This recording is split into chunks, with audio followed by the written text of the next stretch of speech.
Torameshi was the breakout star of this one, qualifying after his 9th place finish at EVO, which in itself is an incredible achievement for a Dalsim main anyway. He came through with a very impressive performance against JR. Let's talk about that a little bit because you wanted to highlight the fact that JR didn't feel comfortable picking his Geef, did he? むしろ勝ったと思ってあんなに大喜びされてたら舐め要素ゼロだ。なんならリスペクトまで。Bison makes sense if you had fleshed that character out a lot more, but me and Justin were talking about this earlier. Why not write it out with a character that doesn't really do well against the sim?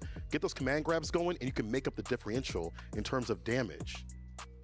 Yeah, I mean, and I think when it comes down to the Dalsim, like Rinj said, year 3, Dalsims come out. And then you were talking about how impressed and you know so much about like Torameshi, like in terms of, especially with Moke, the Rashid versus Dalsim matchup. Yeah, it's in particular what I like about Torameshi. Shouts to Rinj, you mentioned the actions per minute. There's like 60 going on, and he's just letting you know, I can do Yoga Arch, Yoga Comet, Yoga Fire, just float around. I'll let you know what I can control before I drive rush in and actually really put the pressure on. And he handled Gachikud matchup really well. I think he's actually relishing in this moment and actually taking the opportunity because, like you said, it's very rare that we see Dalsim come to these kind of invitationals and actually do well. So might as well ride the whole wave. Absolutely. He's definitely announced himself here, and he's announced himself into that phase 3. So he gets 24 hours off. He can go on plan for his next round. But we're going to be moving into our next groups. The players are arriving, though, from our groups G and H as we move into our second half of the action for today. That's right, we're only halfway through, and this is another banger. We've got Tokido there in the vanguard, leading the advance, leading the charge on the arena. Hikaru is going to be his opponent. We've got Mochi, YC Mochi in there, and Team Liquid's lone representative in Nephew. There is our reigning Fatal Fury City of the Walls champion, Goichi, who managed to qualify through the last chance qualifier. He's going to be going up against Blaz, and of course his Chilean countryman Crimea will be going up against Phenom. Let's take a look at the schedule. First up, it's Hikaru and Tokido, and then Nephew versus YHC Mochi. How much pressure is on Nephew, Justin, right now? It is a lot because based off what we saw from the beginning of the show, Team Liquid was at 2nd place with the club championship points. So they need to rely on Nephew hard because in Crossfire, I believe they have to play the deciding match tomorrow, right? So Team Liquid, everything's on the line this week. Absolutely. And this Group H, we've got the 2 Chilean phenomenons in there, but Phenom is in there himself, and Goichi the GOAT as well. Group H, can we see the Chilean boys make it out of this, Jammers? I can see it. It's a possibility. It's not impossible, but what I like about the young Chilean players is they're learning a life lesson very quickly. We can be good buddies, but sometimes in the world of work, I might have to compete against you at one point to get the job done. So I can't wait to see that. Kola, what do you think about this? Obviously very unfortunate draw, but do you think they can both make it out of this difficult You know, for many other people, I'd say maybe not. The lights are heavy, so is the money. But these kids play like they don't care. You know, they are focused on the fights and the fights alone. I think that actually helps them out compared to other people who are panicking and dropping combos and things like that. I don't think it's going to happen to them. Well, we have potentially had our match of the night already, but thankfully there is another 6 groups still to go, with the potential to deliver even greater action here as we move towards the end of phase 1 at the EWC for Street Fighter 6. We'll be back after this short break as we move into the next 2 blocks. I promise you, the action is not going to drop off. We'll see you after this short pause for the cause.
サウジって普通に街中生活してて野生の動物が登場したりするのかな。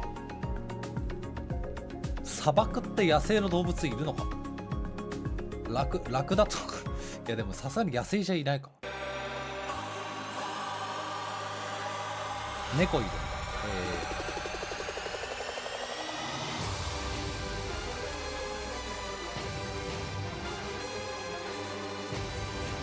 野良ラクダとかいんのかな。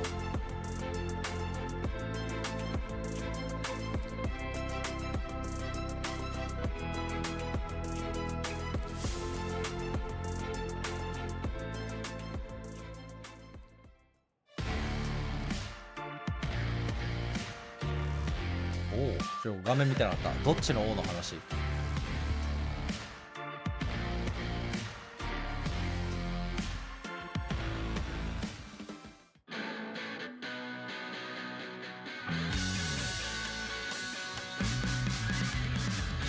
ファンタのことか。サウジの王族の話か梅ちゃんのことか2択で今悩んでた。その択あんのか。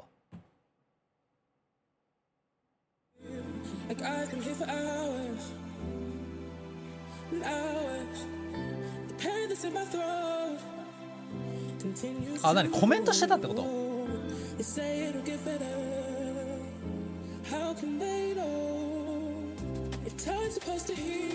ほんとだ、コメントしてる。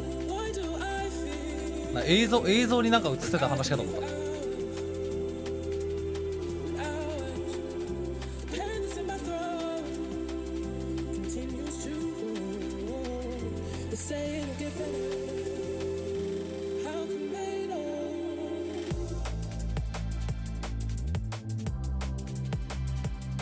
映像にいたら怖い。なんかファンタでもサウジ行ってなかっただって。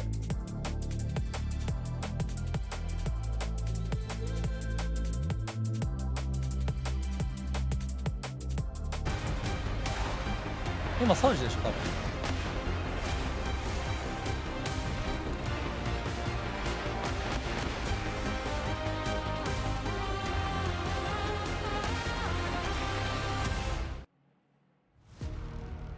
What are you standing up for? Ricky Ortiz taught us this lesson all the way back at UFGT 8. And it seems that lesson still has not fully been learned. First and foremost, chat. Right now, I need you to use one word to explain what we saw in Punk versus Shaka. Unbelievable, bro. That's an instant classic. Rob, we were all standing up backstage. It was screams all over the backstage. We could hear the production room from down the street, 100 meters away. It was blowing our minds. There's no two ways around it.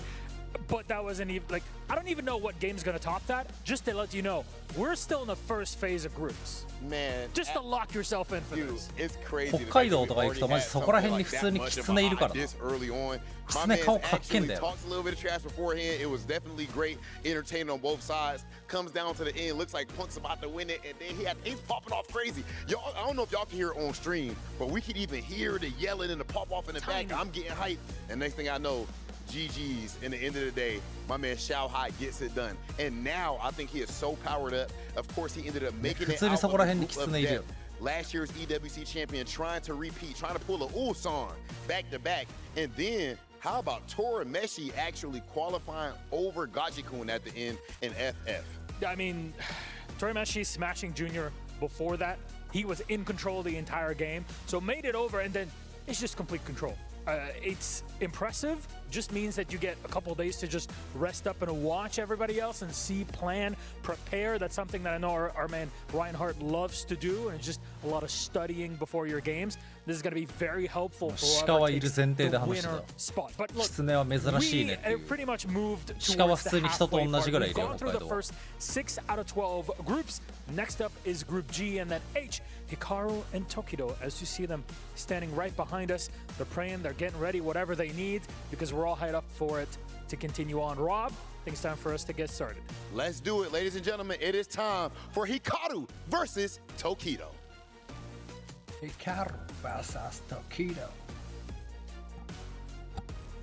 The FGC is like dominoes. You set it up and we knock it out. We knock it down every single time. These matches have been absolutely amazing. Esports World Cup bringing you the drama that only us in the FGC know about. Hello everybody, I'm James Chen. Here with Vicious, and we got ourselves the head-to-head coming in. We talked about the drama prior to the break. Well, guess what? We got more unfolding before our very eyes. Hikaru versus Tokido. You saw it earlier. Tokido actually having the winning record the last time they had met, which was over at EVO Japan. Tokido narrowly clutching out that victory using Ken still. By the way, one of the few remaining Ken loyalists going up against Hikaru. 昔から見てる人とかだったらそんなに珍しくないのかな。 机置きしてるところしか見たことない。 We talked about possibly getting a different character from him with Manon just in case the bad matchup happens, but against Ken, ain't no way he's switching from his main. Exactly why we see it here before our very eyes. Game number 1 about to start. It's gonna be Hikaru versus Tokido. And don't forget, Hikaru qualified here from the LCQ by getting second place, only losing to Hurricane. So he's coming into this tournament hot right now. There is catching that punish counter upon landing. Tokido trying to snipe his way out from the other side. However, stuck in this corner with the poison applied into a big stagger. However, let me double back. Hold on. We do get the side switch now from Tokido. And now the corner pressure here. Can Hikaru fight his way out of this situation? Okay, catching fire instead. でもメインってもう最後はもう剣だったよ。 Successful from Hikaru, and now the burnout. Cruel fate. And the block string. Oh my god, the block string. Hello. Yeah, and now that's his chip at that point in time. I don't think there was anything that Tokido could have really done there. Level 2, no invincibility. Level 1 would have died to the fireball. Oh, he didn't even have the level 2. Never mind. No. On the other side, get that forward throw. Drive rush on in there. Ooh. 昨日のキャラ予想でも JP 換算してねえな俺。 And the juggle afterwards. Back-to-back roundhouses, stealing turns as well. Tokido kind of weary of trying to take his form. My god, what a stop against the drive rush. Low medium kick. Give me some of that poison on top. My magnum open. Oh, got the damage right there, and Tokido already down to basically no help. The command grab is going to find its mark. Hikaru with game number 1. Fresh out the oven with the perfect pretzel. I like that. Gotta throw it in early. Maybe kind of force a little bit of timidity, even more so against Tokido. I mean, it's worked out thus far. Let's see if Hikaru can continue that offensive pressure. And also, just overall good checks, right? Over Tokido's movement have been pretty important thus far, whether it's with the lashes, whether it's with normal. However, getting caught just a little bit too early on the start of that bubble. But this is a great start here for Tokido, using that crouching heavy punch after the neutral jump to catch the late button. Oh, fireball action. Ooh. Okay, here we go. Counter hit. Tokido recognized that he was close enough to get the full medium punch, heavy punch target combo. But that Fierce just covers so much ground. Real quick adjustments being made from Tokido to get a first round quick victory in game number 2, low medium. That was going into it now with a stagger. A little bit of a shake up. I don't know what that was. I'll tell you what. Oh, again, Justin so mad right now. And here we go. Gets the hit into the corner there. The frame kill with the standing heavy punch. And Tokido just runs into that. I don't know if like maybe the drive rush ate his jump or something. Potentially be a thing. Perhaps knocking on the door, a couple of lights, a little bit of a stagger. Forward throw now. What's the pressure like? Yeah, in the first game, Tokido, every time he got the corner, really didn't take advantage of it. But so far in this game, has been doing phenomenally. Chooses to burn both of the characters out here. Yeah, I think he's harder from the space.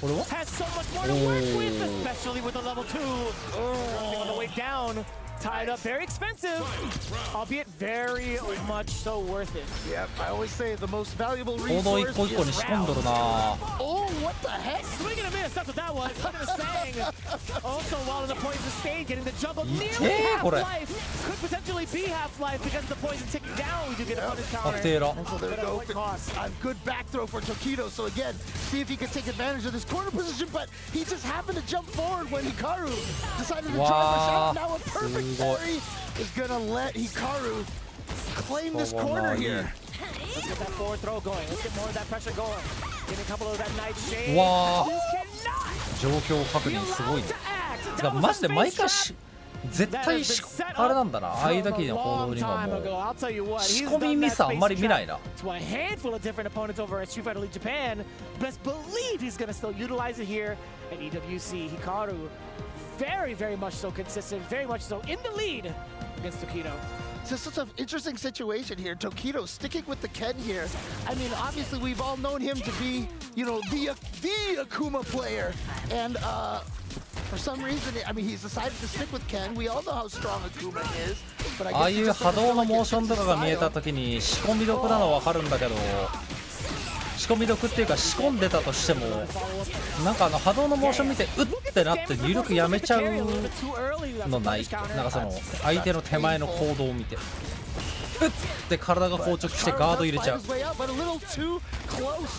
Land that down heavy punch, and now Tokido getting, oh my god, back-to-back stand, heavy punches, doing the damage for Ken. Should be able to finish it off with a level 1, and there it is. 綺麗。 You already know it too, catching Hikaru while crouched, being able to extend the combo off with a Dragon Lash. Not only are you getting massive damage, but you're building a lot of resources for yourself, and more importantly, just in case it doesn't kill, you still had so much carry behind it. Double perfect carry there. わあバックステにかかってる。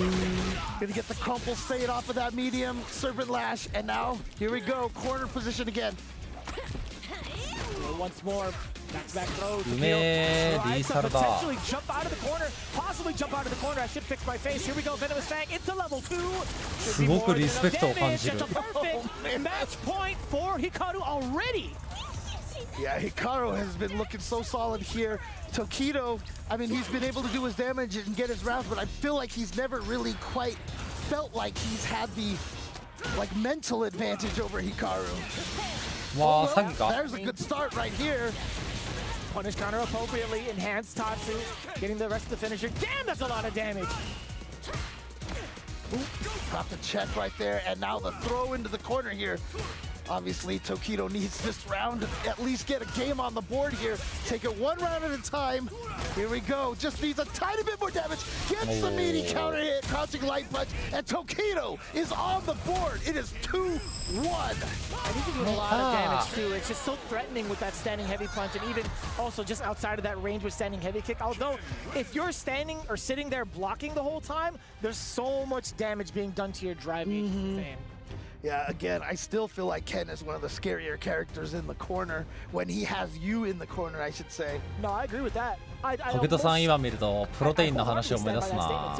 And even if it's not Ken, it's just the Shoto formula in general. Yeah. When you talk about like the heavy punches, Ryu has one of those bad boys. Right. Akuma definitely has one of those bad boys. Heck, we could throw Shaka in that mix too, because that fierce hella damage to the drive gauge. Oh yeah, absolutely. And again, when you're in the corner, you know, you can't walk backwards. You can't change the distance from your opponent in ways that will throw them off, and that's what makes it so scary to deal with that position. Oh, okay. Tokido busting out early in this one. Obviously, early in the game, they don't have a lot of meter and resources to really do a ton of damage. Wow. But it's not damage that Tokido's looking for. He's a way to get out of harm's way at this point. Full fate to finish it up. Level 1, you already know, the dirty bubble. Bang! What? Oh man, there are definitely some deadly implications with that super right there. And now we are at match point for Hikaru once again. Oh! Wow, Mr. Ready for the conversion? Yeah, I guess he wasn't expecting that to hit. Or maybe he was trying to bait out a drive reversal or something. But ain't no way off of that. Now, So poisoned.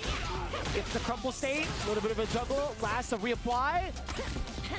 And the throw here, and that poison is still going, chipping away at little pixels of Tokido's health. Oh, no conversion either. Wow, nice. No technical jump timing by Tokido.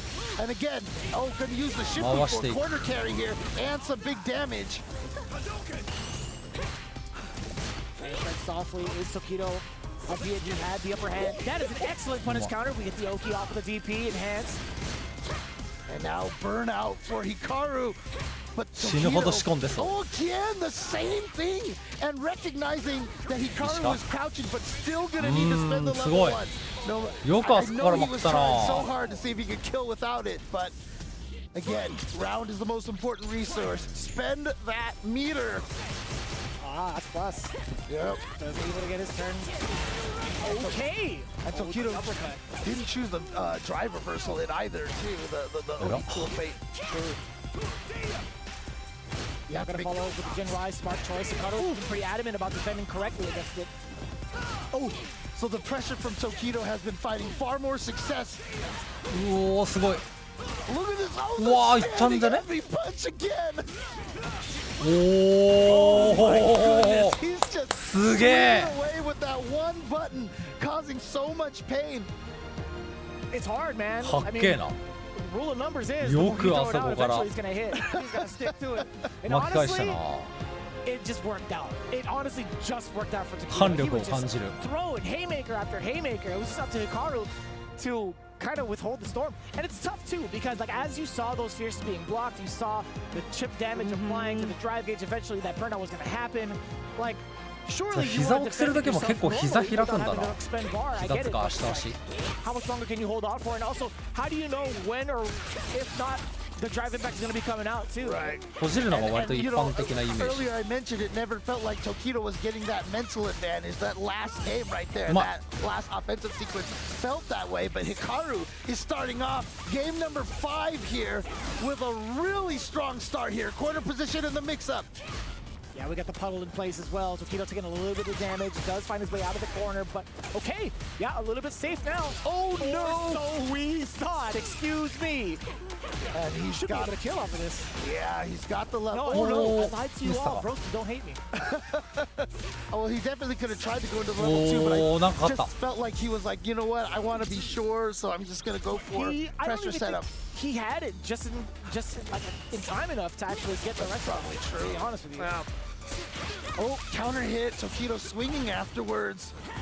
Oh, what a jump back! And that standing heavy punch is gonna reach, and we're gonna go for the corner carry instead of the side switch here, because for Ken, it really doesn't matter. Ooh, おい。 Looking at level 3 as well. the meaty lights right there, finding their mark. What a throw tech from Hikaru. Oh, the わ jump あ、あ in っとっ again. とっとっと。 Punish, no actual big punish. That was the jump light into nothing. うわ、打つ Level んか。 3, no shot. Oh, That, you no. know, that's mad expensive, but the burnout is here, the damage is in place, and Hikaru is looking rather green. So let's see what the approach is. Right. Dive rush forward. Oh, he did That's gonna it. be a bait. Are う you わあ、打っ serious? とるわ。 He did it. Saw the startup with the Oh マジか。 my god! Anything you can do, I can do better. Says Tokido. I felt like you know, that was the I know that you know that I know thing. Yeah. Hikaru was like, there's no way you're actually gonna wake up level 3, so I'm gonna attack. And Tokido's like, you know what? He said, obvious. My man, perfect parried, and he reached so far into the Shotokan studies, he had the stance and everything. He's like, full Karate Kid, obvious. Oh man. All right. Oh, checks the drive rush. And there's the cool fate. Yep. Gotta make sure you drive reversal early too. Oh no, but Tokido puts himself in the corner. Yeah, close す to げえ burnout 下手した as らリーサ well. ルだなこれ。 We all know Aki, the story with her, queen of burnout. There it is, the burnout, and Tokido only just Ishii has the 1 meter. は Oh, got the jumping light kick. I don't think he thought it was gonna hit. But now here we go, corner pressure, and actually. うわ、いい勝負すぎるこれ。 Well, no, わかんね Hikaru's getting way too much drive gauge back here now. Well, actually, no, it's all う good. わ Minus frames ODDT うわ into the stun. 強 Hikaru wasn't ready for it. Tokido is gonna take it ー from や Hikaru. る Hot やる Tokido? 強すぎだろ A full reverse? あそこから勝つの Oh man. I would say sorry, I did not know 王子 your の胆 true 力来た strength, but I we've was all not know. familiar with your game. Yeah, but we all know that Tokido has been one of the best, and one of the best his whole entire life. One of the few true candidates for being FGC GOAT. I gotta say, man, as we look into the highlights here, Hikaru looked like he was in complete control and complete dominance a good majority of the set, but there was something about Tokido, and there's something about this 3 out of 5, able to wake up and really smell the coffee. I'll tell you what, man, Hikaru, we've talked about his conversions in the corner, we talked about his control overall. He was already looking at match point. Tokido was at death's door at one point in this set. But the tenacity これは from 今のところベストバウトかもな。 Yeah, down to 0-2, making the comeback, winning 3 games in a row. It's like I said, a lot of times you just need that little mental advantage. And, you know, obviously Tokido's been at this a lot longer than Hikaru has. And so he was just like, you know what? I just need to get that one sequence or that one round that really just shifts the mental momentum. Truly, and I like the ideas too that Hikaru was presenting, right? I just think the heart play from Tokido going in for the full level 3 upon wake up, where he could have just died outright. That was tournament life. Yeah. Still going for it. So appropriate too. And then of course we see what happens towards the very end. Hikaru not just ready. He had a level 1 locked and loaded. By the way, before that splat had happened. All right, I'm gonna coin a new word. We're gonna call it the momental right there. You know, the mental momentum. We'll take it. I'm not going to say it too much because I definitely fumble upon my words. I'm already thinking about it and I'm messing it up. But I'll tell you what, I'll never mistake Nephew when I see him. He's going to be coming up next, going up against somebody who I thought really hasn't been able to travel. But this is actually going to be pretty godlike. Having YHC Mochi here in our very presence, one of the other Dhalsim specialists, Dhalsim masters. This is such a treat to watch because how often do we get to see Nephew fight off against one of the esteemed Dhalsim players in the world? Yeah, I mean, I know Rinj just said it at the end of the last block over there, but I'll repeat it again. He said during the LCQs that he feels like year 3 is when the Dhalsims really start showing up. And I've always thought this too, because this Dhalsim, like, you know, people have been putting him very low in tiers and stuff like that, but I was just like, you know what? Give him some time. Even if he didn't get too many buffs, just give it time. The Dhalsim players always end up being really, really scary. Yeah, in comparison to how the momentum was for like Street Fighter V, we had seen like rather early how much of the Dhalsim players have like found their stride, right, in comparison. But this is actually quite tough, I feel like, for, you know, developing a character really, really fast because of how many events that come out of the woodwork, like how many things are part of the CPT, how many things are part of like EWC as well. It's kind of tough to even try to find that perfect balance, or at least like the amount of time to discover a character. Yeah. But I'll tell you what, man, YHC Mochi, he's always been a Dhalsim main, right? He was sticking to this character no matter what. So now finding himself in this particular space against Nephew, yeah, I mean, going to be quite the treat. One of the interesting things about a character like Dhalsim, you know, he is a counter character, right? So in a weird way, you almost kind of need every other character to get optimized before you could optimize Dhalsim, because you want to know what they're doing and then find out all your counters to that. It's kind of tough though, because like I think with the amount of space that Dhalsim can control, also having a pretty like versatile fireball game, I feel like he gets to set the pace a little bit more often than not here. Yeah, absolutely. So again, Nephew though, with the jury, and the question really is that, you know, how much Dhalsim experience does Nephew get, right? That's we gotta find out here, because obviously Japan right now I feel like has the strongest Dhalsims. Yeah, I mean there are a few names that I'm kind of like drawing towards, at least within the NAC. I know like Breezy Man, Eli Eats Crayons is the CFN. Right, Ikita from Arizona, right? Oh, that well. too, yeah. Yeah. So I'm really kind of curious like how often we get to see that type of representation to face off against Nephew, right? If Nephew had actually called up anybody to be like, hey, I need to figure out. And Louismon, I think Louismon would be your strongest candidate. Oh, yeah. Or at least in the, you know, in our region currently. Yeah. Because who knows if he's going to be like in NA at a certain point in time, right? Or like hanging out in the DR, etc., right? So but it's tough. But I mean, honestly, Nephew is, I've been talking a lot about those players on the cusp of getting into that Punk, Knuckle Do, you know, Mena RD, you know, that kind of level up there. But Nephew, I think, is kind of there, right? So he's obviously taken some huge majors in the past.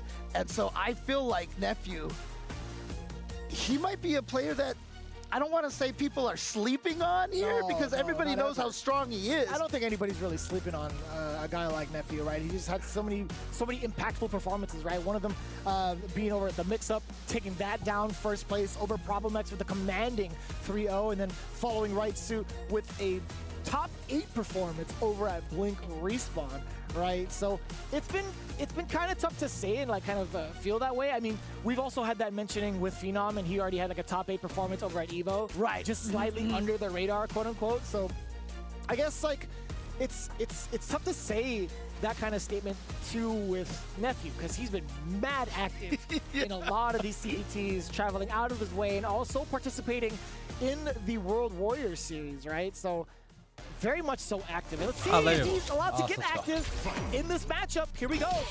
Match number 2. Alright. And again, obviously starting like off with the試合のzone already FPS が is YHC Mochi. なんか The 低い scary thing about, 5 and 6 Dawson here is that if he gets some momentum, he can なんか actually just PV みたいな start 動き方する super aggressive and rushing you down. I like that, just kind of readjusting the space rather than trying to contest after a drive rush has been blocked. Mochi really understanding what needs to be done. So does Nephew, actually sniping out that Fierce with the dive kick back なん to か back row. ストローク起動した時のムービーみたいな Alright, and now Nephew has a corner, but a crouch light punch, drive rush cancel. Gonna get YHC Mochi right out of there. Yeah, and I like that, just trying to clear the space out, right? That fireball wasn't going to reach, so roundhouses, as much activity as possible. You already know YHC Mochi just needs a couple of hits now. Very preemptive, very precautious. But I do like that Nephew is being Just one very that patient, up. and he finds his way in. And there we go. Wow, those 2 hits of the fireball didn't even combo. But Mochi got hit by both of them, and here we go. A back throw from Nephew. Oh no. But unfortunately, Mochi is the one that's burned out. He only got hit by 1 hit, and that's it. Nah, Mochi had plenty of drag hit behind him. I'll tell you what, he was big chilling. Sorry. Left-right You dyslexia. gotta fix that, James. I know. Oh, man. We got 3 bars to Mochi's game. Any big impactful hit can lead to that level 3. Oh, there we go. Gets in again with just that raw drive rush. One of Jury's specialties. Avoids the throw, but then jumps over again. So now he's got to chase Mochi down again. Yeah, look at the Inferno. Look at the amount of damage that sequence had caused. Very close to Very down forward throw by the ankles, by the way. Now we get the Yoga. Yoga 折感 There you go, YHC Mochi gonna take that game. And again, we already saw what Torameshi did in his pool just before this. And YHC Mochi is trying to do the same. Even in the LCQ, we saw so many Dhalsims. Of course, some of them showing up here now, having qualified. There was the top 10 of that LCQ that made it here. Right. Yeah, そうなんだよな makes a lot of sense too. Speaking of top 10, speaking of ダルシ leaderboards, ム again, めっちゃ a 強 lot く見え riding ん on だ the よ line な for the side of Nephew, right, representing Team Liquid. That's right. As important as that is right now, we talk about the individuals here, but as a unit, for the clubs here, we got to make sure to rise above the ranks to get as many points as possible. What a call out too! Low medium punch stuffing out the normal from YHC Mochi. I like that walk back from Mochi, but he didn't have the whiff punish on Nephew's button right there. Ooh! Not a counter. Oh no, too far away for the Yoga Blast to hit. You get the back throw, repositioning, now in favor of YHC Mochi, checking down below. Gonna be able to parry the reversal, level 1 for the side of Nephew. The damage incoming, yes sir, we get a little bit of a change. Damage right there, just needs one more throw. Oh, gets out of the corner, but you know what? Oh no! おお、下でスライディングで空振っとる Call to use the parry, and another perfect parry. Didn't get the kill, but the back throw is important. Oh, no! Enough, the muscle memory failing you when you needed it the most. It had to be the parry. Yeah, I mean, he had already committed to the normal, and at that point, you cannot cancel into the drive parry. I wonder if he had level 1 right before that drive impact hit. You'd have to check out the replay. Good call. That would be a very important factor of whether or not he could have gone into level 1. But I was about to say, like, Nephew looking rather SK, if anything, with all of those perfect parries, I gotta say. Oh, yep, gonna get the hit and the juggle. Good conversion there. A lot of players do not maximize the Dhalsim forced knockdown state. Damn, that was the deep drill. Still managing to get the perfect parry, I see. Back throw as well. かなりいけそうな感じするな。 I love the way he's utilizing these slides, by the way, for repositioning because of the fact that Jury, while airborne, you can't really see. わあ、これは言っても Here we た。 go. Nephew's got the big hit. Only needs the level 1 here. But yeah. I mean, one of the key things has been Mochi been able to escape the corner a lot of the time, just through sliding and such. Yeah, I mean, that's one of the main ways to do it. Outside of that, possibly a teleport, a little bit more risk behind it. Last time. Yeah, setting himself up with the OD Fireball, also protected by it just in case Nephew wanted to pursue, right? Makes a lot of sense, yes sir. Keeping the skies clear just in case. YHC Mochi's been very attentive to Nephew's movement airborne now. Oh, but that was actually too far away for Nephew to get the combo. He had the DRC, but here we go. The level 3 for Mochi. Is this going to kill? Most definitely so. Mochi increasing that lead. Man, we saw a bunch of lances just be thrown into the sky against Nephew. I wonder how much it's going to change マジでイライラするだ his ろう strategy going な。 forward. Like how much more of a ground 実際 game ダル can シ you ムと play 対戦 against してる someone と like YHC Mochi, who's been 頭の血管 so, 切れそうになる瞬 I 間 guess, 結構あるからな。 proactive, right? He's been the one to kind of establish the pace with a lot of the 俺このまま normals 死ぬのかなって coming in, 思う whether 瞬間 it be 結構ある。 standing medium kicks. Actually, stand roundhouse has been the key component to checking that space against Jury. Then you see some of the fierces being thrown out.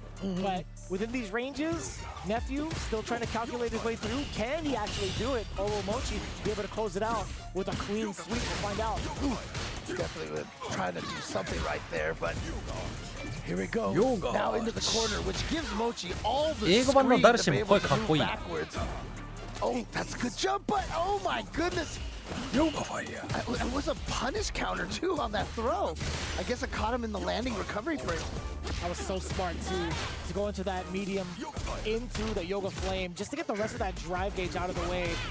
Look at how much space that Mochi's going to be able to control, and look at how much, I want to say control that he's going to be having on the ground as well. Oh, wow. He snuck it in too. To be fair, that was a well-deserved TI from YHC Mochi. I think that was the perfect timing. Level 1 would not really have amounted to anything against him because of how much life he had left, right? Right. So, and you know, it almost looked like Nephew had a smile on his face. It's like, okay, good stuff. I had already kind of let go of the controller situation, you know? Yeah, but I don't know, man. Level 1 still wouldn't have cut it. Here we go. Oh yeah, checking that drive rush. That is how Nephew's been able to get in a couple of times. ポパン押してんな。 Oh, hits him. Oh no. おお、いい暴れだ。 I wouldn't have thought that was ダルシムの後ろ下がりうぜ There it is. え。わあ、今度は繋がってる。 On that. Activate, you're gonna have to, right? おお、Yeah. 2か。 Carry situation going to you build a lot of your drive gauge back as well. No, you go for the drive impact. Put yourself into burn. That could have been mad risky, but Nephew does have an opportunity to get a mix perfect parry. You still can't punish it. Oh, and the cross up is gonna find its mark again. I mean, it was the same situation. Mochi sliding out against the jump, but that time Nephew had the cross up to catch him. Real frantic, real squirrely when it comes to that feng shui engine, I'll tell you what. Oh.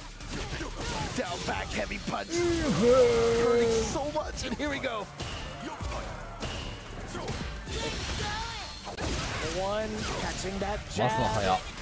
Now towards the corner, just dashing up once, drive gauge immediately, the drill. やったからの後ろ投げ。 Oh no. Forward throw now. Yeah. Look at how much damage is going to be towards the drive gauge. おお、当たんねんか。 Nephew took to the skies first. Nephew that air reset could have been everything. Yeah, Nephew, if he had pressed the button there, he might have been able to get everything to turn around. He's trying to perfect parry something. You can see all these parry attempts from Nephew. うまっ。あ？ Not おお。 what he wanted there. I'm not too sure. I mean, that's a う full ま commitment to か turn らの into 全然当たんねえっていう。 right. So I'm genuinely not sure whether it's intended or not. That is a 3-0 sweep from Vero's own YHC Mochi. The Dhalsims are representing here YHC Mochi with a solid and very dominant performance here with this Dalsum. ダルシム強え。 Honestly, like we're all big nephew fans in この NA, but also EWC に出てる seeing ダル some シ of ム the 使い。 legendary players 強 that すぎる。 we've been watching like time after time, still sticking to the character. Yeah, Being able to represent on the world stage is pretty godly. and you know, honestly, like the way that we've been seeing this game, I really feel like, oh jeez, I mean, the character specialists are all wilding out in this game, and the variety we get between all the characters being used has just been so impressive for this game at this stage. I would agree with that. I would genuinely agree with that. In terms of 俺 character こ spread こ overall across the tournament. ネヒューだけはなんか抜けそうな気がするなって思ってたか We ら talked about the distances he's been playing もう at, これで what 一 normal 気 he's に been わからん utilizing. なった。 And funny enough, he used that roundhouse to his advantage. Like he knows full well that Nephew is willing to whiff punish some of these things. Although もうよく the わからん outcome。of Nephew spending the level 1, that was rather fortuitous from the side of YHC Mochi. And I will say, yeah, at that time I looked back at the drive gauge, and Nephew, if he had drive rush canceled that crouching medium punch, he would have burned himself out. So I think he was just trying to go for maybe the knockdown with the level 1 and try to get some pressure off of that. Yeah. And so unfortunately it was just a little too far, but that means YHC Mochi is going up against Tokido. What year is this? These two have probably fought each other over the span of several decades. Funny enough, they haven't fought each other outside of Street Fighter League in either this year or the last. That's crazy. But I mean, both of these players are basically, you know, veteran stalwarts in the FGC. And, you know, Mochi has been playing Dalsum the whole entire time. Tokido, you know, obviously with the Akuma, like I said, I was just kind of talking about that a little bit earlier, but he has been sticking with the Ken. And let's see if his Ken can do better against this Dalsum wall. Right. That's going to be a little bit problematic. ケンはダルシムかなりいけるもんな。 We've seen the comebacks that Tokido had made prior, right? Against Hikaru, down chips 2-0. His pressure in the corner is going to be a pretty significant challenge against YHC Mochi. Like, how do you get past the plethora of heavies, especially if he catches you mid-air? If you try to float and try to avoid it at the wrong time, Tokido is definitely one to change up his timing to make some of these really big haymakers ambiguous that could lead to just so much. Last time they met, you know what, maybe I'm wrong. I was looking over at Wikipedia. I was trying to find the head-to-head myself. You know what, that's why I'm not getting paid the way that these guys are getting paid. I'll tell you what, 2-0 the last time that they met up each other. That's pretty impressive. And you know, I don't know if it's like too much of a surprise. I feel like Ken still feels like he has a pretty decent upper hand against Dalsum. Not even just in like the toolkit that he has. He has a competent fireball. He has excellent normal space. He has the right damage. In the corner especially, though, it's like, what can Dalsum do to get out of pressure? We talked about how scary Ken's pressure is in the corner, but Dalsum is a character that really has trouble escaping the corner right there. You know, level 1's not having the invincibility, level 2 being able to be crouched under. You know, it's a tough situation for Dalsum in the corners. We'll find out. Also, I just want to give quick shout-outs to Lazarus, who's been doing a lot of the stats collecting, and you also mentioned the Liquipedia, so always shout-outs to Incross and crew. Well deserved for the Cannon Award, I'll tell you what. Absolutely. なんかもう試合の FPS ちょっと落ちてる。 Here we go. Being able to set the pace is YHC Mochi. Immediate check against the drive rush is Tokido. Forward throw gets to spell out his offensive pressure. The immediate threat, the immediate threat, excuse me, against the offensive pressure from Tokido from Mochi has been so important. But still back onto the other side of his one way. It's another to get the throw started. Tokido sneaking in there with the heavy Dragon Lash, but now YHC Mochi here with the drive impact and the side switch combo. Oh, I'm not sure what Tokido tried to do. He just got hit by that. Tried to walk forward, perhaps. Try to steal his way out of the corner with some of that movement. But now you get to face the Inferno. Cook him up. All right. YHC Mochi showing what he's got here in round number 1, but it is just round number 1. I don't like Dalsum clapping with his feet in the background during that end of the round. It makes me mad uncomfortable. The Blanca, right? Yeah. Oh, here we go. おお、潰した。 Goodness, the jumping heavy punch just ate that anti-air for lunch. It was a lance versus a brick. I'll tell you what. Ooh. Yeah, but unfortunately, Brick don't fight back, so we definitely need This one does, I think. 交流権。 Fair enough. Ooh. Yeah, this is a Kaminacha. And he's gonna get a couple of extra Shoryuken. DPs. Yep. And now the setup here. Heavy Jinrai into the combo here. Tokido Dragon coming Dance. right back. Bringing in the explosiveness rather early in game one. I like that, committing to the drive rush all the way through for that delayed crouching jab. Mochi kicking it in towards a defensive gear, right? A little bit more timidity. All right, Tokido, you see, really trying hard to maintain this corner advantage when he took so much drive gauge damage by blocking like so many normals. That's why you see him back off, try to gain some of that meter おっ back. さんなんかめっちゃ地上で戦う Mochi な。 finds the hit and is gonna land the super. The roundhouse do a little bit of the talking. Down in chips on the drive gauge. 実際剣相手はきついのか Initiate off of な that。drive rush, but no big hits came. Hit YC Mochi now coming in with his own fire. 読みも鋭い。 Bald head don't care. You see that headbutt? Bang, level 3. Yeah, Inokori as soon as heするかな? hit that slide, he's like, you know what? You don't have any drive gauge, so if you don't punish me in time, I'm just gonna でも drive impact. Fire. It worked out for him. Wow, Oh no, that's too ah, far, wait. but Mochi couldn't punish it. But the chip is Wow. still a threat. Tokido was trying まあでもない every よ little な。 gimmick under the sun to try to get the やる hit. しかない。 YHC Mochi did not bite on any of it. He takes game number 1, and that was like a really long game 1, honestly. Yeah, that's the pace that most Dulcims are going to be setting a lot of the time. Excellent parry, but more so excellent corner carry. Just based off of that. Fierces again, the haymakers. What did we just talk about? Oh, How does 確認してんのかな? YHC Mochi navigate around that? Yep, and there again, there's that heavy Jinrai. And the perfect parry from Tokido. Obviously not gonna, oh, that's meaty enough. Yep, and it was a counter hit. Look at this combo here. 交流権ノーゲージ。 Doesn't need to 偉すぎ spend る。 any of that super 偉すぎ meter. るノーゲージ。 Not at all. Tokido with a perfect in round 1 for game number 2.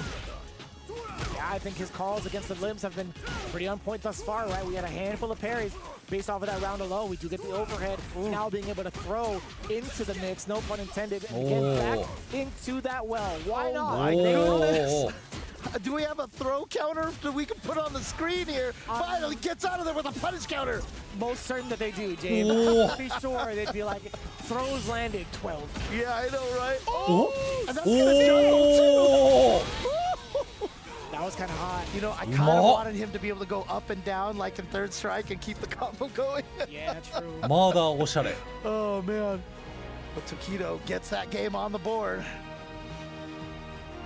I always forget, like, yeah, that Tatsu actually goes on the way down from On third SA3, strike, yeah. Because there was those super fancy combos that you could get at the love hit. those, you're Yeah, right. I love that. オーディ combo. 波動キャンセル SA かっこいいな。しかも中ぐらいに対して。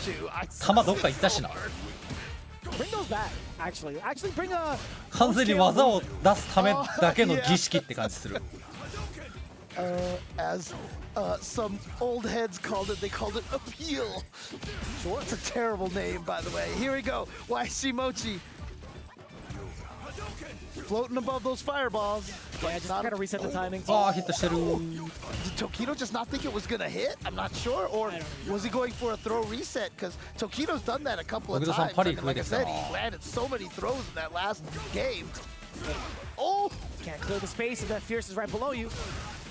I love him chasing after the float with not with a haymaker, but with just a light punch. Because then if he teleports, he still has the ability to counter. But YHC Mochi is gonna take that round right there off of the drive rush combo.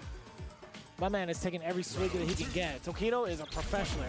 My man's trying to stay hydrated Shanghai every singleのtime. He's 50 倍 like, ぐらい you 水 may 飲んで burn る me out in game. You won't do so in real life. I'm surprised he わあ hasn't 見て been る3000点。 Yeah, son, it's a level 1. That was sick. Nice, good prediction. And even they're ready for the perfect parry jump. Mochi is gonna have everything. Oh, the delay on Tokido right there. Went for the shimmy because he has gone for so many throws. And Mochi did not bite. Very, very close to burnout. Set up with the Yoga Fire. Forcing Tokido jump. There it is. 2 jump, excuse me. And the anti-airs are on point for Mochi. That is gonna do so much chip. Oh my goodness. Was that the very end? The very last hit? If it was, damn, that was some pretty big brain calculations for the side of Mochi. Either way, man, I don't think there was a lot Tokido would have done. トリプルヨガインフェル to ノ do, excuse me, with the amount of life he had left whilst in burnout. Mochi looking rather clean there in game 2. Game 3, なんか excuse すっ me. げえ時田さん勝ってる感じするのに2-1で負けてんだよな The meaty, but there's the wake up drill, and Tokido knows it was gonna be a combo, so he just challenged right away. あーっと確認ミスった I wonder Odd if the, commitment. Very odd commitment from the side of Tokido. like, I feel like the parry made him thought it was a hit or something. I don't know, but yeah, very odd. Bad confirm, I should say. Oh, got him with the back throw. Mochi though finds just the right time for that crouching medium punch drive rush cancel.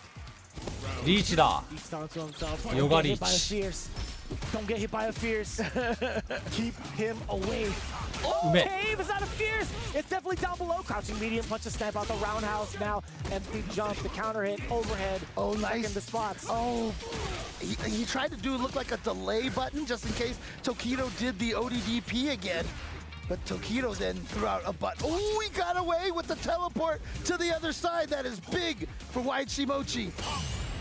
Oh, perfect parry, but couldn't punish. Tried to go for too heavy of a button right there. Possibly. And also within too far of a distance to maybe reach with anything else. Maybe standing medium kick. I don't even know if that would be fast enough though, honestly. And I like the idea, just floating over the fireball, forcing the timer against Tokido. Gets the forward throw. Ooh, again, out to get out of the corner, a hit into the drive rush cancel. Is this going to kill? If not, it's going to be by a sliver. I actually can't believe it. My man gave him the full critical arts to actually take it down.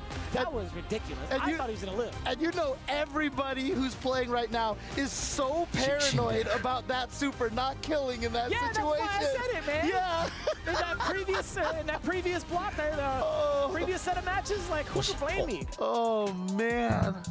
What a call out. See, yo, Mochi playing rather dominant. 3-1 against Tokido, moving on in qualifying, but it's not to say without Tokido and how impressive he was throughout, right? Getting to this phase in the first place, this part of the bracket in the first place, excuse me, taking down Hikaru. I will say, there was a couple of heavy-handed reads that he was looking for against Mochi that doesn't necessarily pay off, but I will also contribute a lot of his offensive pressure in the corner would lead to a lot more success further on into the losers bracket perhaps, but I really enjoyed the way that he layered his offense in the corner against Mochi, but a lot of the problems mid-screen that lead into the corner combos, or that leads into the corner pressure, it's going to be just so problematic, right? Yeah, exactly.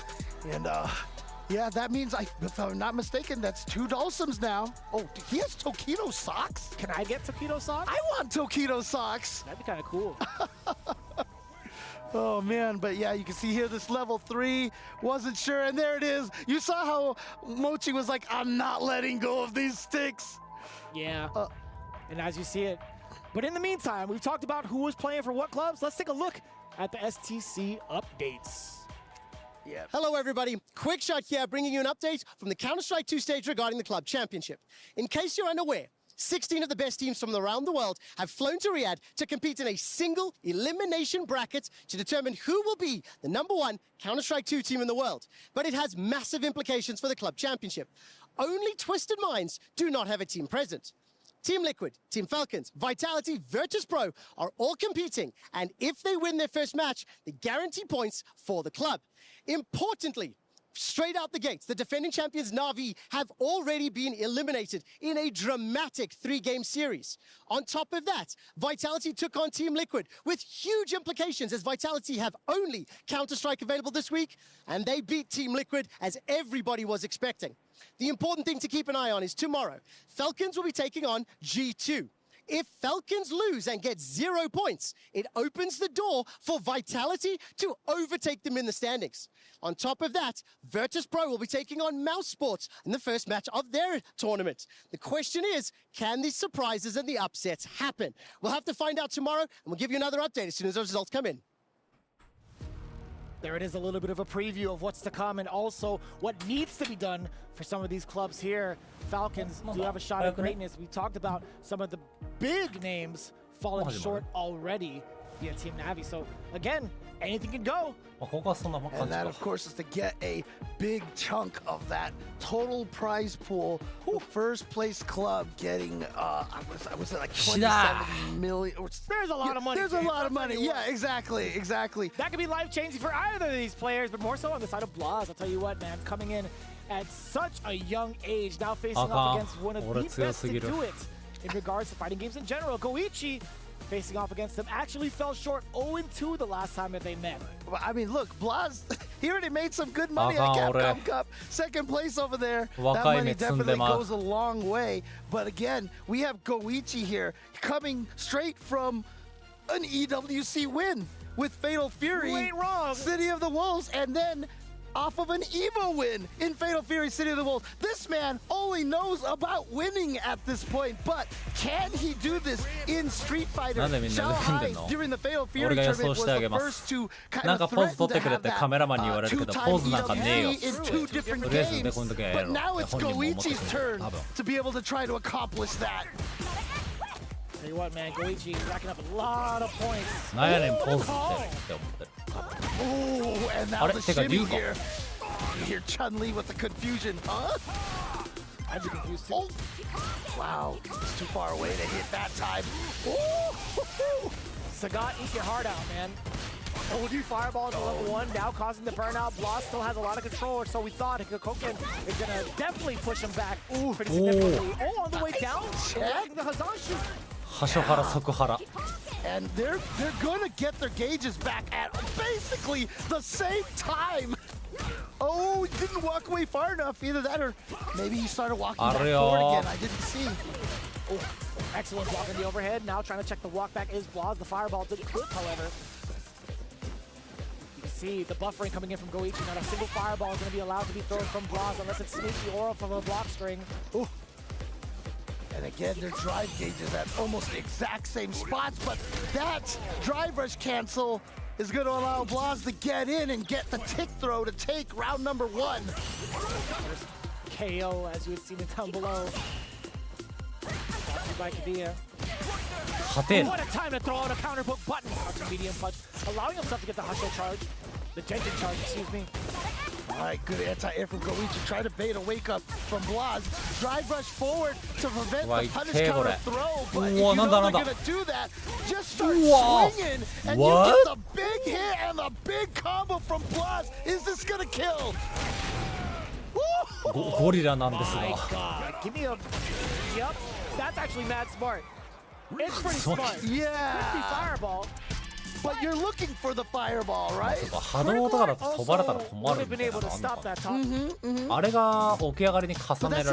So because they're looking specifically for that fireball animation to trigger, you know, to start the super, he went with the Tatsu instead, and it just felt like wait, what's that? And by the time you realize it's too late. And because he was getting up, that one first frame doesn't let you crouch in time. What a backdash from Blaz too. Opening up Goichi. We talked about Goichi having some of the best defense in the industry. Right now, trying to hold it down with a couple of Kokokens. As Blaz pretty much drive rushes his way on in there. Oh, fire! Again, these throw baits from Blaz have been finding their mark so consistently against Goichi. Look at how patient he's playing too. Just within the space to be deadly. A little bit too close for comfort actually now.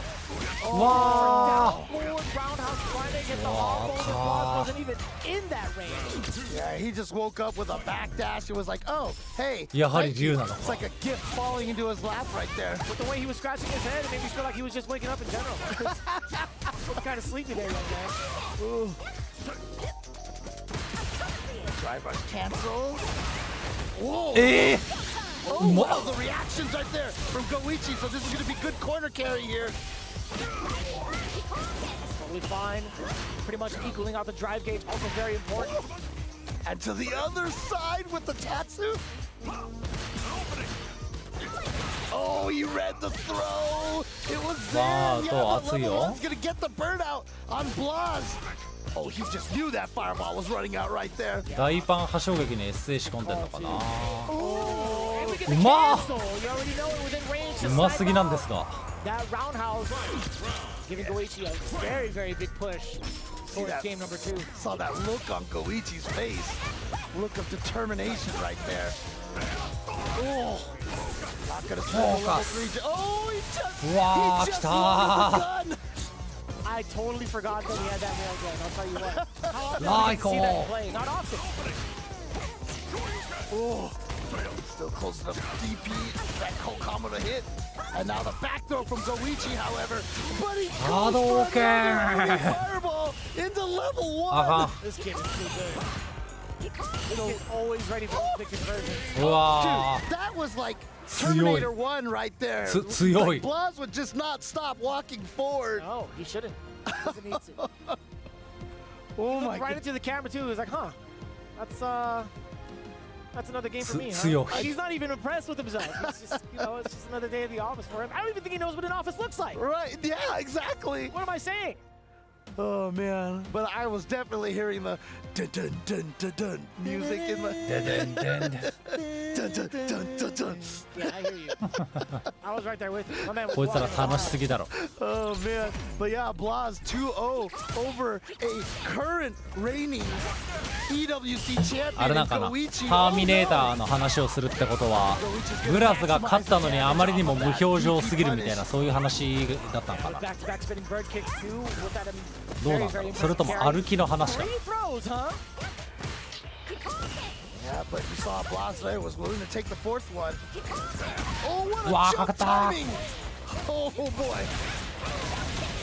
Goichi fighting his way out of there. Tries to win with the overhead, E. but is going to get the trade on the standing light punch, and that's good enough for him to take it. And again, Goichi definitely doing that gamer lean right now. 15 degrees pass, possibly. フォーカス Okay. Countering the big counter, but there was a lot of the Shotos utilized, right? That medium punch is getting thrown up sky high. And that drive reversal. Although he's in burnout, I think with the amount of space behind him, he's totally okay with that. Also, a fully loaded engage, potentially blow up fireball. Right. Ooh. That was actually kind of fortunate. 場所原 Oh my god, this pressure! ゲー Couldn't do う it. わ I mean, he could have supered, こ but れ didn't は have き the つい reactions in time. Looked like he was holding up forward to try お to おデン jump. ガヤ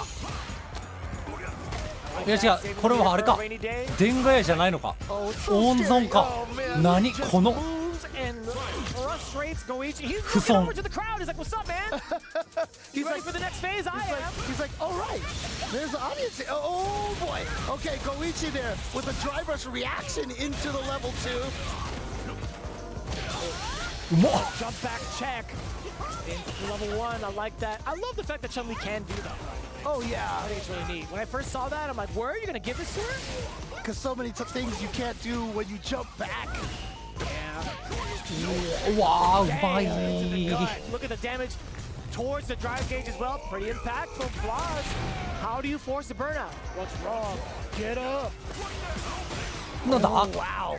Try to almost kind of like Ah, smoke and mirrors yeah, right it's there. in them out. Drive rush stand light kick into a whip cancel. Oh, heなん found だ Excuse me? うわ Man did raw lightning legs, but I mean, to no matter, to no avail. I mean, let's cool it a little bit. Blast. 百列のコマンドって何なんだろう百列のところそもそも SA1 かなんかだったから Lightning legs is 5 frame startup, and on punish counter you do get the knockdown now off of that. So maybe that's just something Goichi was trying to go for.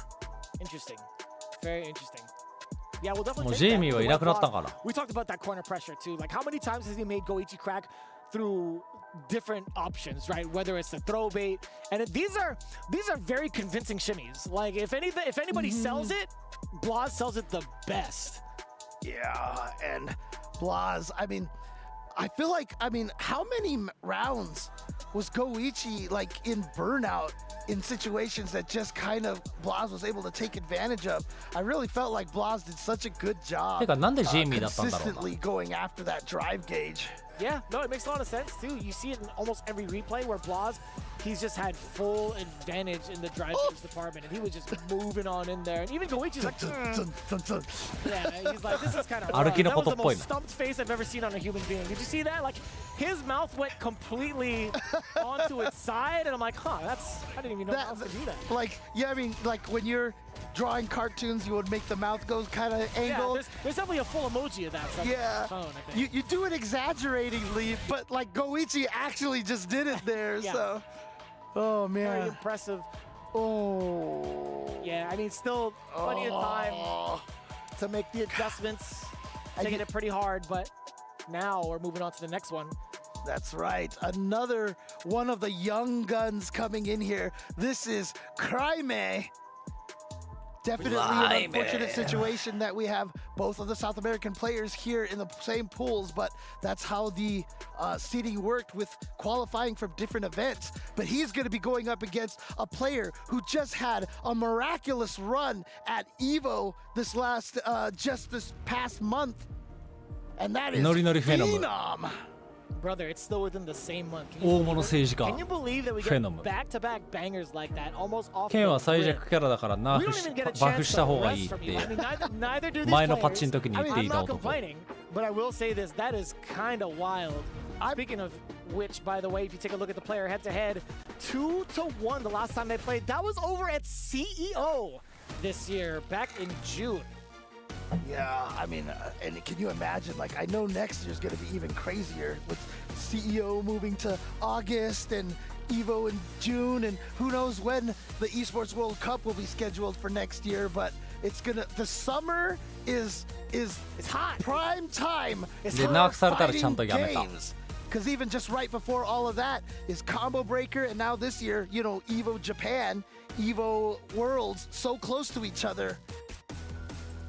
Yeah, all trying to establish new champions, perhaps, potentially, right? I mean, EWC currently on its way to do so.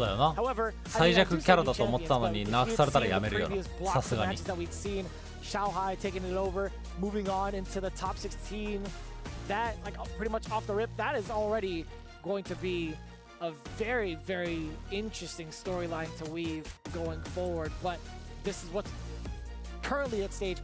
Cryme versus Phenom, right? Again, we've talked about the history before it. Let's talk about the matchup itself. でもそうなんだよな。 Ryu キャミーになってからフェノム強いんだよ。 I don't think Ken would ever really be the pick. And I also had seen Cryme flex other characters. I have seen him dabble with Zangief over in the World Warrior runs he had and made it to grand finals against Blaz within that same run where Blaz had actually いや、ケンが最弱じゃなかったのかもしれない。そこに関しては。 I think Ryu has 逆かもしれねえ。 against Phenom. I mean, Blaz already off to a good start. I'm really interested in seeing how all of the young players come in here trying to find the challenge. Because don't forget, in the last pools of the day, if I'm not mistaken, we do have Mickey, you know, who qualified from EVO, showing up there as well. 17-year-olds from Japan. 大物政治家が選ぶっていうのは、選ぶってことはそういうことだ。 Will we get the repeat Shoto to round out the rest of Group H, or at least to establish the winner's match, excuse me, before I get ahead of myself. And speaking of Mickey, remember, Phenom lost to Mickey. That's who eliminated him in that top 8 at EVO. So, you know, Phenom's probably like, man, I'm not going to lose to another child over here, you know? That's fair. It's so wild to say that because we had seen Phenom and how young he was when he entered the scene. I mean, he's named Phenom, right? Like, that's why, because he was young and he was an amazing player. And so I'm sure some people just said, you know what, he's like a Phenom. And I'm sure that just kind of stuck. I would believe it. I wonder what other name he could have chosen for himself other than Phenom, or if that was like granted to him, because like he's been really digging the moniker like Moose is Loose over on CFN. Oh, that's right. Yeah. So. Although not as cool as Phenom. I'll be quite honest here, fully transparent. he should just do Phenom Moose. There you go. Just like with the one M in there. Maybe. That's a terrible name. No, don't ever do that. That's why I said maybe. I wasn't going to be fully on board with it, you know. I wasn't going to fully shut it down either. I appreciate that. I wasn't going to fully shut it down either. It deserved to have a full shutdown, so it's okay. It's okay. We'll be all right. We'll be all right. So the way that these matches have been going thus far, right, we've seen full shutdowns between Blaz and Goichi. Is that going to be the case between these two? We're going to find out. Game 1 starting real soon. Kami-Ryu. Here we go. It is indeed going to be Kami versus Ryu. As expected, Hasho is coming into play rather early. Cryme, the vast difference between him and Blaz is how often he's gone to fireball feints, right? Fireball feints, whether it's with normals, like fast normals, light in particular, but also light Hashogeki. Yeah. It's so interesting how, you know, Ryu is famous for having some fake fireballs in previous iterations of Street Fighter, but light Hashogeki kind of acting as that role is kind of a neat, nice cross-cut right there. Yeah, he's only had it in a couple of games, too. Like the actual fireball feint. I know, like, HD Remix had one. Alpha 3, Alpha 3, yeah. What a wild thing to have. The best thing about it, too, is you had to do it with the start button, and so depending on the cabinet you were playing on, it was sometimes basically like useless, yeah. American cabs, eat your heart out. There's no way you're going to be pressing that.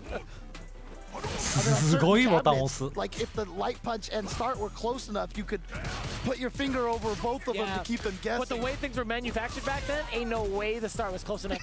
Even on a Japanese cab, you think about it, right? If it's not like side by side, if it's like head to head, you know the start button's that far. But anyways, we digress. Oh wow! Sweep interruption. No anti-air on that back jump in the corner, but gonna use the plus rates with the throw. Looked like he was trying to fake something with that empty drive parry. No anti-air, a little reluctancy. Granted, it is rather difficult to tell what Kami's air approach is going to be like. And now, no anti-airs from Phenom, shades of Evo. I've always said Phenom has some of the best reactions that I've seen, but, you know, for things like hit confirms. But yeah, he can get jumped on every once in a while. But here we go. Has the meter. Into the level 3. Is this going to kill? You know, you can ask that question. We only find out. So quickly, level 3, of course it's gonna kill on that one. Yep. Phenom, already off to a pretty impressive start.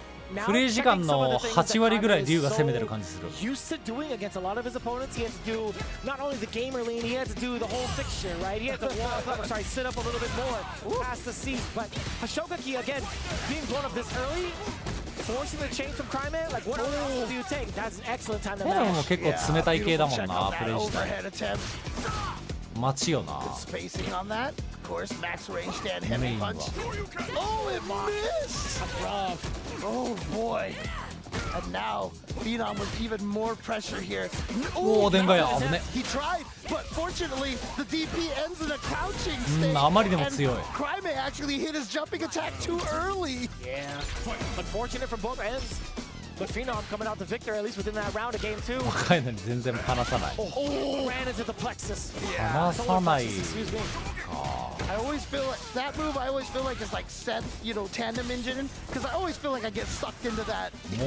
Solar plexus. 俺の目にはもう離してるぐらいの若さを感じるけどな、プレイに。 But then a little too far away and using the OD drill to switch sides. すごいよ、ボタン押してる数。 Crouching DPs. Very easy to do, and here we go into the corner. More pressure. The forward throw now. A single hit will ヘノムの3倍ぐらいボタンを押してそうではある。 The single hit does come out from Cryme, very expensive at that, but very important being able to get this round. Phenom having to force the readjustment from Cryme. Spends all the meters to get that round, but again, worth it. And here we go. The only problem is Phenom sitting on full 3 bars.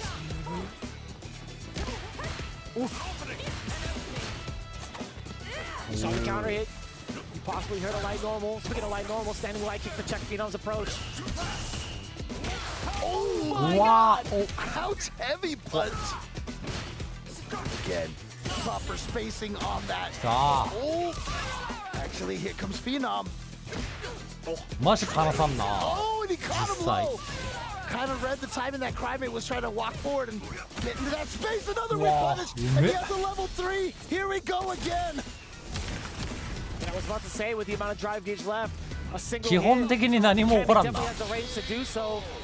Just as we had said, Phenom now up 2-0. 冷たく処理してってる。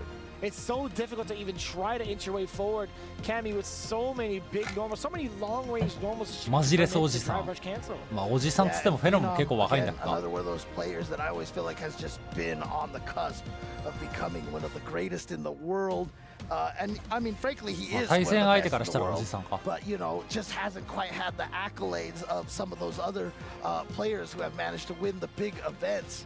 We saw his 4th place finish at Evo, and that felt like a really, really big deal for him. Yeah. And hopefully a confidence booster for him. Of you know? course, yeah, that is such a huge step forward to get yourself ready for Oh, EWC. yeah. You got to be feeling like 10 you're on 代 top of the 前 world. 半なん Even て if you 5 個 don't ぐらい win that 年上だと tournament, もうおっさんだもん on な a 結構。 prestigious stage, getting a placement like that, of course, is going to be feeling really, really good. But And it's so weird too. I can't explain it. There's something psychological about it. But when you get one of those wins, like you win a big major, all of a sudden, like something in your brain changes, and you just kind of end up in that realm where you can beat most of the players out there and win these tournaments. I mean, simply put, everything that you work towards is actually working out. Right. So that's you know you're stepping forward. It's tangible. That's automatically going to make you feel great. Exactly. Crymate now switching up to the Ken. Very important to note. ケンには詳しいよこのおじさん。 From Phenom, that was either the 4th or the 5th whip punish in this round alone. Oh, dude. I mean, this is his boy, right? This is his character. He's like, this is what I left behind. He's like, there's a reason why Ken is low tier. He can't do the downplaying anymore. He really cannot, because all of that actually worked out, I feel like. To a degree.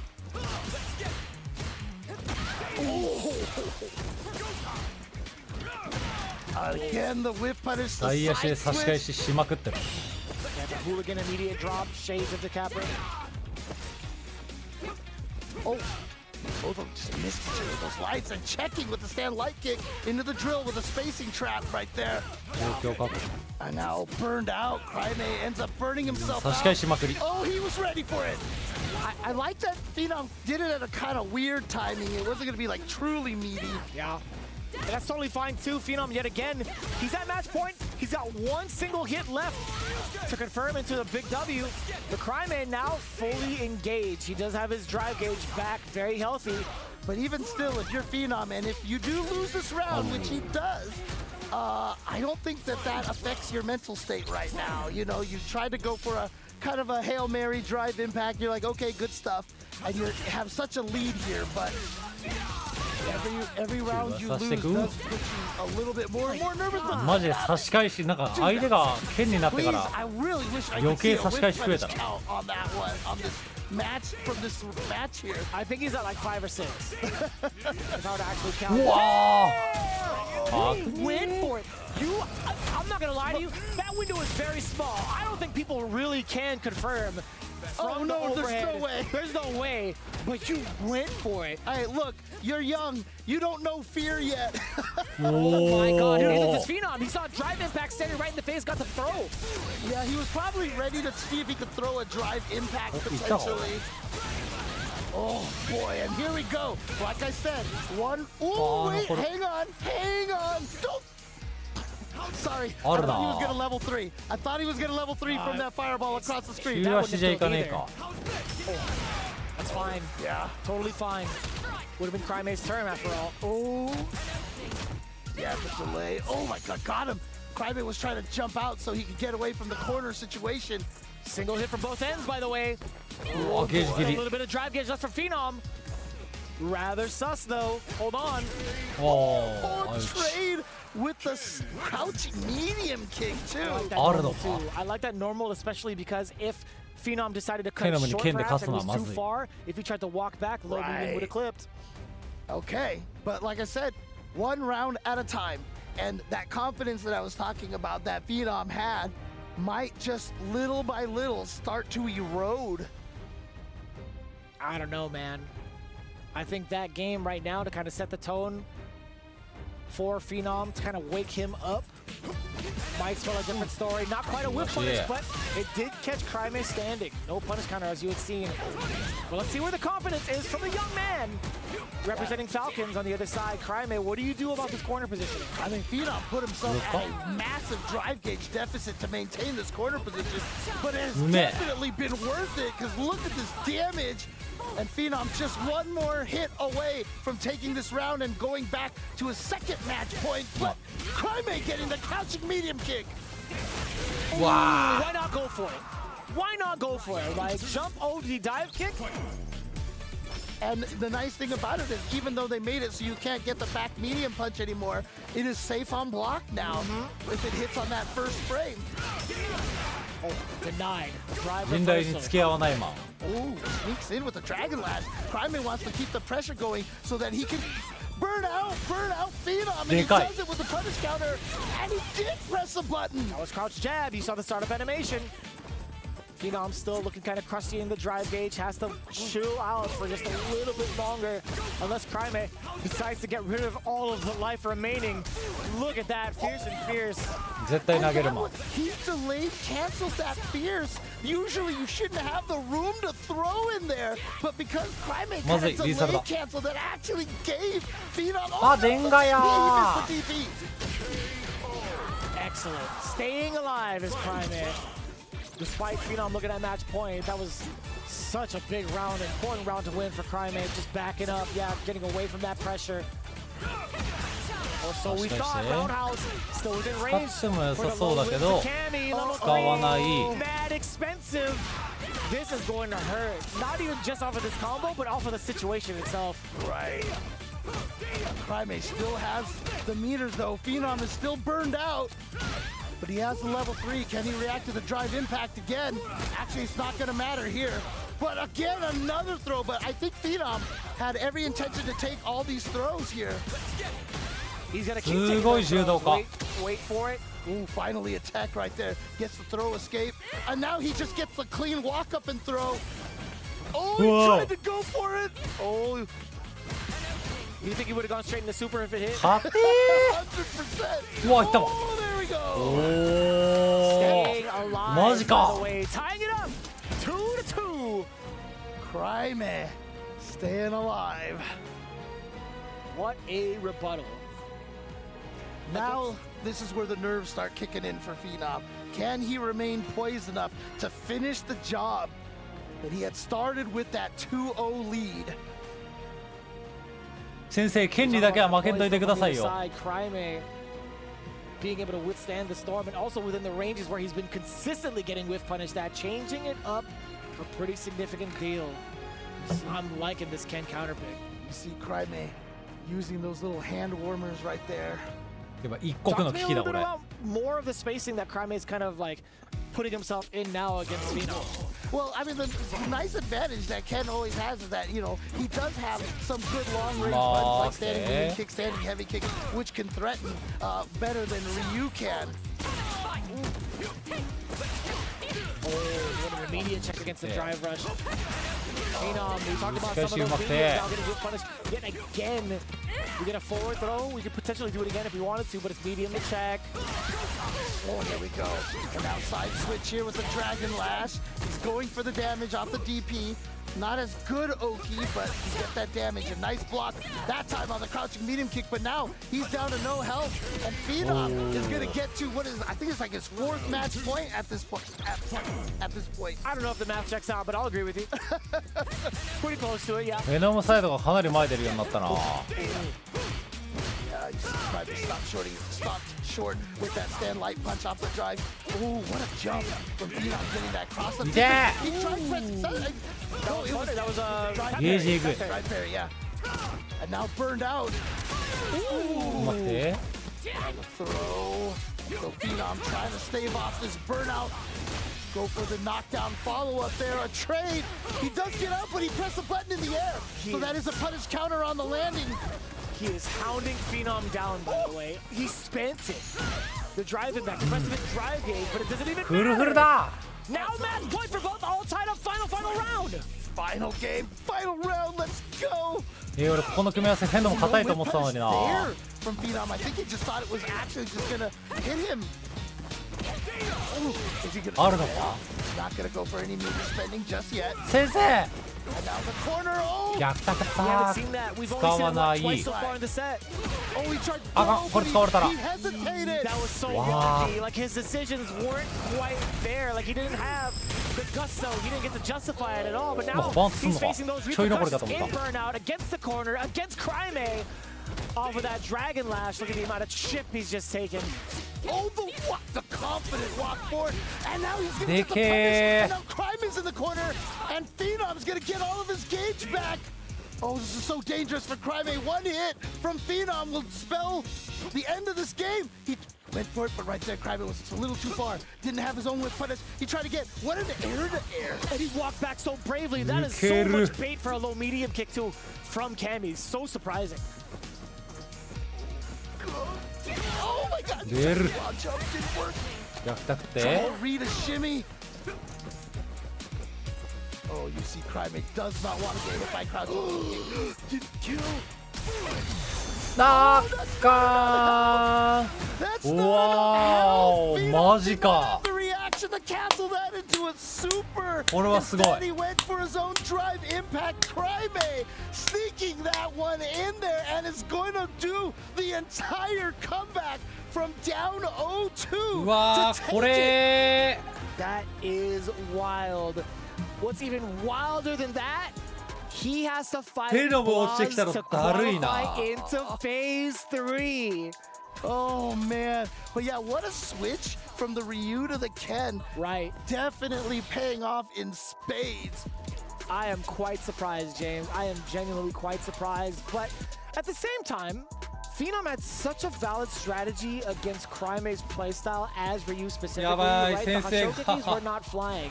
His spacing against the heavies, 負けちゃった definitely not within range. He had to find a way to readjust everything that he was throwing out against Phenom. And it did it also much more with impactful buttons, sorry, very impactful buttons like crouching medium. 知り対決2人の年齢合わせても俺より年下マジ Also, he made the damage count. But I think his control against the drive gauge system against Phenom was really the highlight. And I love the change of expressions. You went from Crime giving that Balrog face from the Super Turbo, from Super Turbo into the fist pump. And then Crime got いいな stay hit there. Like I 14号 said, 戻り one てえ round at a な time, one round at a time. That's how you make those 0-2 comebacks. 中学校 Don't マジ think 好きだっ about た the な俺 full journey. Just keep it 中学校行きて small, winnable goals, and that drive impact right there. Look at that. The fist pump from Crime. やり直したくないけどもう一回繰り返したい You know, and I gotta wonder too, like, how much? I love it. I love it. I love it. Oh man. And that was such a valid strategy too. Like, that is such a veteran move to do, to Right. trick somebody with that much life left, a normal canceled into drive impact. That was brilliant. Let me ask you this though. I mean, how much do you think of a mental advantage it is sometimes to play Ken against Phenom? You know, who downplayed the character so much, and then when you play him, it's like, do you feel like Phenom has pressure? Like, I can't lose the Ken. I can't lose the Ken. I don't think he feels that type of pressure genuinely, because he has a pretty stable like mindset when it comes to fighting games, right? He's coming in from like an MMA background too, so he's been in the ring and has already built up that mental fortitude in so many different like forms of competition that I don't think it phases him necessarily. But he does kind of joke around afterwards. I wouldn't be surprised if he took to Twitter immediately and said, you know, you guys, チリチリバトルか Ken might be too strong. He's like, you might have to buff Kame. something along the lines of that, I would imagine. Well done. Well done. I work on that very hard, honestly. Phenom's one of my favorite guys on the earth. Oh Okay? yeah, absolutely. I love Him and I love Veggie them, are yeah. easily my favorite pair, man. Oh man. Here we go. It's going to be the Ryu mirror match. Excuse me, that was quite a sentence. Boss versus Cryme. I'll say Ryu mirror, 10 times fast. I almost said Ryu. I'm dead serious. I almost messed that up. Jesus. Oh man. Oh. I'm not gonna lie to you, when I saw the mirror match, I'm like, wait, is this a button check? Oh, but I am appreciative that they went with different costumes here. Oh, the air reset. I wonder if that was something that was kind of intentionally done there. Waited for the backdash, had the punish on it. Blas with round number 1. I always forget that that color originally was only accessible if you input like the mirror match code in Street Fighter 2. Oh yeah. Pretty goated. Oh my. Now here we go, throw. Oh my goodness, went right over the low crouching medium kick. And what a way to make it hurt even more, both on the drive gauge and the life bar, spending that level 1. Oh, but Blas is actually going to get burned out because he tried to parry the Hashogeki. Oh boy. Yeah, just a bit range, get that Genjin charge up as well. A little bit of bar left from the side of Crime. Not going to spend it yet. That's fine, man. Single hit confirm afterwards, but now the throw is going to be very much so a problem. They have to force Blas to make that level 2 call. Not gonna fly. Tying up the rounds in game 1. Plenty of bar to work with. So if he wants to make it hurt off of a single hit, he has access to do so now. I wonder if he was worried about the meaty fireball, because if he had gone for the level 1, that's the faster startup. But he went for the level 2 instead. Possibly, but the way that Crime was laying it down, throw after throw, made it very hard to predict what he's going to do next. If you get the perfect parry now, against the crouching medium punch, Blas fighting back. All right, here we go. Corner pressure, Blas just needs one tiny hit here. I like Crime trying to chase him down, but there it is. Wow, he went for it. Again. Doesn't know danger. Gonna go for the level 3, but how do you survive the situation? Any chance? He's also got to watch out for Ryu throwing that gun, because even if he could block the super in time, he would still die, but he just walks up and gets the overhead. Yeah, he sure does. Even Crime immediately looked up, exasperated sigh. He was like, man, I can't believe I didn't block that. And honestly, I was more so concerned about being too predictable with fireballs because of Tatsu. Oh boy. And that's going to be the opportunity for the Denjin charge. Crime hasn't had a chance to get a charge himself just yet. There it is. Blas spent it, but what a jump back in the corner. That roundhouse actually reaching was such a problem, man. Okay! No Hashos here. Blas absolutely ready for it. Woo. Not too bad. Medium kick as a punish counter. Blas could take a couple of those. Yeah, at that distance, for sure. Oh! Wow, heavy punch to the face. That's a lot of damage. That's definitely one way to do it. Blas, again, with the head scratch here. Just trying to reset to some plus frames, perhaps, or at least some pressure.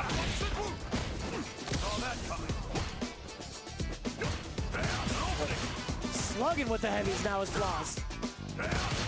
Frames, backing away from it too. Yeah, it's been a really consistent option from Blas against the block solar plexus. Kind of just jumping out of the corner.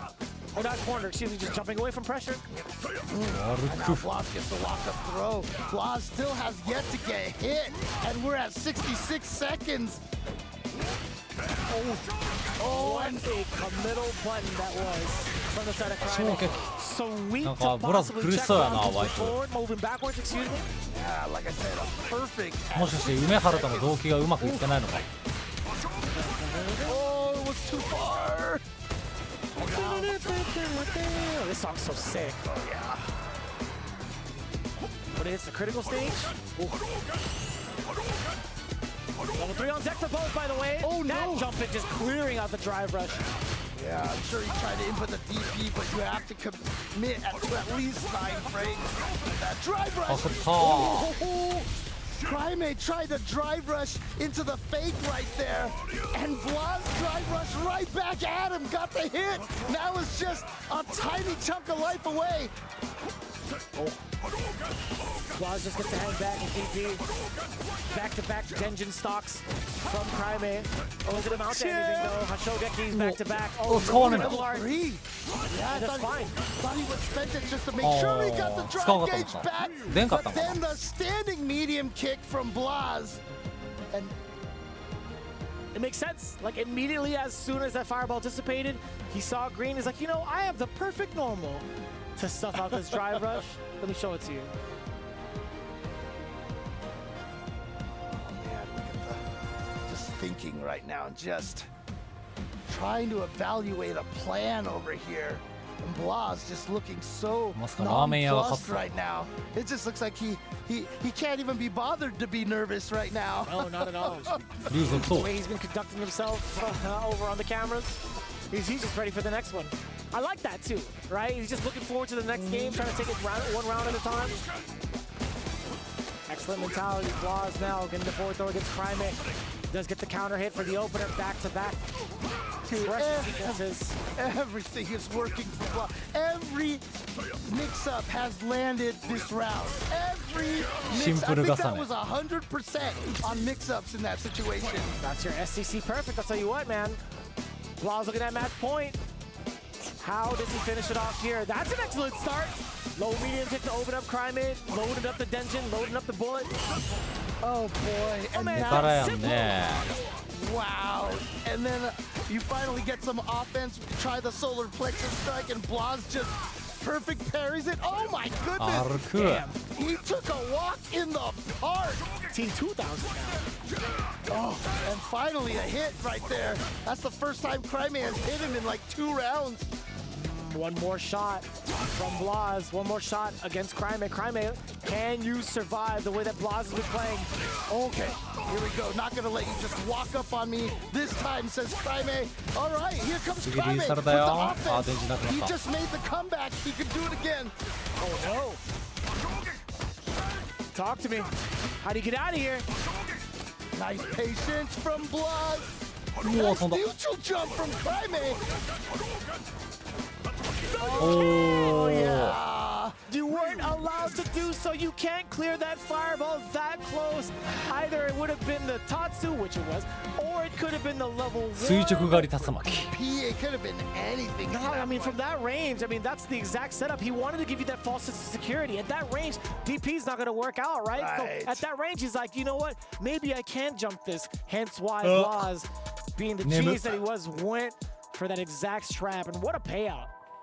Oh man, and yeah, you know, you try to get people who are taking advantage of their plus frames in those situations, but honestly, Blas is looking so solid here. I mean, the way that he played was just full of confidence, and you can see it in his demeanor too, and his expressions.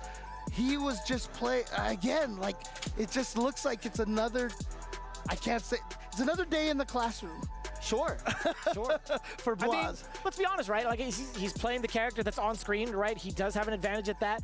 He has a pretty decent track record against Crimate. I mean, how many times have these guys practiced against each other, and how often is it with the same character as well? I mean, there have been plenty of moments in the World Warriors where you know they change it up sometimes. But honestly, in the Ryu Mirror match, it's hard to call. It's really hard to call. Blas being the one to move on. Your qualifier into the next phase, into phase 3, excuse me, from Group H is Blas.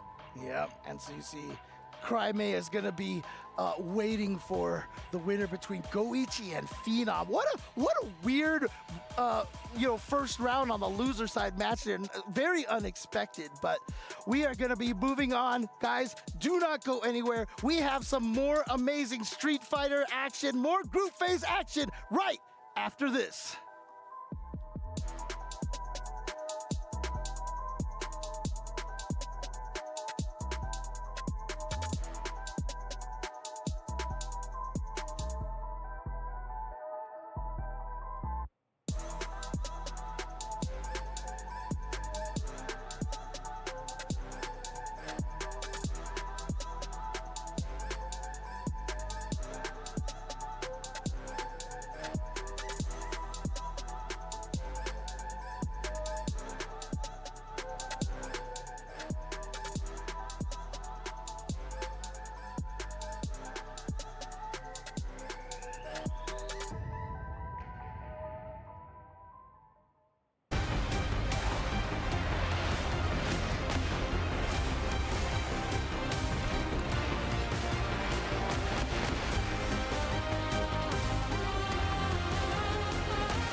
I'm Shine. This is Psycho.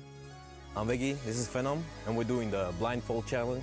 It means they're gonna play each other with blindfolds, no sound, and we're gonna instruct our teammates and try to help them win the challenge. I'm ready. Let's go. Let's go. Go. All right. Again, you got the punish counter. Be careful. Just, Again, you got the punish. Almost the punish He getting hit counter. with headbutt. Oh, punish counter. Just block. Pineapple. Nice, you hit him. Are you on the right? Oh, perfect KO, baby. Really? Perfect. What the fuck? Woo! Wait, let me know. Let me know. Did it start? It started now. Fight. Yeah. Wait. Okay, you got the hit. How close am I? Bro, just wait. You got another hit, and nice. then pineapple. Then trust me. Pineapple. Block, you're on left side, by the way. Perfect, bro. Punish counter one time. Just wait for the headbutt, bro. Just wait. Just trust. No, hold up. Oh, you almost had it. Oh, you're so close. I mean, you didn't get hit, but. Oh, okay. Oh. Reaction. Okay, dude, level 1 on you. Just wait. Okay, headbutt. Perfect. Yeah. Oh, nice. Yeah, you won. Bro, I was trying to tell you to block, and then at least when you block the headbutt, you can command grab him. Bro, you know the You four did- dashes you did command a throw? dumb look. It was like this much. Oh, really? It would have been so sick. I want to watch the replay. Fight. Let's go. All right. Alright, you full Yes. screen. He just did a headbutt. Yes. Hold back. Heavy headbutt. Parry. Go back. Alright, now he's 目隠しでheadbutt. バ He レ did a る headbutt. ずるすぎだろ Butt slam. He's in your face. He's on your top of your body. Wait, normal throw. Pick it up, back throw. Wait, bro. Yes. Am I Back throw, just back throw. Just back throw. Okay. Headbutt. He's right in your face. He's right in Got your more face. left Right in than your him. face. He's in burnout. Okay. There you go. Nice. Oh, he's not in burnout. Alright, you back to him. Left side. Full screen. 5 Nice. bars. Keep going. Yes. Oh, Heavy headbutt. Ooh, the butt slam. What? Headbutt. He hit you with a butt slam. Bruh, I felt like I was so much in control. Like, I know I can't see anything, but I felt I was in control. It's the Did I win? heavy You win the headbutt. one. Okay. Oh my god. Between Let me know. left side. Butt stabbing. Yes. Keep going. He's in your face. Yes. Keep butt stabbing. Keep butt stabbing. Yes. You just fucked him into him. Right side. Bro, I'm thinking I'm dead.ずるすぎだろ Cheering. What? Am I dead? Let's go.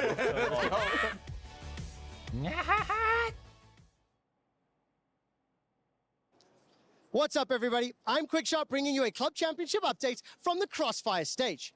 Only Team Vitality are not present, meaning Team Liquid, Team Falcons, Twisted Minds, and Virtus Pro all have representatives in this competition. Now, while I won't go into all the details, what you need to know is this. Virtus Pro and Twisted Minds have been eliminated.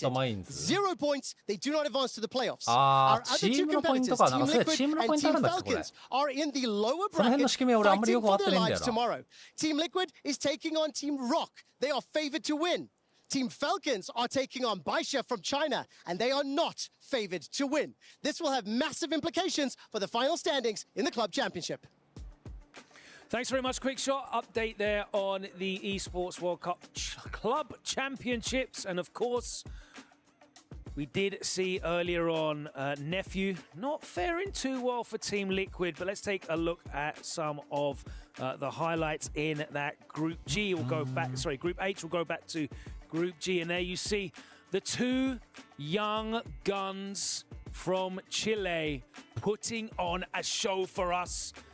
Blas and Cryme, and Justin, you likened them to a real-life Ryu and Ken, didn't you? Yeah, I feel like the way Blas talks and kind of brings himself, it feels like Ryu. Not much words, stay composed. And then when you look at Cryme versus Phenom, you could see Cryme just a little bit nervous, flustered. And once he picked Ken, things started to change around. The fact that he reversed from a 2-0 to a 3-2, which put him in winners finals. But then Ryu versus Ryu, that's the thing I'm confused about. I mean, he should just stick with Ken at this point, to be honest with you. Like you said, it is a real-life Ken. I think he's more animated. We have Blaz with the kind of quieter demeanor sort of thing, but I think between the two of them, it must go back and forth. You're going to continuously do the Ryu mirror. And the youngsters, they're very good at handling themselves in Burnout because they don't pay taxes yet, so... Of course, it was Blaz that came out on top in that winners final. But let's take a look at some of the highlights from Group G on the screen right now. Takedo versus Hikaru, two very seasoned pros, both from Japan. And then it was Nephew against YHC Mochi. Nephew with the hopes of Team Liquid on his back, but he wasn't able to get the job done. We then saw there was back-to-back Dalsims qualifying through the group stages. We had Torimeshi and then Mochi getting through out of the groups. What is it about Dalsim at the moment? You know, I think Sim is one of those characters that you don't get to play that often, especially at high level, and these types of Sims are so different. Mochi, way more grounded than we saw with Torimeshi, one with that floaty kind of wily style. And the way that Mochi play, you pointed this out, Justin, that he likes to lame you out, just put a string of buttons and fireballs out that you just can't get in against. Very frustrating for even someone like Tokido. It was a 3-1, Mochi taking down Tokido. We had an exciting first match between Tokido and Hikaru. Like, Hikaru was going to give Tokido the wash, but a fantastic comeback saw him secure the win. It was unfortunately a wash for Nephew, though, the 3-0 victory. YHC Mochi showing that composure, and Nephew looking like the pressure of Team Liquid on his shoulders was bearing down too much. Very impressive performance, though, from the seasoned YHC Mochi. I don't know if there's very many still active competitive players that have as long a history as him with Dalsim. But talking about histories, two young players that are going to have a long and very successful history are Blaz and Crimate. 15 years old and 14 years old, a combined age of 29, sees their combined age lower than probably about 80% of the players here, Justin. It's crazy, right? I mean, I'm 39, so I've been past that age. Yeah. I mean, what do you have to say about their level of composure at that age? I mean, are you going to the arcade and bodying people in your teens? But the thing is, the one thing I'm super impressed is like they are playing Shoto characters, Ryu and Ken, and they are also playing so fundamentally solid. It's insane because I don't remember any other young player out there that can play slow, precise, hit confirm, reacting. Like the way Blaz just walks you down, it looks like confident Daigo, but like he's in Blaz. That's what it feels like. We saw a very impressive young player come through in the UK, and Ending Walker, of course, is in the winner's side, has already made it through the playoffs. But how impressive have you been this past year and a half with the emergence of these two young players, both in the online world of the World Warrior system, but now transferring it to offline and really not losing a beat? I think it's because they're so young. It's got a very narrow-minded kind of goal. It's like, where's the game? I'm a player. And I'm just going to focus on improving and making sure I get to compete. Because again, all the glamour and glitz around the game, they're still getting used to and trying to adjust to that. But when it comes into it, they're laser focused. They're having a good time as well. That's one of the most important things. I know we saw them pull a couple of faces on the camera because everyone else has been doing 70 different facial expressions, but they're having fun. And that is the key thing for young people playing Street Fighter 6. Cola, we've already seen Blaz make it to the grand finals of our end of season Capcom Cup finale, and he really held a fantastic account of himself, taking down some huge names on his way to making that grand finals. Of course, he fell to Kakeru. Does he look like the sort of player at the moment that's able to repeat that and get to the grand finals and maybe even secure the whole thing and take that game championship here at the Esports World Cup? Not going to say that he hasn't been on form up to this point, because obviously he's made some top 8 spots offline. However, the way that he was playing with that confidence where it felt like he couldn't be unstopped is similar to right now. I'm feeling that same sort of pressure when he took down Goichi. I mean, there were some points where the camera would cut to him and look like he was bored. So I think he might get the same sort of blast. I definitely agree. It's been a fantastic performance from him. He's looking very, very composed.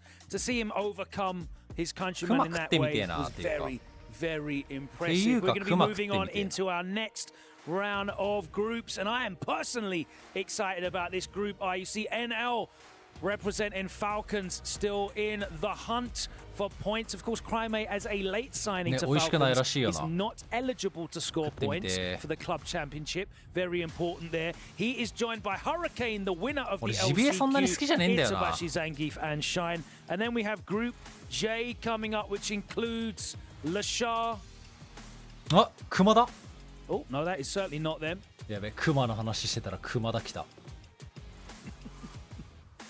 Let's take a look at the brackets anyway. And as you can see, Group I and Group J are the ones that should be coming up, although we did have DCQ and Kusanagi walking into the arena, of course, wanting to make sure that they had their eyes on potential matchups coming on. But Hurricane is the one whose many eyes are after his breakout performance at the LCQ. He was going to be facing NL first match, and that's going to be a big test for him. NL very, very established, very experienced, and very composed. Shine looking for a breakout performance here on the world stage. He's going up against Itsubashi Zangief. And let's talk about this Group J, because I'm really looking forward to this one. We didn't get to see the players entering in, but Lashar going up against Kinsho, who was another absolute breakout performance at that LCQ with the Terry. マリーザは全然出る機会あるだろうな。 Excited to see some of him after Riddle's ここで出るかどうかは置いといても、 I'm curious if we're going to see a Terry このキャラには mirror 出すと match, か or are we going to see こういう Terry タイミングで出す versus みたいなのは Because 決 the め thing て is, そう Lashar, かなり出そう he Terry talked, versus Ed, maybe. yeah, maybe, because I felt like Lashar was not confident at CO with Terry, but even though like the crowd kind of like gave him and egged him on to pick Terry, he picked Terry, and he finally was able to win against NL. So I don't know if he finally believes Terry, or are we still sticking with Demai? And last of all, Veggie against Higuchi. Higuchi is another young talent that looks very, very solid on the big stage. Veggie, he wants to make a statement, doesn't he, Jammers? Real quick, can he make it out of this group? I think he can, because Veggie has beaten Higuchi before. That was at the LCQ for Capcom Cup 10. That was first to two Good format. memory. That was first to two format. And Zangief, as we've spoken about this before, Logan, he has one of the worst changes in the game now, which is the hurt box issue. So things are going to be a completely different story now. So I have faith. Only the results will tell. Collar, who you got making it out of Group J here? Group J, I'm going to put my money on Lashar. Smart man. We're going to find out if their picks are correct. We've got some incredible matches coming up very soon. Group I and J are in the main arena. 4 more groups to go here in Phase 1. We'll find out who will be making it to the playoffs and who's going to be coming back tomorrow to find out their fate. That will be happening after this short break here at the Esports World Cup Street Fighter 6. Street Fighter 6 What's going on, Hurricane? Great to see you here at the Esports World Cup. Phenomenal performance through the LCQ. Man, what a ride that's been for you. Coming through, of course, from Central Africa, Cameroon, you know, it's one of the talented places where people may not have resources to travel and things like that. What does it mean for you to participate here at the Esports World Cup? It really means a lot. Obviously, I didn't have that much opportunity when I was living in the UK. Since I went back home, I have much time, even though I don't have much experience now. I don't play online. I play with my community, but I'm able to travel now, and I still feel like capable to like make the same statement that I think that I was able to do if I was living in the UK. And I'm happy that I was able to put up the win, and I'll just hope that we'll be able to keep going like this. Boy, I wish you all the best of luck in the tournament, man. Looking forward to watching your action. Oh. 1分縮まった。いつもより。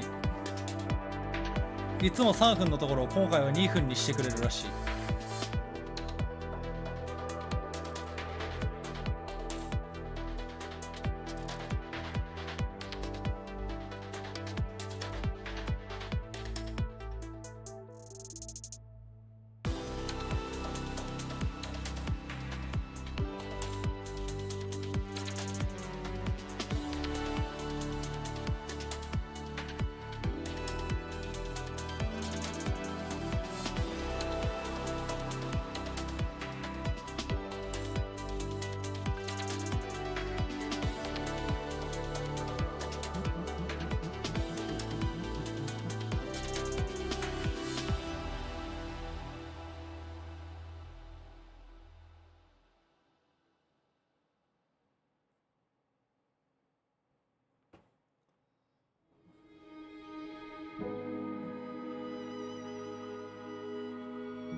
やばい。時間が空くとクマのことしか考えられない。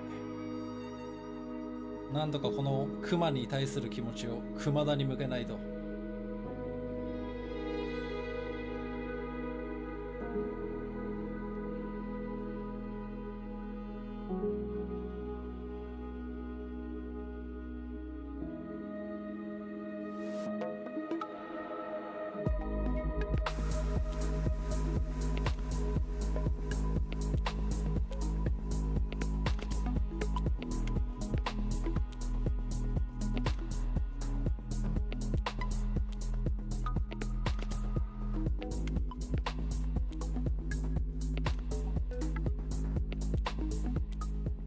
昨日東京にも雲出た。あ、そうなんだ。俺それ知らねえな。出過ぎだろ雲。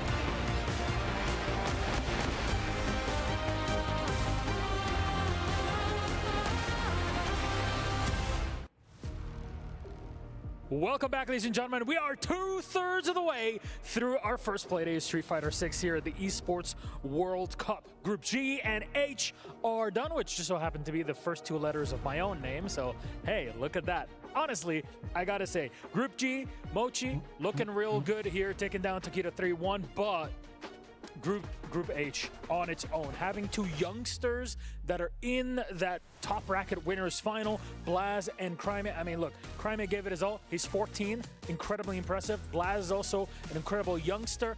For someone like me who is an outsider to the FGC and to Street Fighter specifically, it's so refreshing to just see new players, not just the unks that are competing. Yes. It's a lot of new blood that are coming in, and they are doing work. So this is definitely a newer phenomenon that we're seeing in the world of Street Fighter. Of course, Street Fighter has been around for a very long time, but with Street Fighter 6, a lot of young players have been competing, and even at a high level. What's extra crazy is that these guys, of course, are training partners. I look at them as brothers. They're not literally, of course, both fighting out of Chile. Shout out to the whole South American FGC. But really quick, before we talk about that, I do want to make sure we shout out these Dawson players. You told me that he's not good. You want to see some Dawson buffs. He can't get it done. Did Torimeshi and Mochi just not make it to the finals? Calm down, sit down. Maybe you're not that good. Tweet me if I'm tripping. That said, what is good is our next match that we have. We're heading on over to Group II. The Dawson players trying to curse me from the chat. And we're going to have Hurricane versus NL, and then, of course, EWC versus Shine. That group is absolutely insane. Really looking forward to it here. It's really going to kick off the last leg of our night, and I'm just hyped to get it started. All right, let's get into it, ladies and gentlemen. Hurricane, qualifying from the LCQ, is going head-to-head with NL. Let's send things over to our commentators. Appreciate to our fabulous host, man, passing it off to me and Vicious. We're going to be holding down Group I. I'm very excited for this matchup. We all know how prestigious and godlike Hurricane is in the game of Street Fighter 5, and just Street Fighter in general, excuse me. So for him to have the opportunity to start traveling, this is phenomenal. Welcome to the grand stage, Hurricane. He will be going up against Falcon and NL, so it's going to be a Wolves versus Falcon fight versus the Dogs. That's what I'm saying. Man. Yeah, we definitely can pretty much associate it in that way because there's definitely a dog on the screen with Hurricane. Over 2,000 hours on ranked alone. Sheesh. That is insane. Worth it. Now, look. The fruits of his labor, my friend, right here. And he won through the last chance qualifier, what makes it even more epic. My goodness, I know Hurricane is going to make this count. However, talk to me. This is NL we talking about. This guy's not only one of the most seasoned veterans in the game when it comes to Street Fighter, well started from Street Fighter 5 side of things, but this man is very solid fighting against Cammy. We've seen it against Punk last year, EWC, and now moving forward here, we going up against Hurricane. It might be a different look for Hurricane. Let's see what he brings to the table when it comes to the blueprint. Yeah, we've seen a lot of the specific tech against Cammy that is shown off in CEO, facing off against Punk, by the way. So we'll see if Hurricane can match up to that status or even surpass it with his style. 俺結構ハリケーン予想なんだが、ここの組み合わせ。Already representing the spin though. Why not? You gotta see where NL's head's at, right? Conditioning starting early. I like the block there. A little bit too far out for the adamant though.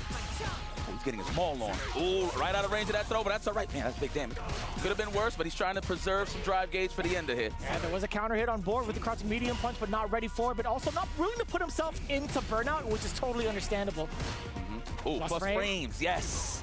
Drive rush? No, not even. Oh, I didn't notice he didn't have that much bar.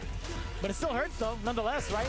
Oh my god, what are we gonna do to get out this? Wow, sniped out the stagger. Okay, Hurricane. I see a lot of barnyards and houses in the middle of the air. What's going on here? Just a lot of that. A lot of that. Oh my goodness. Damn, a very expensive opener. Oh, I like that. Wow, hit the brakes. He could have done a third dive kick while the anti-air there from NL. Yeah, it makes a lot of sense too. It could have been a dive kick. It could have clipped out the medium kick. from NL. But we'll see what the corner control is like. He's backing up a little bit. He's rather healthy with a drive gauge. What a stop against the spin knuckle. Let's go. Just wailing at the drive gauge. What a catch. Trying to catch him. やばい、なんかエネルいけそうな感じしてきた。 Chopped him right in half. It beat it outright. I thought there was going to be an exchange because of how active that background is. Yeah. That is wild. Block your leg. That was max distance too, and I was aware. No throws. Looking for the tech there with the delayed jab. No bite from Hurricane immediately. Into the level 3 high concur. Jump out the damage. Dust them off a little bit as well. One 力 more の sequence だ for 方だ。 burnout potentially is, oh my. Okay, I thought Hurricane was going to put himself at least in a position to maybe parry a normal into like an OD uppercut perhaps, but no. Hurricane finds a way to push out, but as soon as I speak, he gets hit. Well, yeah, that low health, yeah. Right? Hurricane collects a little bit of data. So let's see what happens next game. NL looking strong as usual. Rather clean too. A little bit of a slow start in the very beginning, at least the first round, but very much so aggressive as soon as he was able to act. Yeah, and all revolved around the drive gauge too, right? NL getting these big openers. Okay, just a couple of lights in the DP and then immediate drive rush. Checking down below, Hurricane not ready for the approach. Wow, Damn, he just ate the entire fierce to the grill. とんでもダメージ。 Oh, you got something to prove. We know you're good, bro. Okay. There we go. Put yourself out the corner. Cross on the big damage. Beautiful positioning, so important. おお、なんだ。 You thought it dropped. I thought it dropped. NL did too. Nice. うまくて、うまくて。わあ。 早い展開にもついてきます。 That's all right. 74 seconds on the clock, by the way. These rounds are going mad fast. These guys are あまりにもパワー。 Okay. Hurricane gotta play a little cleaner here. I don't even know if Hurricane ever played this guy. Obviously, he hasn't been traveling through certain scenarios, but here he is playing that high level play. Let's go. なんだなんだ。お互い結構 Getting that same roundhouse range. Oh, trying to go for the dive kick as well. He's trying to snipe out the counter poke low forward. That makes sense. Within that range, that's a very common scenario. However, not finding a lot of success. I think NL is already prepped for that exact moment. Oh, that's confirmed. Target combo. Unhand me. She said, release me. No, that's not what she 俺はエネルを舐めてたかもしれない。普通にハリケーン勝つと思ってました。 Alright, stand round. Oh, the DP. And he always, usually for certain ranges, he'll do the fierce one. So just to cover all, like, the ranges of the dive kick. Yeah. Oh my God, scoop. There's another one.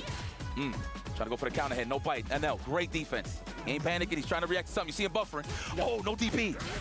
Oh, that could be more than enough. It is going to be more than enough with the drive gauge at hand. Level 1, not even needing the level 2 at all. Very, very impressive start for NL. Like Hurricane's taking his time, thinking about it. All right, yeah, get some water. Yes, Hurricane is far from over, baby. This is 3 out of 5. So many more chances to work with. You're starting to see how NL is starting to play. Maybe we'll see a little bit of a couple of more checks down below, which exactly he does with the low medium kick to start. That was pretty good. Feel like NL trying to stagger. Okay, that's the first one represented. We'll take. Oh, actually, the second one. That's why Hurricane got that big punish first time. You're right. Okay. Oh, they did it again. Wow. 打つなぁ。かなりパワー。 What he said twice. Yes. You know what I said. おお。 That's a universal language. 最善のタクっぽい。 I felt that one. No. That's also your universal language. That's rough, man. Hey, papo. うわ、大パン対空。嘘だ。 Oh my God. Now, on top of that, just to piggyback off what I said earlier about NL knowing the matchup, he plays Cammy himself when it's off time. Oh, word? I mean, that is one of his characters. You can check out his previous iterations of Street Fighter 2, right? For sure. We're just familiar. Even if he doesn't play Cammy anymore, we're just familiar with the direction all Cammy players are trying to go for. Yeah, that's fair. You get the side switch なんかめっちゃ芸術使って。 OD version, excuse me. バーンとして。 Did you cause that burnout? Pretty significant roundhouse clipping him. But how long does he get this control for, right? While in burnout, NL, he's going to be hanging back. He's not going to be pushing the envelope too much. I love the slicer for the plus frames, but how do you stop him from pressing? This is a good start. Yep. Oh, and back on touching the grass, touching earth. Mother Earth. Oh my God. ターがを使う人なんだ。 Looking dehydrated right now. It's kind of tough, man. Putting him in the air fryer, taking away all the moisture. Seriously. Listen, we need a humidifier here for this burnout. For this dry heat. マジか。 My goodness. And the 3タ L dominant performance. 3-0 for the obvious. Never lacking. NL 3-0 against the Hurricane. The storm has been quelled immediately out the gate, but still so much more potential to come. Hurricane knocked into lower bracket. I mean, he was the one that made it through from the last chance qualifier, completely stacked, so not going to be the last we see of him, but Just so impressive with the way that NL layering his offense, making the correct reads against Hurricane throughout the entire set. Doing it that consistently against the man who was so unpredictable in the LCQ is mad impressive. And he demoralized Hurricane for throwing dodge kicks like that. There was a lot of scenarios where NL would probably counterpoke with a low forward. So that's probably what Hurricane was trying to snipe out. But defensively, NL just had some good anti-airs at the end of the day. So he kind of slowed down Hurricane, forcing him to play more of the ground game. So just try to force him to even come to the corner. Maybe just play a little bit of that rope-a-dope so he can fish out those type of whip punishes that he's looking for. Right. Again, some of the options that Hurricane had gone for, they are rather tricky to defend against. But against NL, I feel like it's just not going to be working out too much. Right. We've seen his state of mind in regards to like how he approaches certain matchups. He's like, I want to kind of throw out some of the tricky stuff early to see where they're at. But he, in fact, got that blown up rather early. Was not able to make the adjustments fast enough for NL speed. Okay. Now look what we have here. One of the legends of the game. Itabashi Zangief is going up against Shine. We can see so many different paces too. You saw like the amount of, I guess, the speed in comparison between like Hurricane and NL. I don't know if that tone is going to be set between Itabashi and Zangief and Shine, right? Shine could definitely dictate the pace with Kimberly, but Itabashi is known to be rather active in a lot of cases as Zangief. 最初はザンゲなんかな。キンバリってどうなんだろう。Detonation focus versus 100 thieves. There you have it. Will Shine rob him blind? Is the question. Is he a real thief? マリーザ結構 Well, I mean, he does play Kimberly. He likes to steal some turns and take some massive damage out of his opponent. ザンゲはどうなんだろうな。 This is going to be interesting. Both banger characters that you really don't get to see. Well, on the side of Zangief, Kimberly, great representation in this tournament for sure. But it's gonna be a banger. Yeah. Itabashi Zangief plays. Yeah, most likely off of these knockdowns, right? I think we give a lot of credit towards Itabashi Zangief making the correct reads most of the time. Like even if people happen to get out of his clutches, he always finds a way back in consistently, right? And also being able to control the neutral with the tools that Zangief does have, and also the tool that he's using on his lap. Dear Lord Almighty. That looked like a skateboard part. I'm telling you, that's what I think about it every time. I'm like, that is a personalized Tony Hawk tech deck theme park or skate park on his lap, man. He's like, listen, I always wanted a skateboard. I always wanted to be on a bicycle. But I play Street Fighter, so to represent my childhood dreams, I'm just gonna make this thing. The fact that it leans like that, it's crazy. It's weird, right? Yeah. That's gotta be like maximum support. Both these guys hit buttons mad hard. I'm just telling you that right now. Yeah, I mean, Shine has definitely been of that nature, right? Like a part of like the arcade culture too, right? To a degree. I don't know if he was like old enough, actually, now that I think about it. I do remember seeing him a bunch at like NLBC, like a ton. Yeah. So I would think it comes from there. Man, listen, much respect to Shine. Look, Itabashi Zangief, I ain't even know him from Street Fighter. If you know, you know. Yes. But credit to Shine, man. I seen this guy when he was a baby. He had no facial hair, bro. This is crazy. Didn't even need the $3. From breaking tables in IKEA to moving forward here at EWC. I'm so proud of this kid. You know what I'm talking about. Yeah, you know there's a full compilation of him doing that, right? I found it on YouTube randomly. I definitely decided to like analyze it on stream. I'm like, what did he actually do for this to break? His life ready to destroy. Dude, we got to be flexing like that in the future, I'll tell you what. You got the forearms out like this, you know what I'm saying? Yo, carrying all that weight look like it hurts, son. Shoot. Yeah. Frolic. Yeah, it feels a little inconvenient, right? I feel like to the point of bodybuilding, if you can't reach your own back, if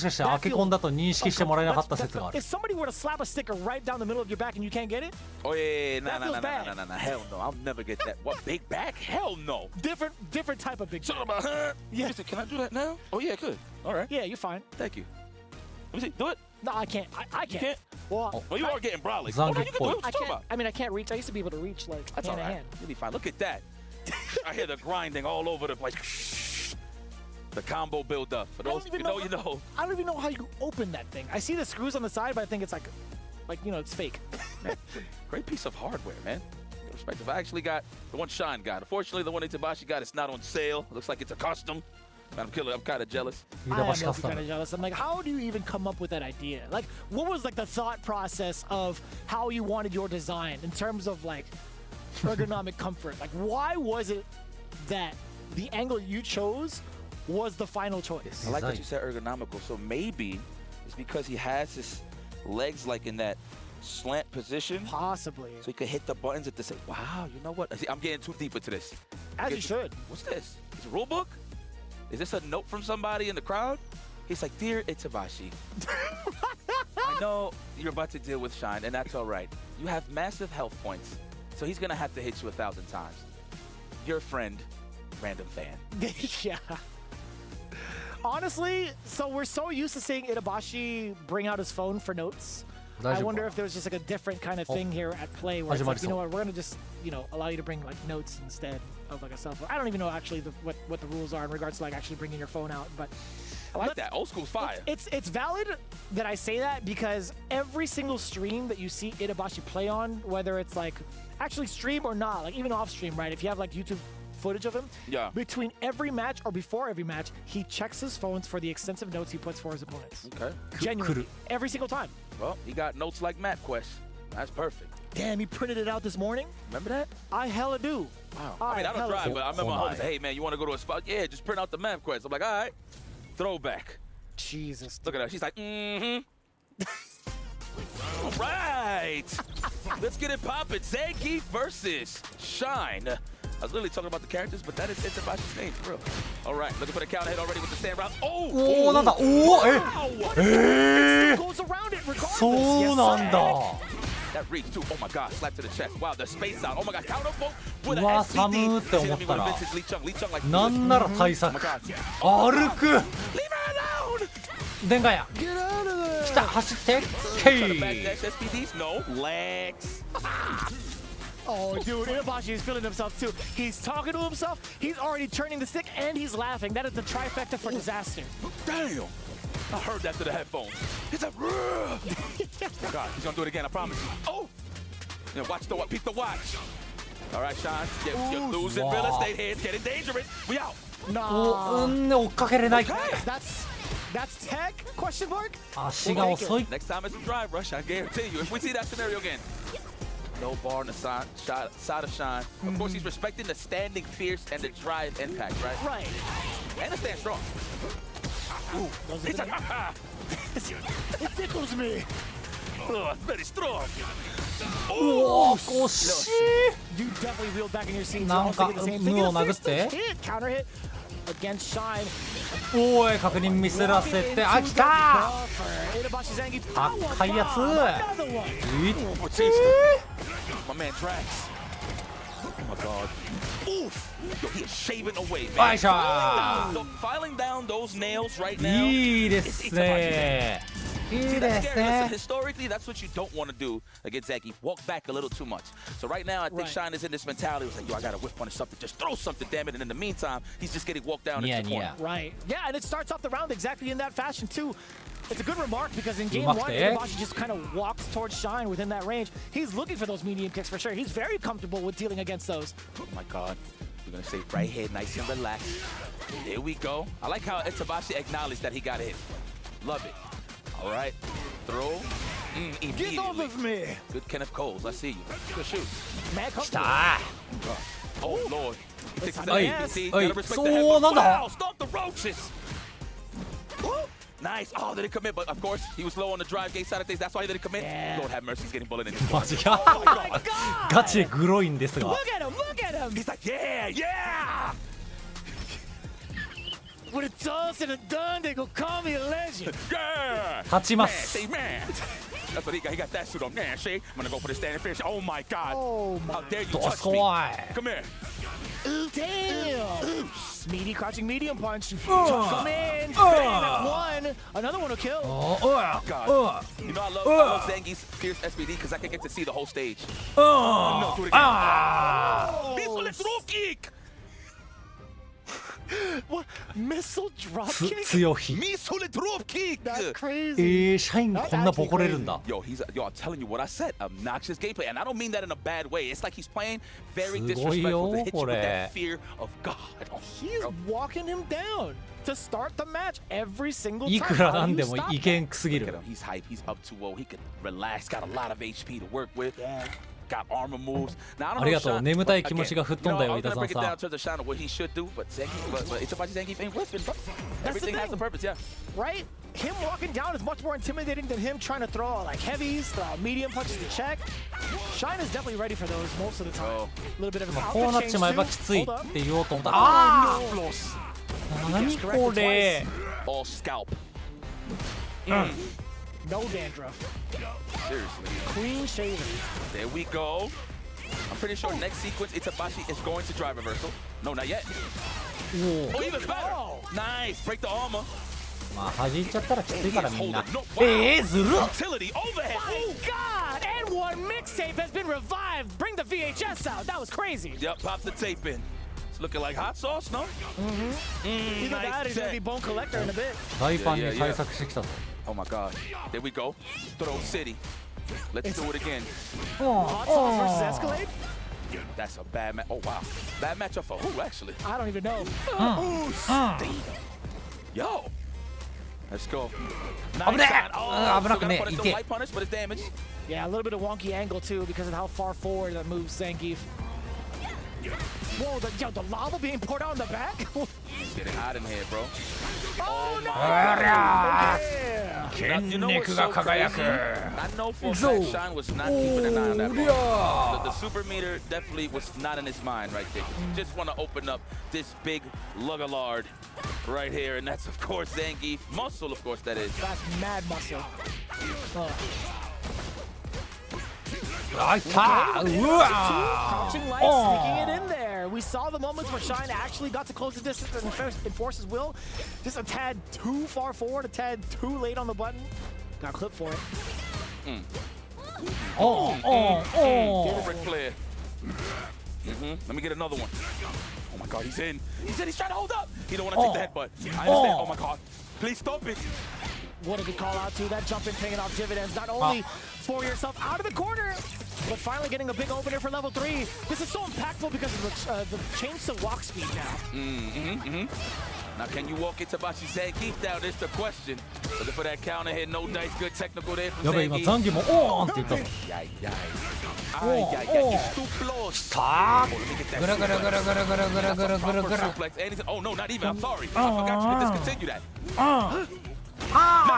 Yeah, big. Very good call. Shine just a couple of sequences away. Itabashi one big punish counter away. You seen those long-winded streaks? That's fair. Let's go, Shine. Nice block on the Almighty!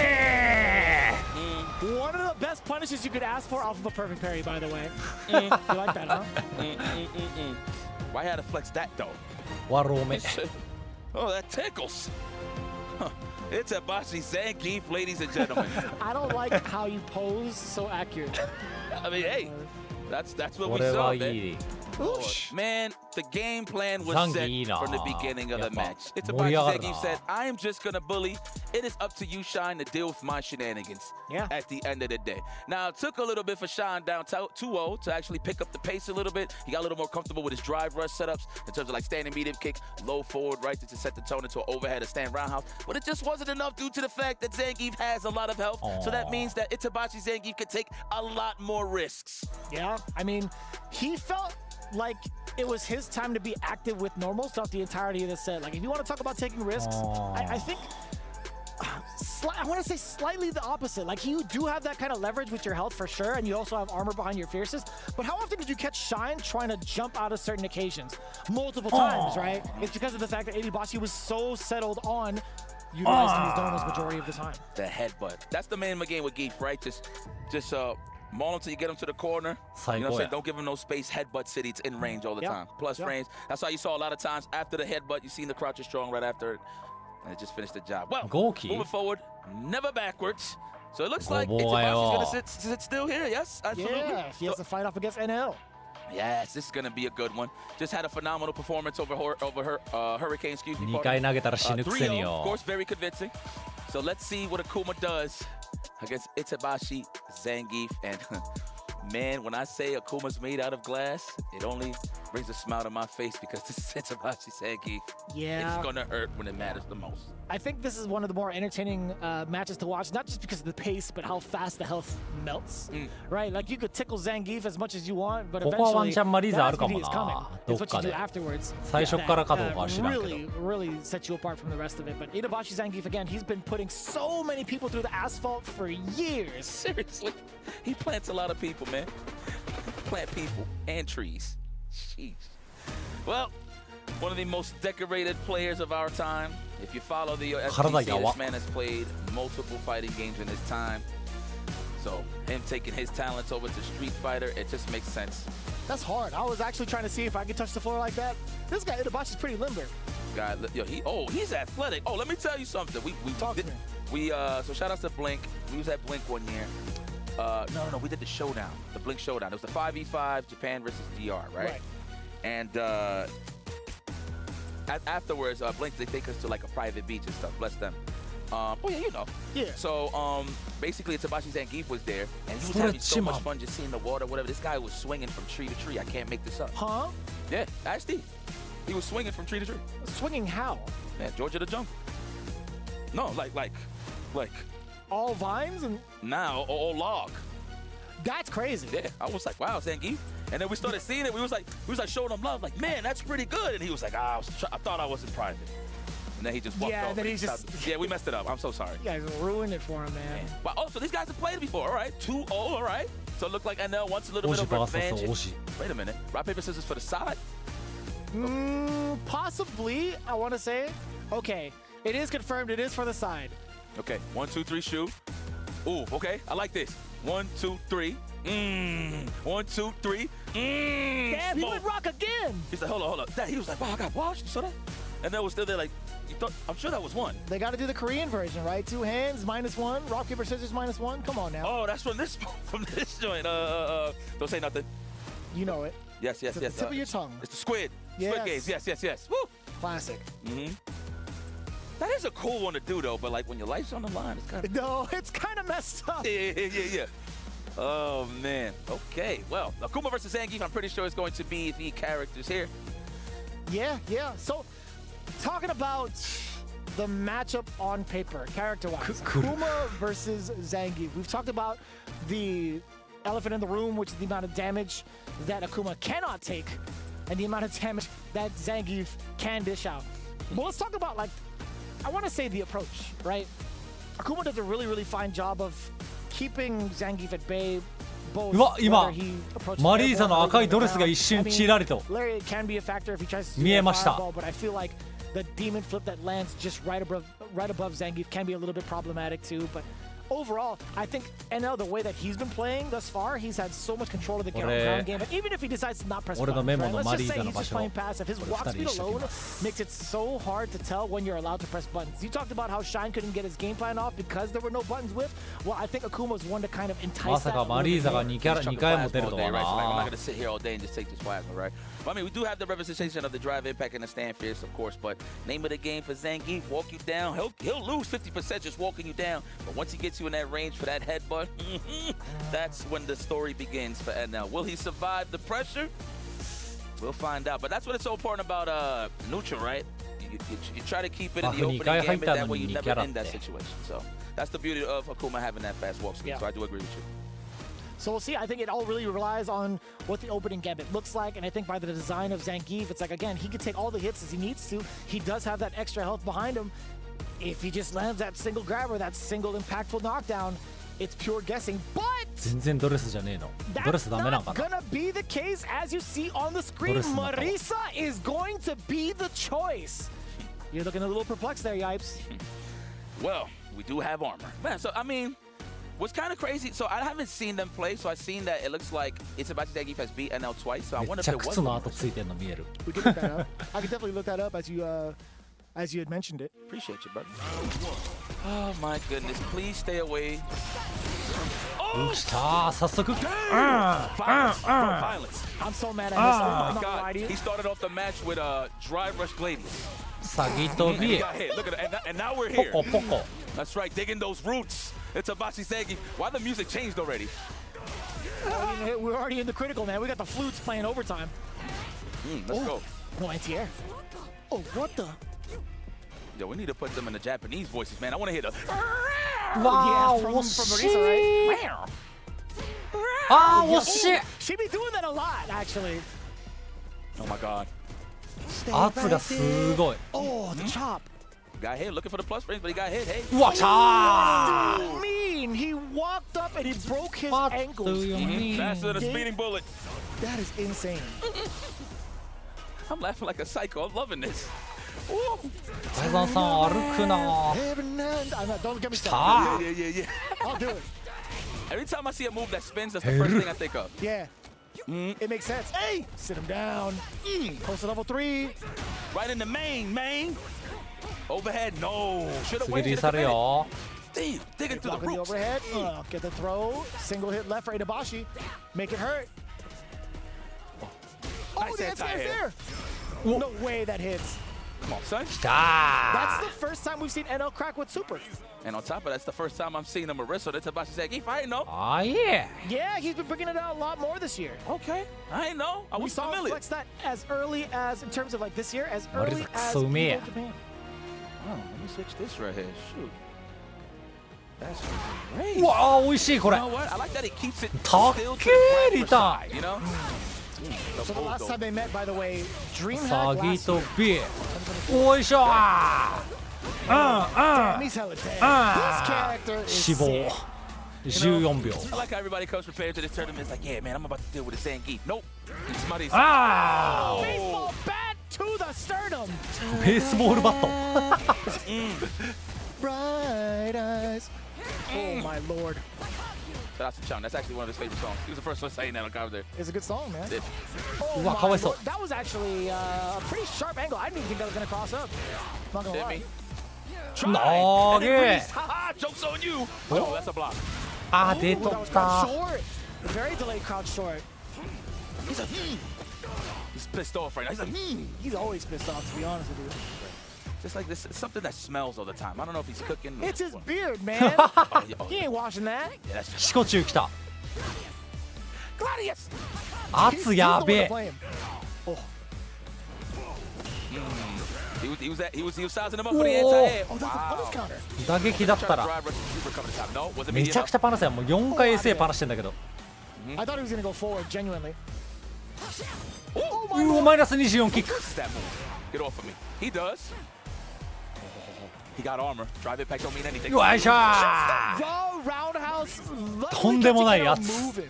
Oh, he's laughing. He's like, I can't believe that hit. That's the exact reaction you could expect from Itabashi Zangief if he gets lucky. That was definitely a lucky hit. I love it. Detonates him. No pun intended.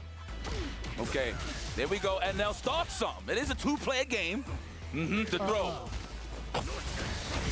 どうもああ Trying to bust in the door like he left his keys in the house. Sheesh. All right. Good offense. I'm loving this throw here. Tranquilo, papi. Tranquilo. Yeah, he has to back away, right? He didn't have enough in terms of the drive gauge. Just under 3. うわーなんかコパンにかくって Commit.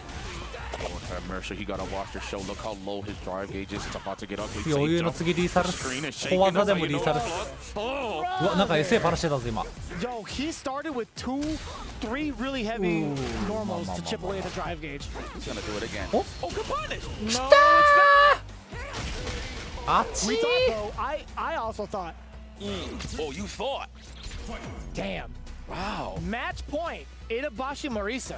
Nice dress. 今んとこかなり処理だけど I love that color. Yeah. Plus frame. 圧やばい圧やばい Oh my う god. わー yeah, チューチ target ュ combo to ーあ nullify the Demon Raid. Excellent choice. Okay. カジノグラディウスあんまりいいこと起こってねえ They don't got な meter to make something meaningful happen here, but he does have an Oki situation. 前じゃんナイスすぎて Up forward, it's about Zangief. Ain't a DP, but he can reset neutral. わあこれバカ痛いやつっす減りすぎ Ay, Dios mío. Oosh. I feel the riot shield coming. I feel it. あ惜しいどー He did it again. He said, ダーン膝 Itabashi Zangief, ladies and 処理 gentlemen. That's a really good, like, evil laugh. 強っ Oh, that's what he said. That's what he was doing. That's exactly what he was doing.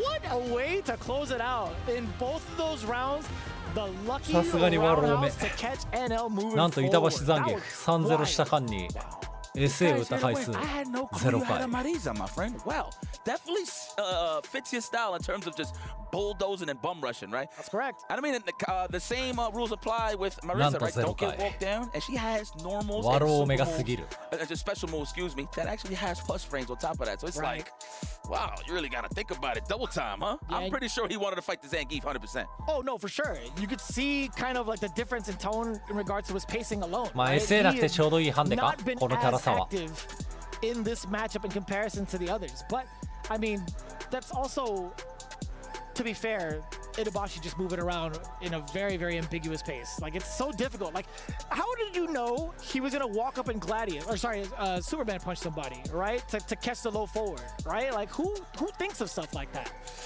That was a bit of a speed run there, but the obvious victor is Itabashi Zangief. He will be moving forward to the final side of things. You will be seeing him on the bonus later on, but hey, it is what it is, man. That's the name of the game when it comes to fighting games. There can only be one, but it looks like we're going up to Group J. Okay. Is this I don't want to mess up his name. Kincho. It is Kincho, because it's spelled different. That's why I'm not trying to disrespect it. So it's Kincho versus Lashar. Okay. Right on. Lashar is just looking ready for action. Straight out of the kitchen, baking those goods. Lashar is out here showing his worth. And mind you, he has been super focused on the SFL side of things. Right. Since he's already, preparing for it. Since he's already qualified for the Cup, right? Correct, yeah. So, I mean, back-to-back major champion, right? So who else can really say that? How much more do you need from him? And also coming in fresh off the heels of Evo. But, yeah, dude, just look at this. Major top 8s, 5 this year alone. That is a hefty amount. Look at him. And Kincho, I want to see, this is respectfully, I don't know who this is. I should have done my homework on this group so I could keep it a buck. I don't lie to my people. So I'm definitely looking forward to see what Kincho brings to the table here. Sure. I mean, like, if you're just looking at based off of results, he had participated in EVO just outside of top 64, just taking a look over at in-cross stats as well. He's been very active with like CBTs in the past over in Japan, obviously. He'd been a part of the Super Premiere as well. But I could name a ton of different events, but his overall results were not very impactful, right? It was all like,ここの組み合わせのテリー・ミラーってレシャーの勝率あんまり良くないんだっけ He hasn't found himself even in like a top 16 scenario that consistently. But something changed in 2025 for him. And I think that changes Terry. Okay. Oh, okay. So he's a Bogardian. He is one of the Bogardians of the galaxy, actually. Okay, that's bars. Jesus. Wow, vicious. I should have thought of that. But it is what it is. 江戸前とかになるのかな Oh, man. Terry, and you know, obviously the Shar is very familiar with Terry. He does play Terry as well. So. Yeah, actually won CEO in partial with that character too. Had the Mai and Terry on deck, and also the tertiary character he needed, so or that he has. It is his main, obviously, but the way he plays, all of them are considered main levels. So that is going to be a little bit of a question. I think Ed wouldn't be too bad of a choice against Terry. Okay. So he made his way through LCQ. For Kincho? てか、伊田さん、あと一緒で DFM に1億5000円入る。なんだその5000円。He made it through as third place in the last chance qualifier, falling short to Hikaru. Okay, okay. Very nice. だいぶ難しい数字だ。You definitely earn your keep. Now, can you keep going is the question. Yeah. Since it's a tall order, it's like, sure, I know you've been watching TV. いいなぁ、1億5000円。さすがに1億5000円チームに運んだら。How much information does Lashar have against Kincho? Actually, I kind of take that all back because Lashar spent a decent amount of time in Japan 5000万ぐらいもらっ while て he も was いい in か。でもなんかあれなんか SFL. な。 He was living なんかいろんな DFM の人の結果でそうなってるみ Either たい way, な he 感 was じだ living in から。 Japan, so I'd imagine they had 結 to 果出 run した into each other. そこに至るまでの要因の人たち I feel like みんな everybody で bumps into each other out there. 割んのかな。 That's how high like the legend rating is. The ultimate grandmaster, the legend rating. 割合出せる There's だ a ろうし lot な。 of points out there to be kind of like thrown around in Japan. I'll tell you what. I'll be honest though, when I was playing online in Japan, my MR was safe. でもゴーイチさんがあまりにも頑張りすぎてたら、ゴーイチさんが1億もらって板澤さん5000円になっちゃう可能性あるよな。割合次第では。めっちゃきつくね。It's time. Who wants to get this big bag? But you got to make it there first. Terry Bogard. I've never seen this color. Do you want peanuts with this knockdown? Says Ed. まあキリいいからっつって。You like peanuts? You're a cashew guy or almond guy or just straight up peanuts? I like cashews a lot. Me too. See? That's not no you cool. Let's go. My guy. And already with the knockdown, looking for that counter hit. No dice. Okay. Cancel out of it. 走るなぁ。やっぱ金田さんマジでバーンと上等な動きするよな。Man, I haven't seen Stanfierce represented yet from Kincho. Not yet. Oh, City, all right. LaShaw looks like he's filling out on the defense. あいたー、これリーサルショー。 The fadeaway medium punch coming in from Kincho. なんならノーゲージっ First す。 round, pretty explosive. It's time to wake up, son. It's like I don't know who this guy is, but he looks cool. テリー、英語版のテリーの玉の声、俺マジ嫌いだわ。 Nice. 必死すぎる。 Okay, you've been watching the tapes, Kincho? There's the fierce represented as you were talking. Yeah, that's like the first one, rarely. Usually you see like a straight up drive rush to stand face just to try to bait out a throw or just shave out on the drive. Yeah, that's fair. That's the Southtown solar plexus is what it is. Same purpose, right? Yeah. That's Throw City, the jump back. Want to kiss myself. LaShaw. Trying to get the counter hit. Get off of me, please. Trying to get the counter hit. I see you kick up with them staggers. Damn. All right. Well earned throw. So aggressive. うわー、すごい。 Okay, just swinging for the fences too. That overhead does get blocked. We'll take that trade all day. Come in. わ Into the level 3. Yes. See, I want to do some cardio. Come in. Compact. What was it? Compact ー、ワン cardio. チャンマンかこれ。 I forgot what it was. うわー、死ぬか。うわ、残ったけどさすがにね、さすがにまあちょっと人生かけるには。 Those hit workouts. テリーって SS で短いよね。真上に飛び上がってくやつだよな。 There we go. That's the LaShaw we know. High intensity interval training? Yeah, hit. That's right. Yeah, yeah, there you go. きたー。 Ooh. Speaking of which, stand fierce lands, big damage. Into the level 3, I agree, we want that drive. なんかちょっと竜的な感じの SS リー So much sense, right? So much of a lead both in the drive gauge. さすがに竜ほど短くないかもしれないけど。 It's going to be so important. Even after that gets blocked, it's still going to be your turn regardless. Ah, nice snipe out on the back dash. 走れてれば。おー。 On the Shar? You know who that man is? That's Kincho. I just found out about him today. いいね。 Nah, you've definitely seen his name before. For sure, for sure. I never seen him play though. That's fair. That is fair, and I will agree with you there. うま Oh っ、 my 確認。 God. Yo, that rib cage is getting touched, son. Uh-oh, that's a throw. Ooh, off the back. Even LaShaw thought about it. That's a throwback throw. No, looking for the shimmy. Trying to play that meta game that is Street Fighter 6, the back throw scenario. Speaking of back throws, you do get one from the side of the Shar. He's holding it. He's draining the rest of that gauge. That was a hefty amount of drive gauge taken away. Tripping. It's all right, though. Better that than a combo, right? That is fair. Burn knuckle. Force fed him the fist. おいしい。 Interesting. You know, with how late that startup is on the uppercut, I don't blame that happening at least once for LaShaw. It just so happened to be at a round ender, which is unfortunate. I love how he catches the emotions, man. He just tilted his head. He's like, it's kind of 割と rough. 普通に内容で勝ってるように見えるな。 Nice. The plus range. You gotta respect me on the Wow, offense. You're just gonna have to wait your turn here, LaShaw. Like the power wave range right now. うわー、なんか Try to meet him halfway, but LaShaw wins. 小技らしか。 Oh my God! Did you see the duff? このラウンドはかなりきつそう。 Yep, that's it. This is a pure guess right here. You're gonna have to think about it. That's why he takes 100%. I'm pretty sure it was like a low forward. Trying to catch the walk back, shimmy, whatever the case may be. But I like that for LaShaw. Get his maul on. Here we go. Get the forward throw to start. Kill rush on in there, still within space to be compact with some of the medium normals that he presents. The kick normals again being able to keep Terry away. Not in this case though. I know LaShaw thought that was an overhead, but he was just gonna let it rip regardless. Good check, no conversion into the level 2. He's looking for it. The dream. Damn. あー、なんかミスっとる。 Big brain fart right there from LaShaw. Unfortunate. All right, next hit should be it. Definitely with the level 3 as well. So Kincho has to be careful. Take a couple of throws. Oh, that could have been another whip punish. No way that works. Punishment. You're grounded. やむなしか。 You're grounded. That is punishment. Level 3 to back it up just in case. Very close to a double perfect. The Shar making the proper adjustments. All tied up one apiece. Looking comfortable. Looks like he needed a couple of games to just recalibrate. Let me see what's going on. Let's get it. Kincho though looking good still. Not like he's in a donut. I guess LaShaw, this is something you can build up on. Yeah, makes sense. Oh, excuse me. I was picking up what you were putting down. Thank you. Checking the drive rush Rush見てるな。 A lot of liberties being taken from Kincho off of these drive rushes, thinking LaShaw is just going to like lay back and just take it. That was, and that's a fair assessment because that's what happened in game 1, right? Kincho was just kind of running him over with a lot of these drive rush cancels. Wow, he didn't make it on the cross up. Interesting. All right.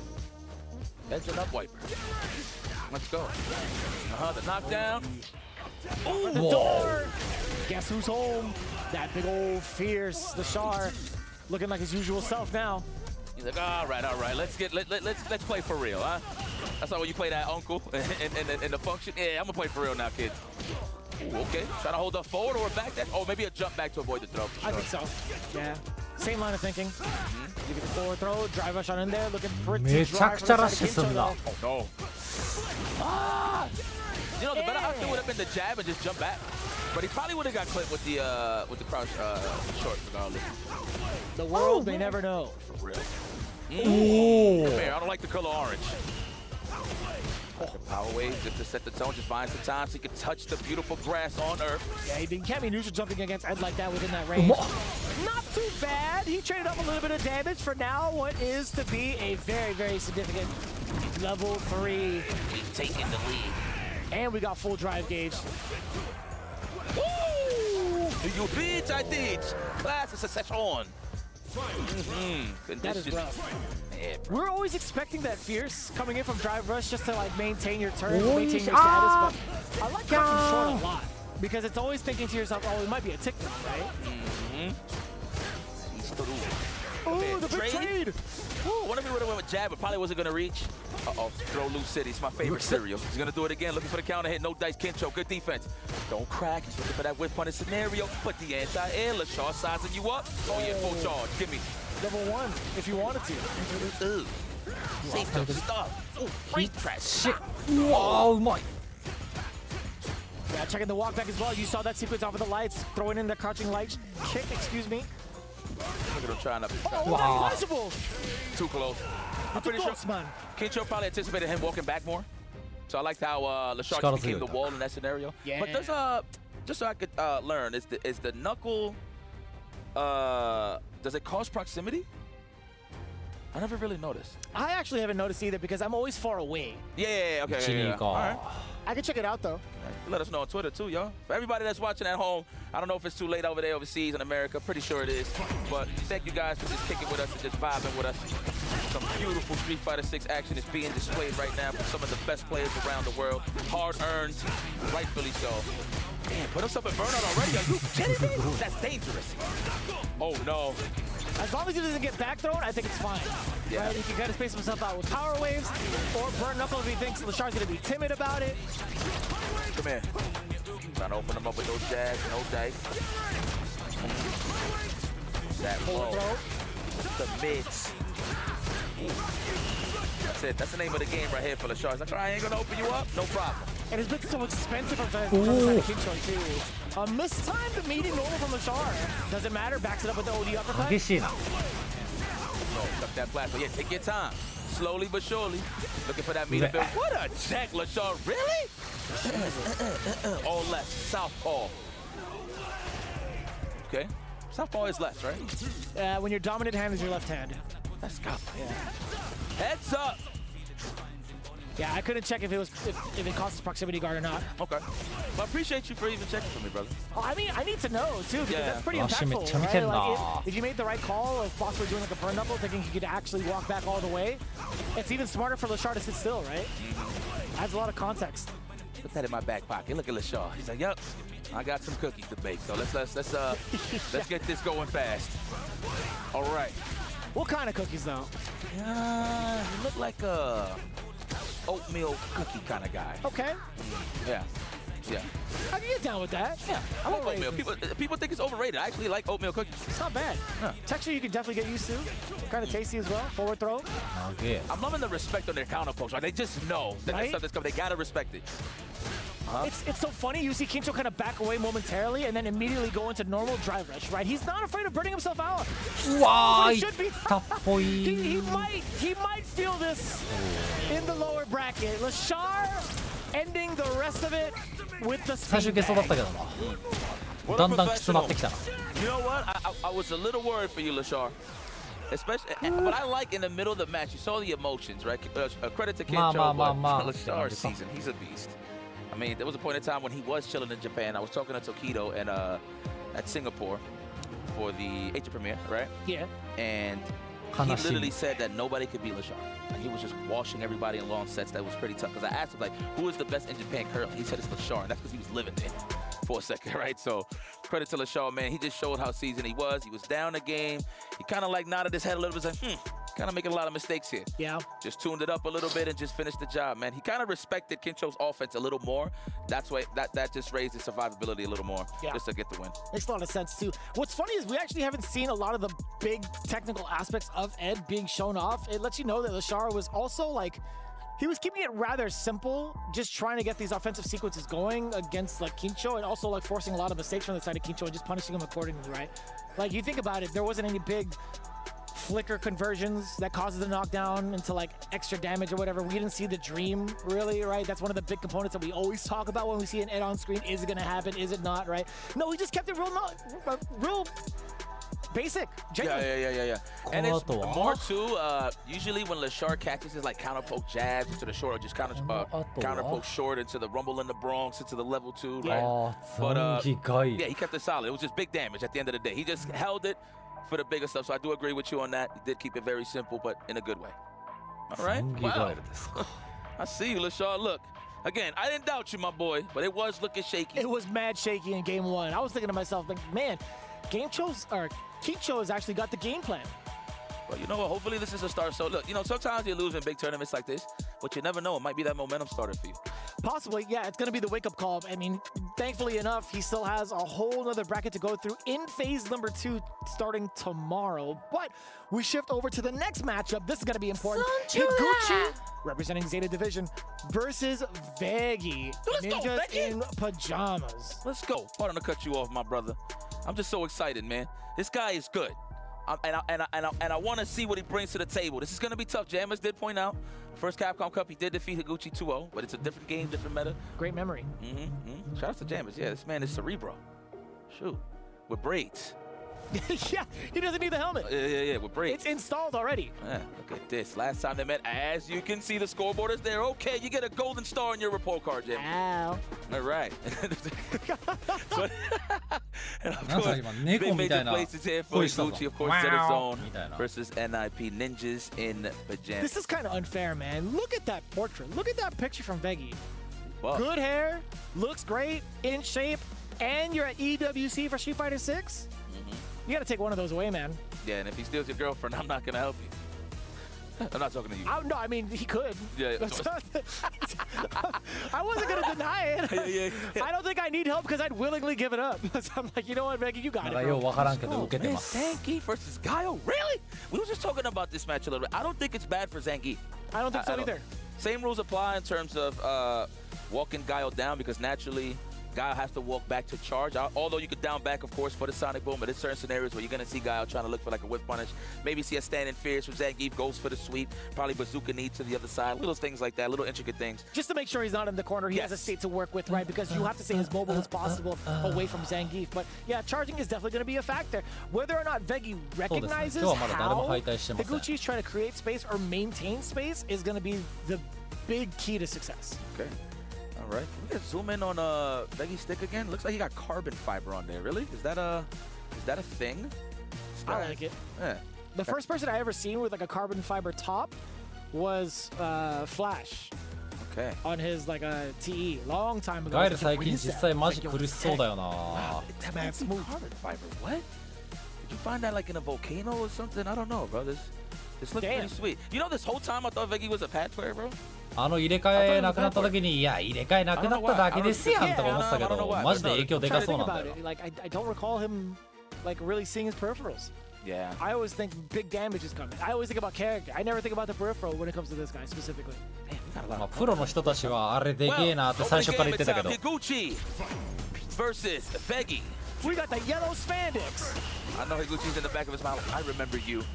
Yeah, you think so? Yeah, absolutely. Ooh, good punish. It's not like he gets super meaningful, so I like that he just rather take the full screen approach, right, with the Sonic Boom, so I love it. この組み合わせしかも残機きついんだっけ To kind of knock Veggie back just a little bit, but what do you do about this? When it's なんかこの残機のパラオル初めて見たもん。 The upside down kick with armor. It's very hard to kind of like react to preemptively, or like react or like preemptively. Think about it. Uh-oh, this is a beautiful start. Oh yeah, that tornado. Ooh, that's explosa. I like the back dash immediately, and it was a little bit out of range. It wasn't like super close headbutt, right? So he still had a little space to avoid the crouch strong. Yeah! Lucha Libre over here, boy. Oh, you know he tried to SPD that. Man, he was gonna hit you with the YI order. Yeah, the fierce. Yeah. He was charging it up. Let me at him. Oh no! どうなるのこれ。おお、カンニング最高。Okay, let me cállate la boca, yikes. Looking for the shimmy. No, good defense, Becky. Whoa! You had the right idea. Wow, great reaction to Higuchi. He jumped back at the next time. 鋭いバックジャンプ。Excellent call out from Higuchi. That solid puncher just making it worse in that round. Oh no! Got clips. まあまあ別に。Oh yeah. Let's go. Get in there. Turn green. Green is money. Green is money. Keep that in mind. Green is money. ガード買って。Uh-oh. Yeah! You still managed to get that on time? Jesus. Oh no! Scoop it, do it.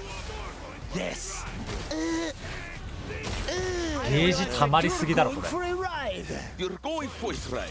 6割ぐらい溜まってる。 Impact, you're going for it, right? If he dies, he dies. Yeah, look at this Russian home. He's holding belts. まだ2ゲージ溜まってなかったからな。あれ最後。 That's cool. That guy's weak. My bear's stronger. To be fair, I think they're a tag team duo, right? What? Oh yeah. Tengi's not in that division unless Armika shows up or something. That's true. Look at you. Eyes are wide open. Oh, is he looking for a flash kick, maybe a drive reverse? I think so. There it is. Yeah. That's like the most sneakiest way to land a flash kick. 結局たまに大パンされるのがきついんだよね。 Yeah, that's right. Yeah, I think I mentioned that a couple of times too in like other tournaments. It's very, very deceptive.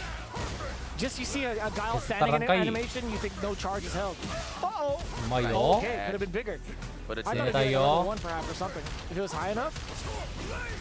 You see Veggie walking forward, so he can build that drive gauge a lot faster. Here we go. We back on the greener side of things. And I like that he blocked that overhead. Very sneaky of Higuchi to throw that out.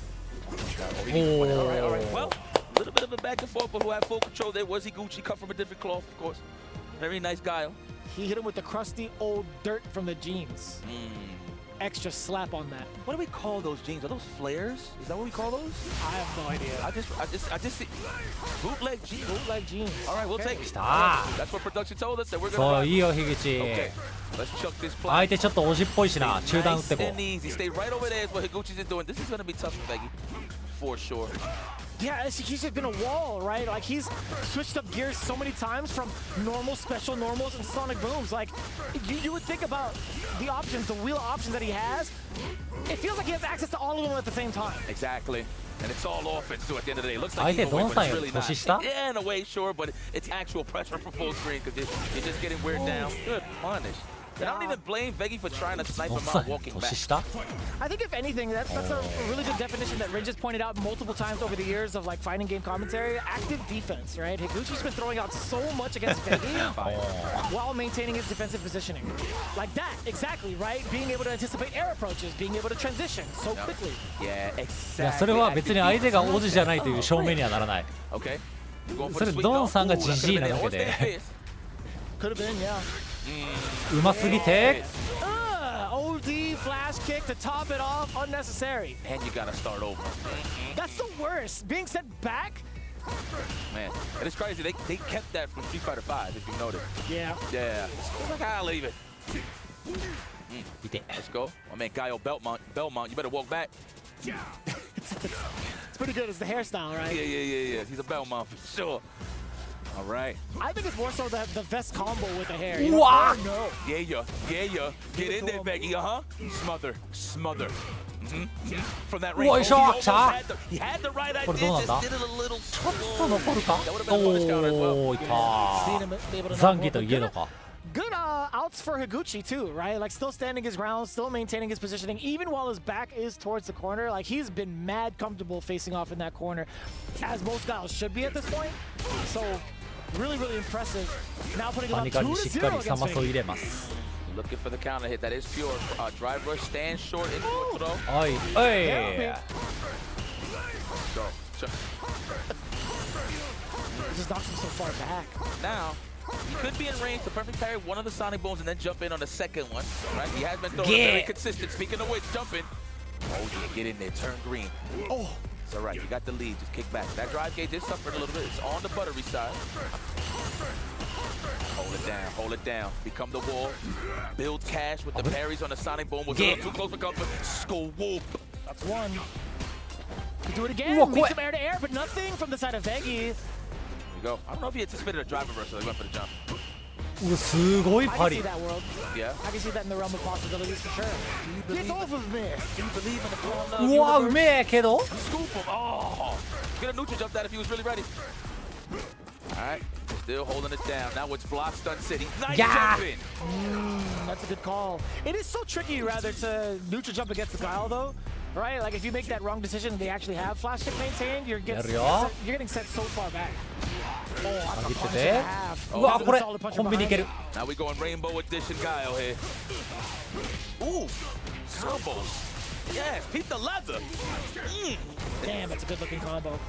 No, it didn't take much, but you know what? It did the job. It put 新 him in 社 the 会 corner, 新 right? コンボ Now you got man realistic to play with. Yeah, 50% plus the state off of a level 2. We'll definitely take that. Crouching heavy punch, clearing this guy's head again. Upside down kick. Oh, no. Oh, no. It could have been so much bigger. Yipes. Yeah, he probably didn't even anticipate the flash kick, to be honest. He probably thought it was just going to be a Sonic. That's a hit. Come here. 飛んどるんですやったー Run it to the hug, でけ I thought ーで that's what was け going to ー happen as well. But you saw the green only, by the way. No commitment from Higuchi being able to jump out of there. I thought it was going to be a normal from the way that Guile looked. Well, at least we walk in, we're winning a bit of the neutral here, walking them down. But as soon as I speak, confirm right here, from the low forward to the plastic. Start over again. Yeah, really back in your seat, I totally understand, man. It is rather frustrating. You have to deal with this multiple times over just off of one mistake. Credit to all you geek players. I can't live this life. That's hard. Look at that. Start again. I'll stay with the cage. The 3 and 4 range, allowing yourself to throw booms like that. It feels awful sometimes, man. Tighten up them laces, Geek. 状態偉く Let's て go, Veggie! Oh, man, I'm not trying to be biased here, ladies and gentlemen, but I'm just trying to root for my guy, Veggie. He is down for the count here. Higuchi's just playing too dominant right now with Guile, keeping Zangief at bay. Yeah, man, if there's any other Zangief you can work against, it's スペース definitely 稼いで Higuchi. きた He understands the pacing he needs to play at. Oh, he's trying to get a tech throw going, but it didn't hit. Nice! Come here! I like how you try to press a button and say, oh, you know what, I'm hit, but you know what, I'm going to make it count. Nice. Uh-oh, one hit away. The drive impact should build a lot of cash. 来い With that drive, oh, the sneaky overhead. Nice. There you have it, ladies and gentlemen. Zeta Division Zone. Higuchi not only wins the match, but he gets his revenge on Veggie. すんばらしい Very nice. First Street Fighter 6, of course. Very nice. Veggie's still in the mix, but that was a tough draw, man. That's not an easy matchup. So I can't even blame でも Veggie. 試合時間自体はすげえ長かっ You た know な what? And he straight up said he didn't have to say that he's the best guy. He just always says like he's the strongest guy. So, I mean, kind of the same. I've just defeated the purpose of what I just said. But I was wondering where you were going with that. yeah, I messed up.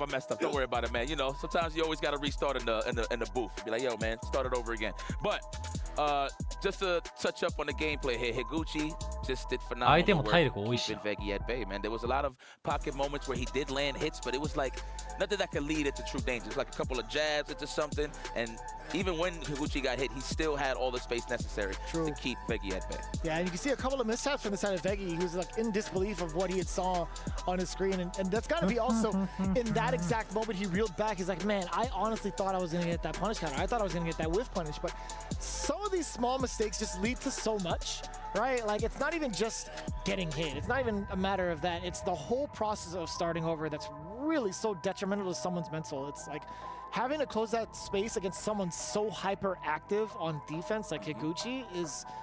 It's so tough. It really is genuinely tough. I appreciate it. You saw that he acknowledged. He's like, man, I got kept away. And it is what it is. The man with the AWSD on the right side. It's just crazy. Lashar, one of the best in the business. Already in the cup, getting ready for the SFL, but that's here no there because he is here to try to defeat Zeta 右側で Division's WSD で移動してるクレイジーな野郎だぜみたいなこと言ってた This is what クレイ matters ジーな right アケ here. コンなのか Big クレイジー bag, な of 野郎 course. なのか A lot of pride. You know, obviously people are here for the money, but you know what I mean? Everybody wants a nice trophy in their living room, man. Like, who doesn't? That's a nice plate. There's a lot of prestige that goes with it. Right, exactly. Like, even if they don't want to talk about it, everybody and their moms will always be like, yo, did you see who won EWC this year? That'll always be a point of contention for a lot of players, but also such a prideful talking point for a lot of commentators, a lot of the players out there as well. So even if they're not really thinking about the money, it's the prestige of having the title EWC champion. It's something you can look back to. And some nice little chunk of change, man. Save it for your future kids. Bless your bless your mom and pop with a house. Who knows, man? If anything, it enables your future plans for family. Yeah, seriously. It's time to have kids. Yeah. So, a little bit of a rehash here. Combo breaker. We talked about Lashar. We talked about his dominance over there. He having to take down Higuchi 2-0 in that tournament. Okay. This is a plan for revenge here for Higuchi. So he definitely studied the tapes. I'm pretty sure once he landed in his group, he's like, gosh darn it. Got to deal with this guy again. But if anybody could do it, it is Higuchi. You know what? Let me see how Lashar fights Guile. I don't remember like seeing him fight Guile like at the highest level. Certain ranges, I think there's going to be like a pretty decent time to kind of reset the timing against Guile's booms. Being able to nullify the first boom with the ignition and then going into the spark, right? Going for the fireball, right? So 2 chances to kind of set the pace that way because your fireball could be at 3 different speeds. But at certain ranges, I feel like he would opt to go for flicker. Okay. Right? I think that'd be pretty impactful to get like a punish counter flicker or even like a counter hit flicker from the side of Ed to kind of control that space. It would really be up to Gucci to create maybe like a further zoning kind of game plan against Ed. But to that point, you lose so much state. Right? You force yourself into the corner, guess what? If he gets a significant knockdown or calls off your timing against Sonic Booms, he's going to be closing in that space pretty significantly. And I like Ed much more in a compact space than I do trying to contest projectile to projectile against Guile. I just think he has a slight advantage, personally, in terms of timing, being able to do the spark into fireball against the Sonic Booms against Guile. Yep. The clash. Force the clash just to get that one pocket to get in against Guile. I agree with you there. Good call. All right. Here we go, back to it. Vacant seat. Bison, you left your hat. Right. That's true. Let's go. With all the Seth bodies in the background, too. I thought that was really cool about like, the lore of the stage. Yeah. All right, chuck the flash. There we go. Getting hyper aggressive. Wow. Really? Yes, really. He'll definitely check those drive rushes. Ooh. Almost. See how much more he's slugging it out, right? Within that range, within flicker range. Time to hustle. I got a 9-to-5 waiting, and it's me playing Street Fighter. Lord, dominant. All they needed was that one whip punish. It got the party started. Condition of the first shimmy led to the big damage. Round 1 for Lashar. Jump in already. Trying to just close the distance. Higuchi's just trying to read Lashar's movements here exactly to see how he wants. Nice punish. Oh, that's ridiculous. Combos. That was sick. Come here. Could have went for a crop fist. Yeah, could have opted for that, but you know what? Kept it safe with the throw. Sometimes Lashar likes doing empty jumps into parries. He does. That's true. We've seen that in a couple of his highlights in previous matches. Yeah, being able to check that too as soon as you try to jump over the fireball. Look at the lack of Sonic Booms we just see overall from Higuchi, already setting the tone. Yeah, he's like, you know what? I like how Higuchi's like, I'm going to have to take the slugger approach a little bit. Like the counter poke game, the rock, paper, scissors, the tick for tat. But we out of range though. You see the space in here, immaculate for Lashar. Higuchi though, however, almost got that. Yo, the setup for the cross gets denied. No! That was fire. Drive rush all the way through from the corner, by the way, into a sweep. Oh, that confident. Oh, really? Oh, he didn't have the bar. I didn't catch that. He was trying to bait out maybe some sort of reversal from the side of Higuchi. Both in burnout now. Lashar, I was going to say, if he manages to get a flicker, he could force chip. Higuchi, what do you got? Swing and a miss. He had to. Like, he had to. So he tried to buy some time so he could get the drive gauge. He was almost close, but who was closer was Lashar. So I'll stand fast. So that's probably what he was trying to bank. That's why he did the level 3. So good stuff from Lashar for just walking up and blocking. Seasoned. You know, at this point, Lashar's a seasoned veteran. No, agreed. Because mind you, the first game that I seen him play, it was not Street Fighter 6. So I already knew this guy was talented a long time ago. So thank you for the reminder. Shout out to my man Damascus. Sure he's watching. Oh, I like that. Drive forward, low medium kick as a punish counter. You heard the tab parry attempt from the side of Lashar. And now within the, like maybe the 3 range, If Lashar's not even looking for it, not even trying to throw out sparks, keep throwing those fireballs. I like how you break that around the 3 range in terms of the number, in terms of how close they are. Yeah. I like that. That's good. That's good stuff. Somebody else had mentioned that. I think Ultra David was the first one to kind of start using that, and it just made a lot more sense. It's like, yeah, Guile has a lot more of an advantage throwing it Sonic Booms against certain characters within like 3 or 4 range. 4 range, of course, he's going to keep throwing it. Yeah, right here. Yeah, 5, exactly. Now I'm starting to see numbers like the Matrix. Yeah. I always segment it off in like different, like, kind of like quarters of the screen. Starting from like the timer, right? Oh, bang, bang. Damn! Knock the teeth out of him. Seriously. And you know Lashar, when he holds the lead, he's not going to overextend. So this is trouble for Higuchi. Man, if he could get a solid hit, maybe an overhead starter or somewhat, we'll see. Uh-oh, he's blowing the dragon. Whoa, man. Yo, every time I'm about to go in on the offense in terms of the commentary, it Daivu just gets set up by Lashar every time. And it's so fast, too. Like, you didn't even get to see the rest of that low medium kick come out. That was just insane anticipation and reaction from Lashar to throw out that normal. Gotta be the glasses. What's your prescription? I don't know. I'm thinking about it's probably gonna give me a headache. You see things that we don't, I'll tell you that. Okay. Nice. Wow, just to get in range. Look at that. Gotta respect that range, right? The stand fence is there, so you don't want to throw a bazooka knee or standing medium kick or roundhouse. Come on. Oh, he blitz does get blown up. Setting up the cross too. Had to parry. He had no choice. He got so much drive gauge out of that, but doesn't amount to anything though. Can I get the Dream? Can I get the Hakeem Olajuwon? Can I get the Katino Mobley? Can I get the Steve Francis? Can I get it? Dude, Steve Francis was such a talented player, man. Wow, let's Katino Mobley together. I'm just saying. Good call. Let's go. Come here. Don't slide the Oh, Shaka. I hate that you focus on that exact line because I'm like, oh, I never heard that part of the lyrics before. Because it was quiet for a second, right? To slide the off. Looking for that punish counter. That's why he's letting that whip rock. Ooh. Yeah, you see that? If he had thrown a Sonic Boom at the start of that, that would have been a pretty significant punish, right? Yep. Come here. You are nervous? I am excited. Hey, son, wow. You know, get out of my head, man. Yeah. I great stuff. Come here. Oh! Time to hustle. Oh, you have to spend the level 2. The burnout is here, too. Look at that. It's a setup. I am dehydrated. 結構技自体は出てないこと多いな。 And he's not giving that drive impact easy neither. It's just all buttons and throws. Come here. Dude, you don't even want to spend. Okay. でかい。 I was gonna say you don't even want to spend a super on defense, but landing it off of a roundhouse will definitely take that. Solid puncher doing a lot of the work. There's gonna be a lot of carry towards the corner. This is where the combo ends, though. I thought he was gonna sneak a reset in between the combos on hit with the Sonic Boom, but I feel like naturally Lashar is holding back, right? There's no real worry on a raw hit from a low forward. Unless, of course, it is a drive rush. That is fair. Yeah. What's he gonna do? Drake Fang's gonna do the overhead. Right. A little bit of damage. Or so you thought you could sneak the drive impact in. That was the first one of the game. That was the first one of the game. 江戸使いのインパクトの読み合いめんどいよな。 That's terrifying. Lashar is going to make it very far. There's no cracks in the armor with Lashar, I feel like. Too good, man. Like ever. Come here, fully charged. What you doing? What you thinking?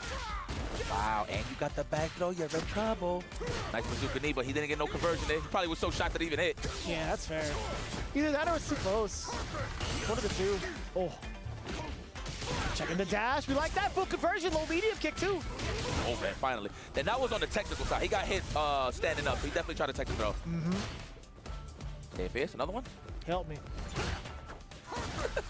It's getting too quiet here in the nooch. Ooh, good check with the jab. I like that. The faster the button, the better, right? Yeah, mind you, that's precision behind it because he had to wait till he was that close to get the jab. You do it too fast, it'll whiff, right? I don't even know what like the hitbox looks like, but I'll tell you what this looks like. That Fierce into a lot of damage. Forward throw. Dash up on him there again. Wow. How are you that ready? He drive rushed towards Higuchi, baited out the invincibility with his own invincibility. Are you kidding me, son? Nah, that's the set. That's gotta be the set. Give me a batch of cookies now, Lashar. That was amazing. I mean, he be baking. Yeah, he's baking for real. Look, see what I'm talking about? He be baking. No, you hear me? My man's connected with the button. Wow, that reads? Level 3? No. He's confident. Letting it simmer just a little bit, right? Yeah. Not rushing the timer. I'm just so thirsty for burnouts, you know? I just want these cookies. I'm sorry. Come here. Cookie's so great. わきちこれ It's oatmeal offense right here. Oh. Makes no sense, but hey, run with it. Stand fierce. We're looking for it. Don't whiff anything. It's real gritty, right? Oh. Don't whiff. I like that. Gucci's making it count. Ooh, that would have been so big. Relax. Tranquilo, papi. You got him where you want him. You got him where you want him. Tranquilo. Single hit from both. Definitely single hit for both. Can Higuchi survive? Oh, on the walk back. No conversion there from the Shaw. He wasn't ready. ゲージ吉 Okay. He had to for the drive gate sake. Oh, you got hit wrong. Oh, you couldn't do anything else after that because of the speed of the booms? Yeah, actually, yes. You're right. He wanted space. うわー着地硬直 Damn. He said you'll regret being born. Now, mind you, it was just a micro walk to avoid the cross-up and caught him on the landing recovery frames. Unfortunate for Higuchi, but Lashar displaying why he's one of the most seasoned veterans here in Street Fighter 6. And best believe this is a guy that you will be seeing moving forward into this tournament because he does qualify to the playoffs. You talk about, you know, the way that Lashar be baking cookies, man. He be baking everybody up with the way he's been playing both offense and defense. He might be a snickerdoodle kind of guy. He got two different flavors on there. But all jokes aside, when it comes to food, man, he ain't playing with his food ever when it comes to the competition. 3-0 against Higuchi. Consistent games over this man. What? That's 5-0 technically, right? It's the best ed. Straight up. Education. Best education. Ed. You know what? And then it's crazy because Higuchi's usually the slugger here, right? But you got to respect those kick ranges, right? Those wind-type moves, right? Because it has that good range to snipe out any type of attempt from a stand fizz, bazooka knee, low forward, soulbot kick. You got a lot of options to cover in terms of that range. So the fact that Higuchi had to respect him so much in that mid-range, that was ridiculous. Dude, that is such a blatant call-out. Yeah. Like, you could drive rush forward and just block, right? But that's just adding too much flavor. He said, man, he just couldn't stop him. He just had that feeling like, you know what? I accept my defeat. He was just a better man today. Yeah, very nice. It's so wild to see it come out that way because of how often they do get to play each other in Japan.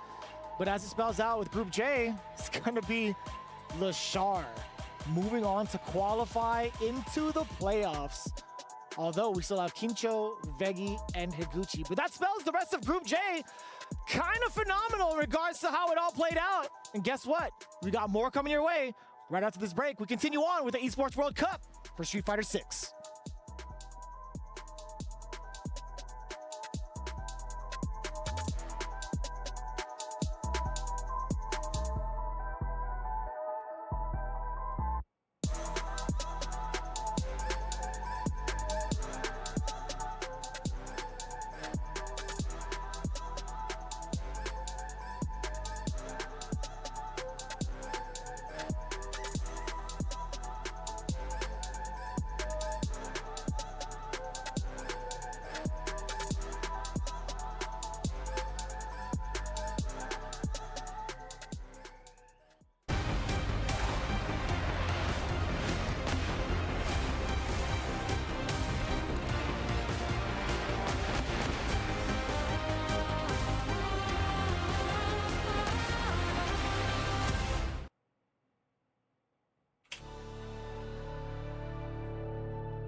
次はどこだ竜騎士 DC フーロックさん熱っ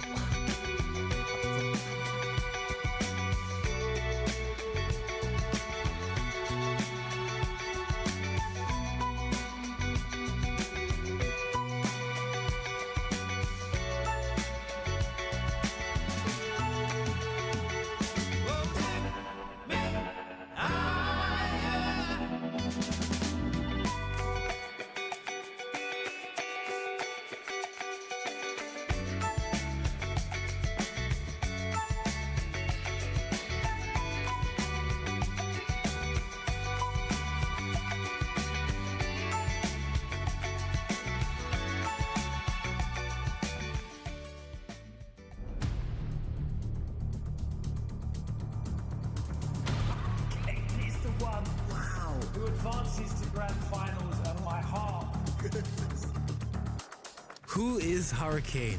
Oh boy. Let's go one further here and take out the number one online player. Finally, someone gets this guy to put some project. Oh my God.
Finals there, and he went up against an informed Itsubashi Zangief, who surprised us a little bit with his Marisa pick. Justin, I know you were excited to see the Marisa come out. Yeah, it was interesting just because when you think about Itabashi, you would think like, okay, Zangief already does well against Akuma. Akuma's scared of Zangief, but then he picked Marisa, who does also more damage, and obviously there's also a few more things that she has in her arsenal with like Crouch Fierce into SA1, and also, man, every time Akuma did something, the Gladius just cooked Akuma every single time.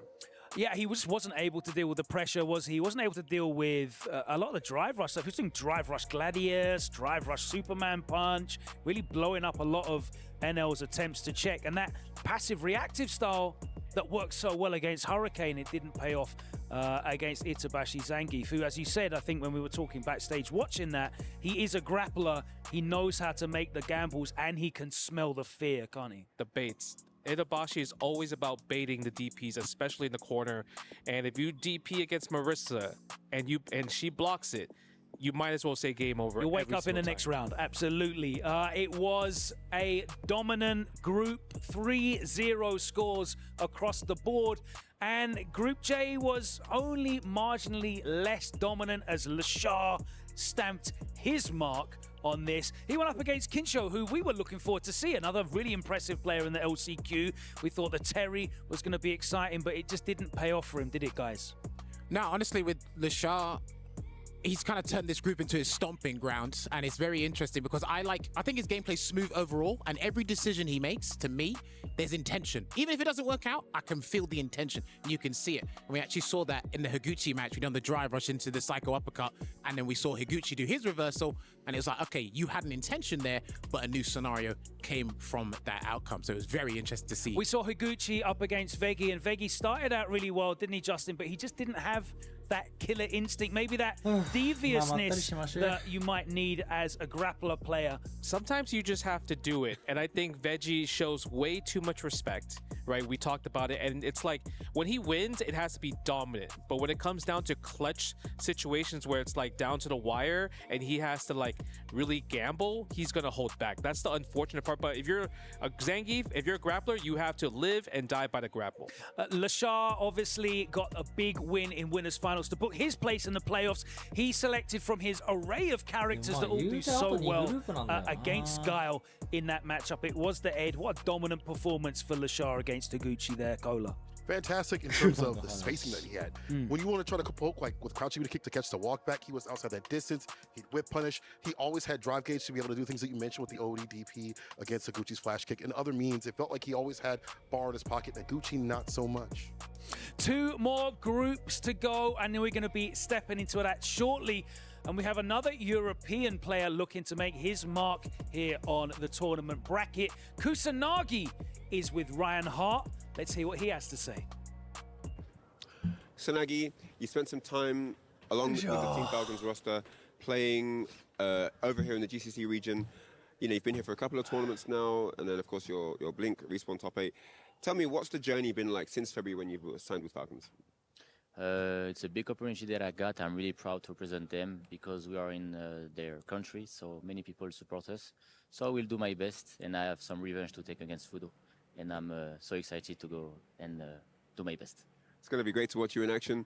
What would you say, because obviously you've traveled around, being from France, France is one of the strongest regions in the world, no doubt. What would you say the main differences are in how France approached the game and how Japan approached the game? To be honest, I think Japanese players are most, how can I say that, more players with high level compared to France. But we are a small group with also good teammates. And I'm a little bit disappointed that French player cannot be qualified because I know there is many good players who can be there and make a good performance. So again, I represent France and I really want to make them proud. And we'll see how it goes. Good luck, man. Wish you all the best. Hope it works out the way you need. Kusanagi here, getting ready for action. Kusanagi about to step up in Group K, representing Falcons alongside DCQ. 2 Falcons players, both drawn in this group, but they will not be facing each other. First match, we have Kusanagi with the unenviable position of going up against Fudo, who's in incredible form right now, isn't he, Cola? He's absolutely insane. Being able to switch between the DJ and the Ed and take them at a high level and showcase that those characters are still very strong. It's going to be tough. It's going to be difficult. But, Kusanagi was surprising with that reuse since Season 2. DCQ made it just through the LCQ. He was one of the 9th placed finishers that managed to win it in the tiebreakers. He's here once again representing Falcons, and we know the quality is there, but he's going to be going up against Ryukichi, who has looked very impressive recently, but maybe the Ken pick isn't the one that's taken him to glory. And I know he's been working on some others, Justin. Yeah, I was really surprised when I heard that he really went to switch over to Mai. I wonder if Evo Japan, like the finals, him and Mena, was like the reason why he wants another character. And Cola and Jammers, you were telling me about Mai is the one that he's been playing a lot more on the CFN in Japanese tournaments. So I'm really curious, do you think he's gonna choose Mai right off the gate right here? Curious to hear what Lucas got to say, to be honest. We'll find that out. We'll save the surprise for you as we take a look at the last group, which is Group L. And of course, we have some more exciting new names in there as Mickey, the breakout star from EVO, top 8, the player from Hong Kong, goes up against V-Wisdom, of course, representing Twisted Minds. The home crowd is going to be behind the Saudi player. How excited are you to see Mickey play on this stage? I think I like Mickey a lot. The way he attacks, like the way he always wants to choose a different option. But I feel like is he? I don't think he's gonna be nervous, but I'm curious to see what about Wisdom, just because he looks like more of a nervous type because he had to qualify from the tiebreaker match against Ryusei. Absolutely, and also Bonchan Pugera coming in that group as well. High pedigree players here, so many we can't cover all of them here, but you'll see them all perform. Up next, let's go over to this short piece. Really looking forward to seeing this. And of course, all the action from our last two groups as we bring phase one to a culmination will be up in about 5 minutes' time. As serious as we get about our passionate tournaments, it's also important to have fun. And we're here on the Riyadh Boulevard discovering new and exciting things all the time. The latest of discoveries is the Trackman Golf Simulator right behind me. And I have none other than Higuchi and Kincho who are going to test out this amazing contraption. Higuchi, こういうゴルフ機械試したことありますか？一回もないです。初めてです。どうでしょうか？なんか慣れてない分ちょっと緊張してますね。So he's never done anything like this before, and he knows that as he's never done it, it's going to be quite, new, and he's quite nervous about this new experience. Let's talk to Kincho. Kincho, こういうゴルフシミュレーター試したことありますか？全くないですね。初めてです。ゴルフ自体は？ゴルフもやったことないんで、ちょっとどうやって振るのか今イメトレしてます。So he also has no experience with simulation golf and actual real golf either. He's wondering how you actually swing. How do you actually do the perfect swing? 体の形も大事なんですよね。ああ、なるほど。どうやるんだろう。ちょっと頑張ります。勉強になります。It's going to be an educational journey for everyone here. Let's go in and check it all out. We are here in the Trackman Golf Simulator, and Higuchi is up for the challenge. He's going to go. He's never done this before. First ever club swing.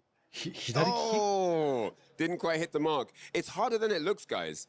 If you've never done it before, it is quite tricky. And he gets it. Nice job. Wow, second time success. This is great. Kincho in the back, looking very nervous. Never done it before. So he's holding the club like that. He's actually left-handed. Yes, look at that. Nicely done. Great stuff there. So yeah, that's why he's on that side. All right, so third time's the charm here. Last strike before Kincho goes up. Well done. All right. Change. Switch. Kincho, you're up.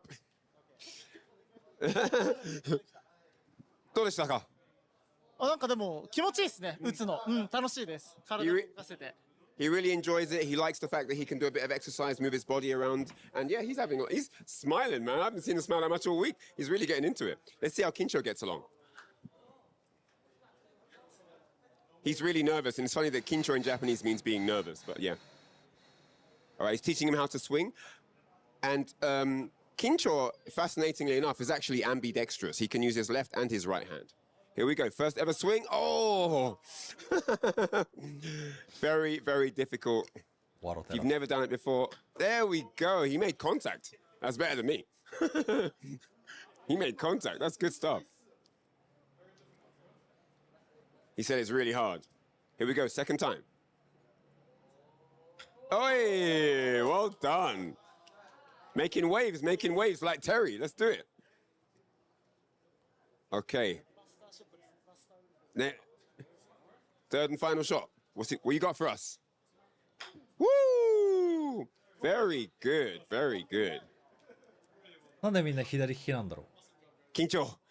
どうでしょうか。二人とも左利きなのかな。めっちゃむずいっす。It's really, really hard.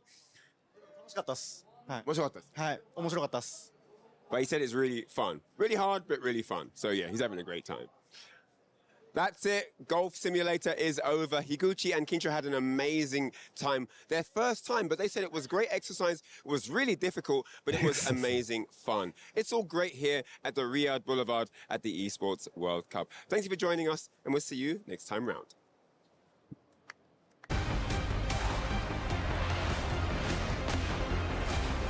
シュールなひとときだった。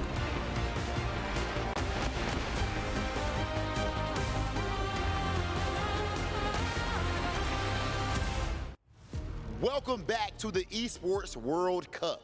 So far, as you would expect, Street Fighter 6 has delivered on all fronts, and we are not done yet. Again, this is only day one. We just had Group I and Group J, and we did see some blow-ups. I'm not gonna sit up here and lie. People was getting smoked. Absolutely. Now, once, like, I was just pure 3-0s, no two ways around. And then a 3-1 followed by 2 3-0s in Group J. Lashar kind of expected to kind of get out of here. Made it easy, 3-0s, all easy.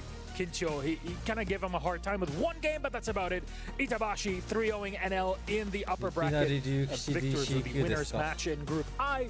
Looking good overall, but with those two groups done, we still have DCQ は海外選手と戦ってほしいんだよな。そしたら俺気兼ねなく圭介ならなって言えるけど。日本人選手が戦ってるとネタでもちょっと言いづらいわ。There's something to be said about command 海外選 grab 手だったら俺遠慮な players. し If に you're 言うな。 using the command grab character, you're always pretty much gambling. You're under pressure even at the biggest events. So in these events, when it's a super big money, huge prestige event, I think those guys have a much better chance of performing. We're seeing that so far. But in our next two groups, of course, we have KK and LL. This next one, as you see behind me, we got DCQ versus Ryukichi. And of course, the match after that is Kusanagi versus Fudo. What's interesting is these players' teams. Yes, they play for Team Falcons. That's DCQ and Kusanagi. And that's very important because Falcons are in a big fight now, still continuing with Team Liquid, Team Vitality, mostly Team Vitality at this point for the #1 spot to win the club championship. And I know with it, usually within the context of FGC, it's not a conversation that we have.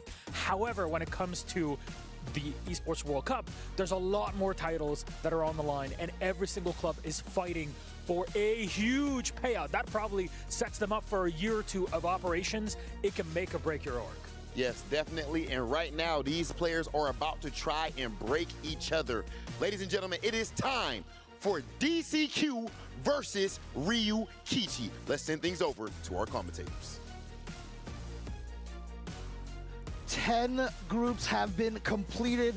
Only 2 left for day #1 to find out who the last 2 players are who are going to join the other 10 players who have already qualified into the top 16. I'm James Chan, and I am here with Ringe. How are you feeling about these last 2 groups? Great, man. It's been a hell of a day of Street Fighter 6 action, right? And of course, as our lovely host set up, we got some major implications from the entirety of the Esports World Cup Championship here with 2 Falcons players in this pool. Of course, we're going to be starting with DCQ repping going up against Ryukichi. Of course, DCQ qualifying into EWC main event via the LCQ, and Ryukichi getting 2nd place at EVO Japan this year, which is how he qualified in as well. You can see the 2025 major top 8s. One of those is that EVO Japan 2nd place, which got him here.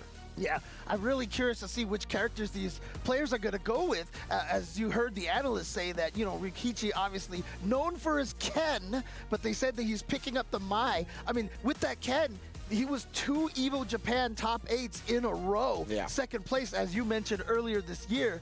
But I'm curious to see what he's going to go with, if he is going to switch to the Mai. And then obviously DCQ, he's got the Bison, he's got the JP. Yeah, exactly. Ryukichi, as you mentioned, a lot of success on that Ken, but despite that, right, the coalition, the Illuminati of Ken down players in the shadows were not able to save the character from changes that have affected him heavily. And we'll see, right? Ryukichi obviously can still get the job done. Ken in general can still get the job done, but with that Mai in your back pocket, it's always a temptation. And as you mentioned, DCQ got 2 very strong characters. The purple stuff, he's about that, right? The Purple City Bird Gang, he is repping it hard, whether it be with Bison or JP, and it's going to be M. Bison going up against Mai. That's kind of what we expected, so let's get into it. All right. Oh, she's trying to counter. You see the purple hair? I see you. Okay. Ryukichi's trying to counter with his own purple stuff. Trying to pretend that she's part of the Psycho Power team here. That was already showing out, right? Stand medium punch. He's had the buffer DRC behind it. Ryukichi already starting getting corner control, but oh no, trying to parry after the neutral jump like that. Thought DCQ would make him block something when he landed. Yeah, that punish counter throw is going to hurt a lot here. Ooh, just a little outside of range. Ryukichi wasn't able to convert that, and then just wasn't watching the toes right there. And DCQ all the way into the corner now. Wow, and Ryukichi just picked the timing on the button so well. Right before the mine exploded, caught DCQ trying to get aggressive. Overhead harassment, even tried to catch a walk back, but it was a good decision to backdash from DCQ instead. All right, so DCQ trying to fight his way out, and after blocking the scissor kick, you just saw Ryukichi just walk back. And one of the great things about Bison is he a great drive gauge bully. And that's exactly what we saw here. He got Ryukichi down to burnout, but he's not being too thirsty about it. No anti-air as well. This is a hard Ryukichi being very slippery right now, and DCQ cannot tag him.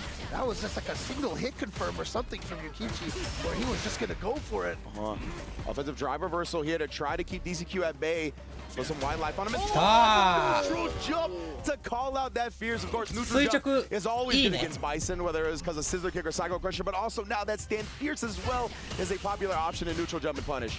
Yeah, so this is something, I mean, we've seen Ryukichi neutral jump a lot, you know, even though they all haven't landed, but I think that's something that DCQ's got to have to figure out a way to discourage. Buffalo with a cartwheel, and now the trade combos Ryukichi.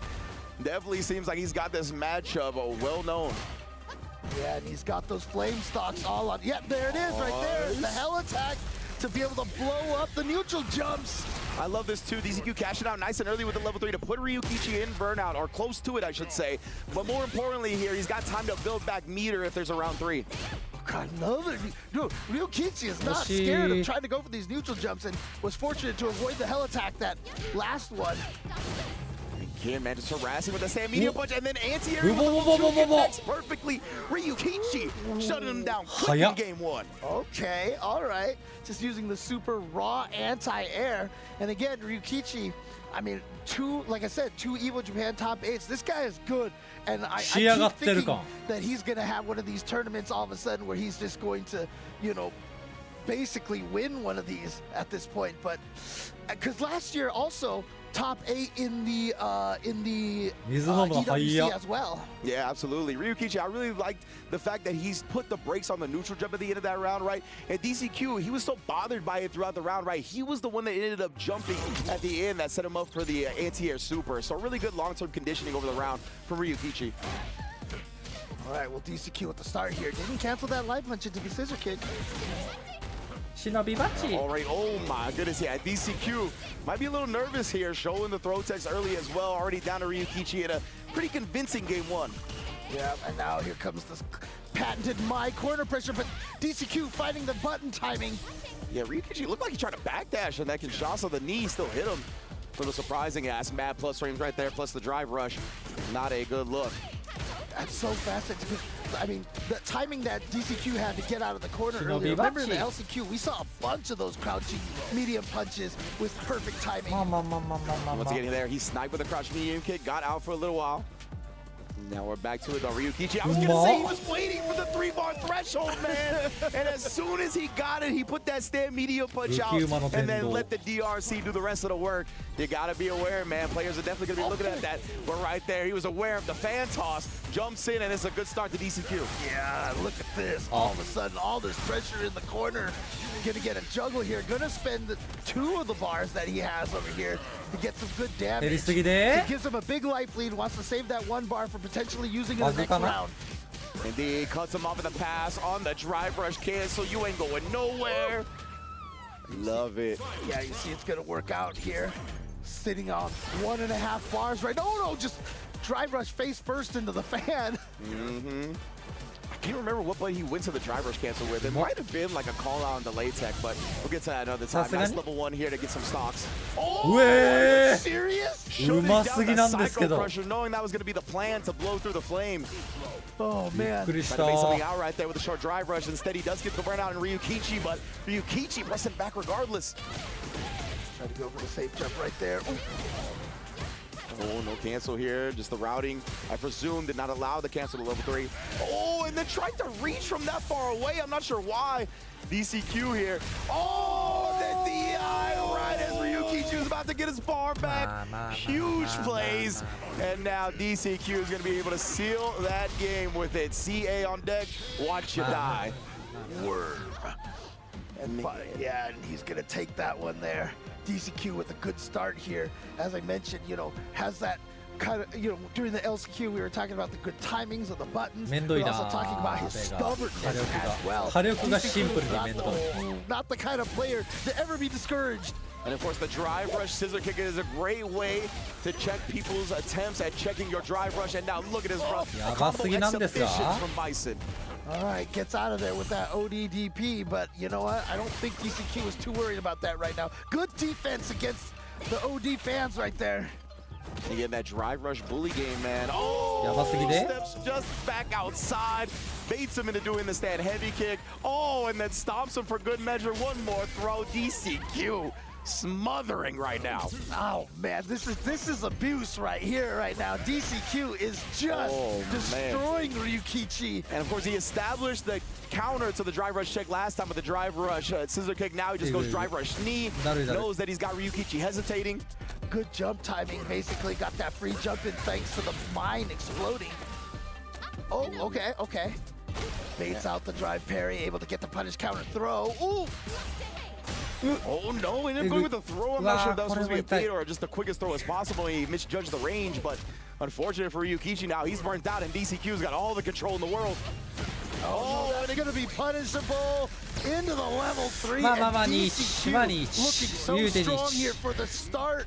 We started the day out with a bunch of 3-0s, and you know, we've been having a lot of 3-0s during the course of the day, but DCQ is telling us he wants to add another one to that list. Remember, he's got Team Falcons on his back as well, who is fighting for the first place, the overall esports world championship with millions of dollars on the line. But this is Mr. Easy Cake, right? He's used to the big lights. He's used to the pressure. He thrives in environments like that. And we're seeing it right now. Even with the first game loss, he's bounced back in dominant fashion in games 2 and 3. Dude, I gotta tell you, man, when you say millions on the line, like, I could barely believe it coming from where we came from, you know? It's just like, holy crap. Yeah, but you're right, though. This is life-changing money for these players here. Imagine how many holes you could have played at Sunny Hills Golf Land. For the millions of dollars that you win at EWC. Yeah, it's been a long time, man. I would have did really well in those holes with that golf simulator, right? You know? Yeah, exactly. Get that little maxi golf surgery from Happy Gilmore 2. Drive that bad boy 500 yards, you feel me? Oh, man. Oh, man, but yeah, indeed, right? So this is humble beginnings, and now we're here playing for millions of dollars on the worldwide stage. And of course, Ryukichi is going to try to bring out the character that's propelled him on that worldwide stage before with the Ken you mentioned, right? This is the character we all know him for. He tried the Maya, got him a game. Now he just needs 2 straight. Yeah, this is kind of what I was expecting was going to happen because the Maya was not working out at the end there. So here we go to the Ken, and look at that. 3 perfect parries in a row on those projectiles. Yeah, DCQ lightning coming out of his eyes right now. EI, it's okay if you block it because we're close enough to the corner. Expert stuff from DCQ. Yeah, DCQ is basically saying right now, I don't care who you pick, I'm going to rush you down just the same. Exactly right. Oh, he actually got the imperfect parry because it was the crouch light kick, so he wasn't down backing. Ooh, okay, here's an opportunity for Ryukichi. And to be honest with you, despite the way I feel like this round has been going, they're pretty even in life right now. Yeah, right. It felt very convincing for DCQ, but right now Ryukichi has been firing back low on the drive, so he's trying to get some space. DCQ doesn't want to be too linear or predictable about the approach. Oh, my. Trying to bait out a check or something. Yeah, indeed, right there. That was also usually a counter to the tap parry, so I assume Ryukichi held it. The trade combo, though. Now it's going to be very dangerous. Both players gray dayed up. He's trying to chip him out here. Yeah, it's so scary. It's still a threat to get chipped out from DCQ's side as well. The fireball from that space does the job that he needs it to do. Yeah, just like I said, despite the fact that it felt like DCQ was just running over him like the other game. Yeah. Ryukichi's the one who takes that round and get one more round here. He can get himself on the board, and that'll feel really good because we have had some 0-3, 0-2 comebacks here. Oh, yeah, numerous. Yeah. Honestly, here on day 1. Fireball again. Nice placement from Ryukichi. Even better with the sweep. Oh. Yeah, you heard Ken. Yeah, legitimately exclaimed damn as soon as he whipped the throw because he knew what was coming next. A trip to Purple City. We are burnt out. All right. Very scary situation. Although, thankfully, Ryukichi. What the heck was that? Yeah, I'm not sure, man. They jump heavy punch. It had to be some type of execution error, and that's going to cost him his turn. Now he's back to the corner. Tried to call out the walk back with the crouch medium kick, but DCQ there with the trade. Yeah, very weird, that jumping heavy punch. But you know what? You can't think about that. As I've always said in fighting games, you have to remember everything and forget everything at the same time. And again, DCQ right there. Challenger with a jab into the crouch medium kick, drive rush cancel. He's done a great job calling out the drive rush cancel pressure. And I also really like his, counter poke timing with that stand light kick. Oh! Yeah, the timing on his buttons right now has been immaculate. Definitely catching on to the rhythm of Ryukichi. And if he's not going to press buttons back, the bully game from Bison just adds up so quickly. 苦しい。Put him right back in the corner. He's only got a level 2. Is this gonna kill? He's gonna do a lot of damage at the very least here. Ryu Kichi on life support. Oh my lord, and pulls the plug just like that. Walks back out, walks back in for the throw punish. DCQ repping Team Falcons trying to keep their hopes and an overall EWC championship alive.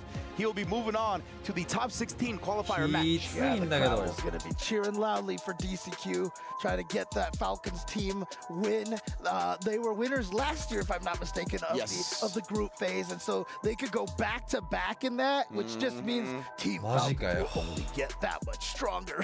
Yeah, precisely, man. You heard like not only life-changing money for the players on the line here, but definitely money that really affects orgs, right? And could definitely propel them to get roster additions, different type of training environments going forward. Could definitely propel their team and their members to new heights. So this is all on the line here. As DCQ, remember, he dropped that first game, and since then he just 3-straighted Ryu Kichi. Incredible adjustments. That's one of the things DCQ is known for, though, right? He drops a game or a round early. He doesn't just keep going to the same well, right? He has the good balance of stubbornness and adjustments that top players are made out of. Yeah, and you can just see the expression. See that jumping heavy punch. I'm still not sure what that was, and it cost him the round, obviously, as you can see right here. Yeah, I really valiant attempt to try to call out the walk back, right? Especially because a lot of the time people will do that in that situation to play it safe as possible. But that was good timing from DCQ, right? Covering multiple bases, not just walking back, but having a little delay to the jab, able to trade with the crouch medium kick, and of course closed it out. And now his team Kusanagi coming to the plate to take on one of the hottest Street Fighter 6 players in the business right now. We're gonna see here in a second in Mr. Fudo. Yes, indeed, bro. Yeah, and Fudo, obviously, he has won so much going into EVO. He won Blink Respawn. He won the Topanga League group that he was in. And so Fudo was on a very hot streak going into EVO.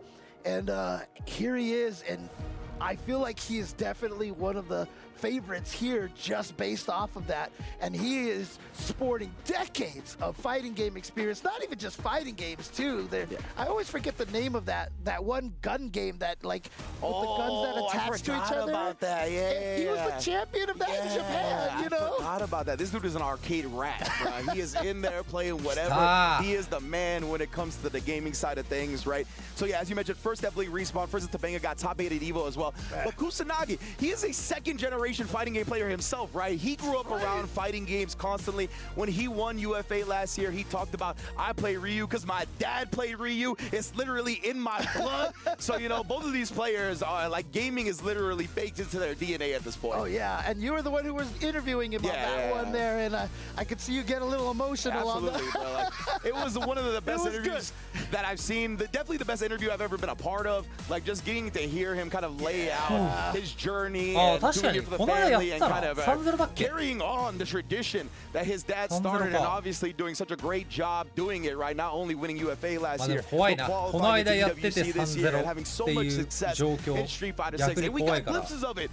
leading up to it in Street Fighter 5 and different other games. But here in Street Fighter 6, he's really started to peak and come into his own as a competitive player. I mean, he's very young, obviously, but he is a veteran, basically, at this point. If you actually check his Wikipedia entry and go to his results, he has results in Street Fighter 4. Like, he's been playing since there. And I mean, how old? He was like a Blaz or a Crimea back then, you know, kind of situation. So, and I've heard a lot of the EU players even say, like, man, you got to watch out for this guy. Like, he's gonna.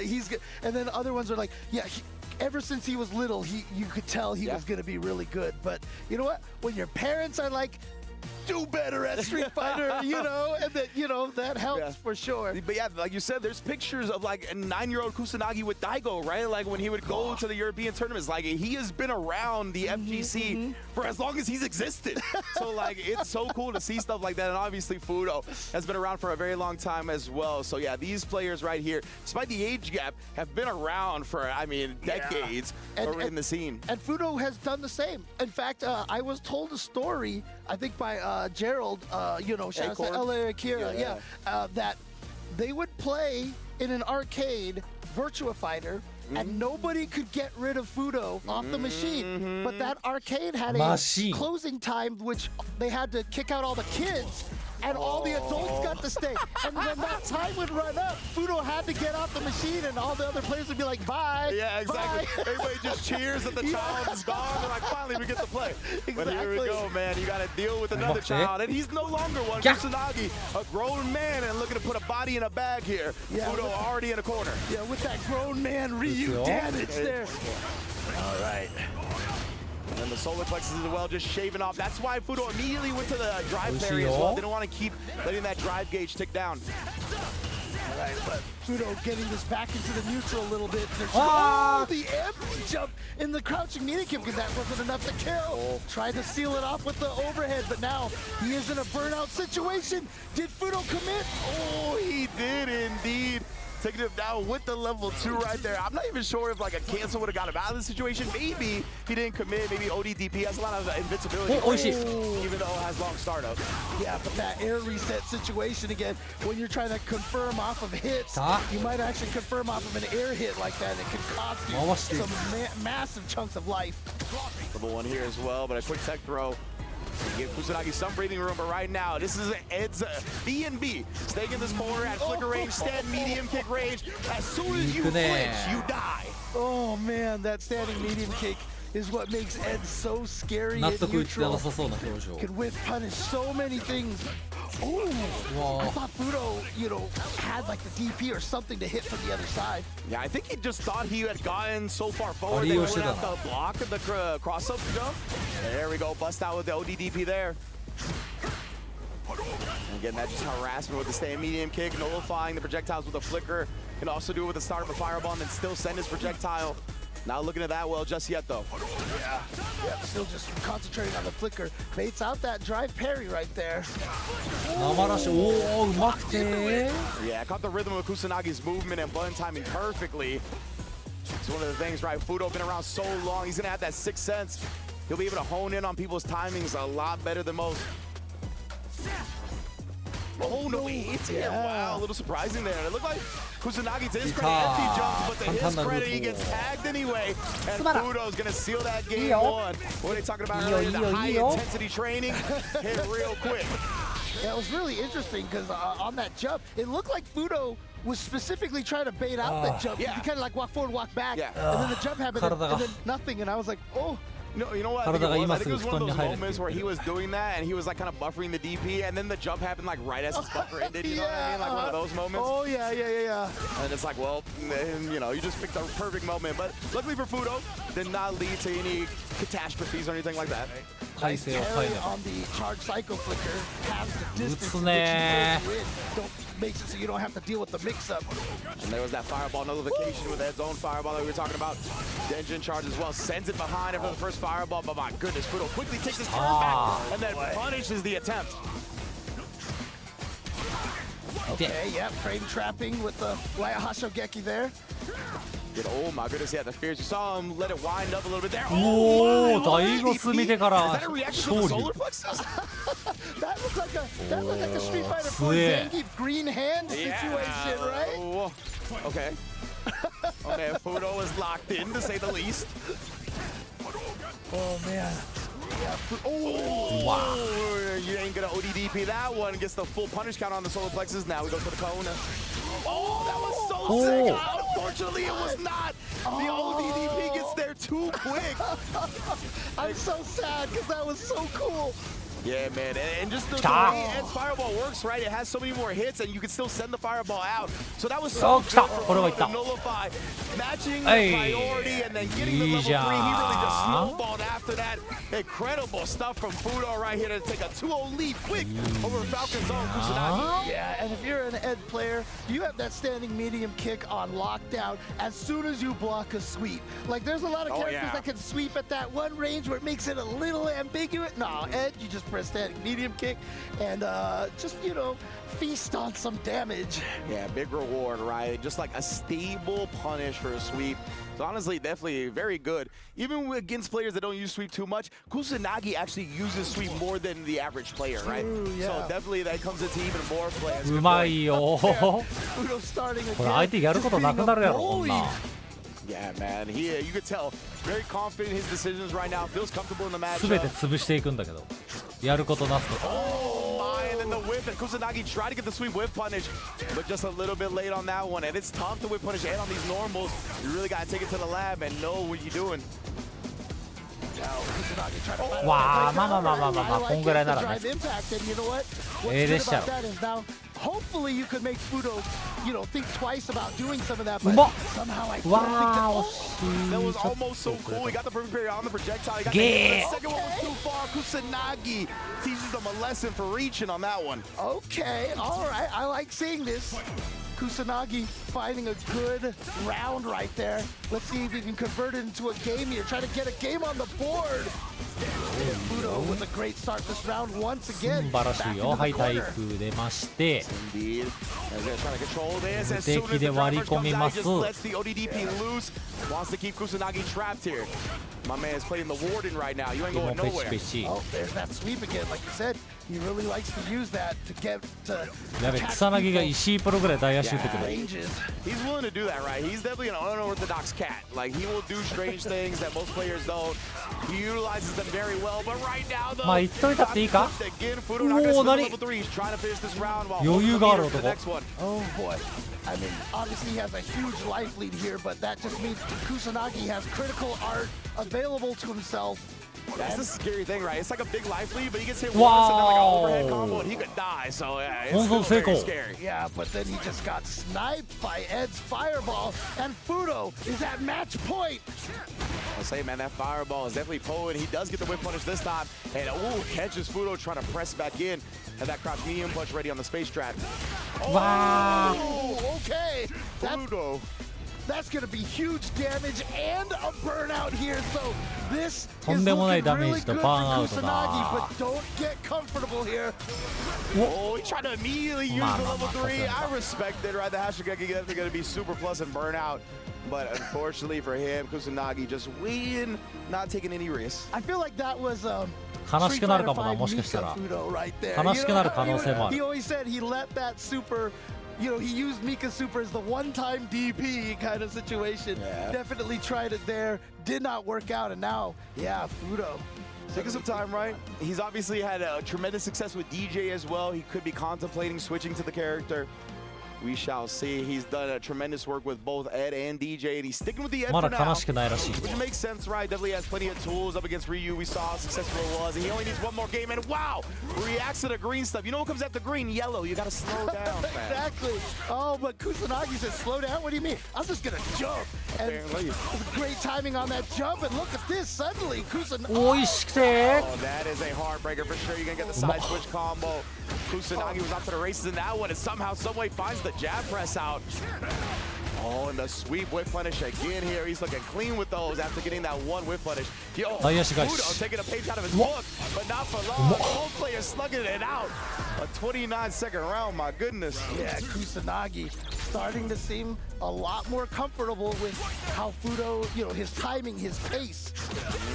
Oh, this time though, with the button only to set him up to walk into the stand medium kick. Okay. Yeah, Fudo did a good job not committing to a special behind that stand medium kick, right? He was able to recover in time, get that DI in there. He's going to spend one of his bars right here to get a little extra damage and maybe try to keep Kusanagi under that 3-bar threshold. Yeah. なんだ今の。絶対なんか化けたやろ。Kusanagi willing to press the doggy kick as well. うわ、来たー。いや、しまってた。Sweep range, putting himself back on set point. Okay, here we go. Kusanagi trying to find a way to stay alive in this. But Fudo has looked really strong. Like I said, the last game, Kusanagi looked like he started figuring stuff out, even took the first round here. But now Fudo is threatening just to advance. See Kusanagi even trying to react to the flick with the parry. Fudo able to manipulate him a little bit by using the kill rush. Here he's trying to pick his spot very carefully, right? He knows he's on top 60 qualification point. Get! He's like, I got nothing to lose. Back against the wall. Overhead time, and that's massive damage. Yeah, look at that. Basically 50% of your life right there. Now, Kusanagi again. Busting out against the overhead. And now, yep. So, あるーん、これかなりあるーん。 deal with the mix-ups. Fudo just went for the back throw to put him in the corner. Yeah, he's just trying to burn him out. So Kusanagi burns himself out. Oh, what a conversion! It's still checkmate here. He's gonna get the DI, and Fudo is going to. That's a full combo, but it's not gonna matter for long. Fudo qualifies. Oh, excuse me. I keep getting ahead of myself. He qualifies into the top 16 qualifier match. He's gonna face DCQ to see who gets into the top 16. Yeah, so there you go. Fudo taking that one. And again, as we were mentioning, he has been looking so strong recently, winning so many events. And it's funny too, because I mean, again, every time I see Fudo, he looks like he's worried. He looks like he's nervous. But seriously, 30-some odd years maybe playing these fighting games. I mean, this is just old hat to him at this point. Yeah, it's clinical, right? This is his 9 to 5. This is what he lives for. Man, Fudo did a great job right there. I love both of those sticks are clean, bro. As a stick player, you know, me and you, we appreciate the joystick life for sure. But Fudo, man, doing a great job. I also appreciate the Alpha 3 music here that I'm hearing. Yeah, all right. Oh, is that my phone? That's actually my phone that was playing it. Okay. There you go. I thought they were playing some jamming background music. I was like, let's go. But yeah, this is good stuff. Oh man, goodness, Kusanagi, yeah, he knows, right? Going up against Fudo, it is a tough job to take this man down. Definitely no easy feat, and he found that out firsthand. Did a great job bouncing back. I believe game 3 was able to take one for himself, where we see right here, right? Just lock him in the corner, baits out the super, and ended up taking it. But Fudo immediately bounced back. He even let it get to a final game. There's quick adjustments, even with Kusanagi winning that first round in game 5, or excuse me, game 4. He still didn't let him get any momentum. He's like, word? Word? You got punishes like that. And then again, really great job of Fudo recognizing the win condition so early, right? He used the level 2 to burn Kusanagi out and then kept him trapped in that corner, knowing that he was not going to be able to escape his fate. Great stuff from Fudo, recognizing super early where he had him checkmated. Yeah, this is a player who, you know, all the Virtua Fighter players knew of him. Oh, yeah. You know, when he actually won EVO, the year after Daigo's back-to-back in Street Fighter 4, he stamped his name into the FGC forever. Yeah, 100% here. Now, DCQ repping Falcons, right? He just saw one of his brethren go down to this man right here, Fudo. That's right. And remember, Team Falcons is still fighting for that overall first place EWC championship. So obviously they're rooting for DCQ as hard as possible right here. With a win, he's guaranteed into the finals day, into top 16. All of these winners finals in these small brackets are so hefty. So now the question is, again, both of these players using multiple characters, and I really do feel like この辺ぐらいからガチでマラカス見れるかもな。To have two characters that you play at the same high level.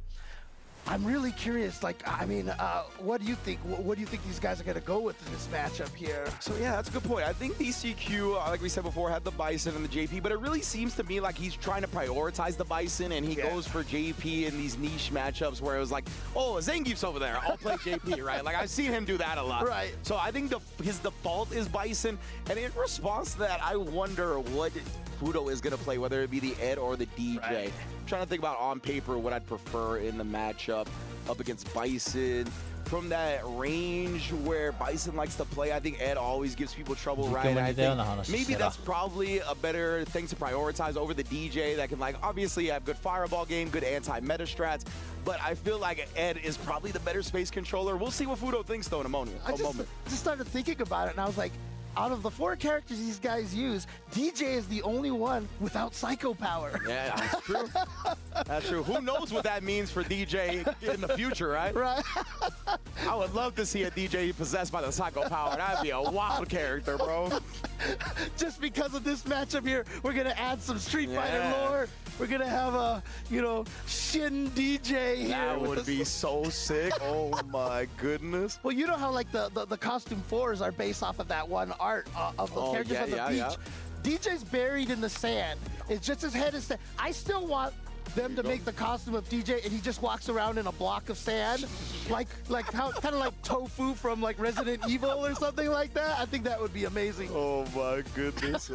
I want to see the viability of that costume in competitive play. Like, you're gonna get banned real quick, like the Blanca from Street Fighter 5. That was all crazy. Yeah. Definitely get put on the bench. That costume would be sand and banned. Yeah, exactly. Oh man! And it is gonna be what we expected, right? It's gonna be the Ed versus the Bison.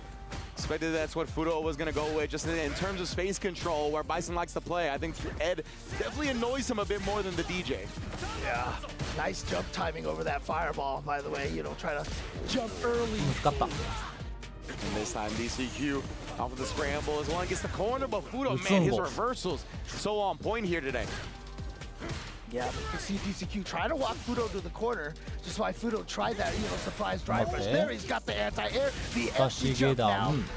Nice, tags him low as well. Fudo, he had a lot of drive meter. Surprise, he didn't commit to the drive rush cancel, but instead the drive parry, perfect style as soon as DCQ approached. Yeah, and there's no better way to get out of the corner. A lot of times if you can get out of the corner with minimal damage, you're happy. But if you can get out of the corner by doing a ton of damage, that's even better. Yeah, that's having your cake and eat it too. Sorry, Mr. DCQ. Wow. Open up as well. Yes, perfect time for the explosion here. Big damage, you already. もうリーサルじゃん。小技指導でもリーサルっておかしくない？ against Ed because of the range on those buttons. Oh man, and DCQ called out the walk back button timing perfectly, beat him to the punch literally. Crouch medium, we all tied up in game 1. I'm surprised DCQ hasn't changed his name to ECQ for like the easy cake quote. Right, yeah.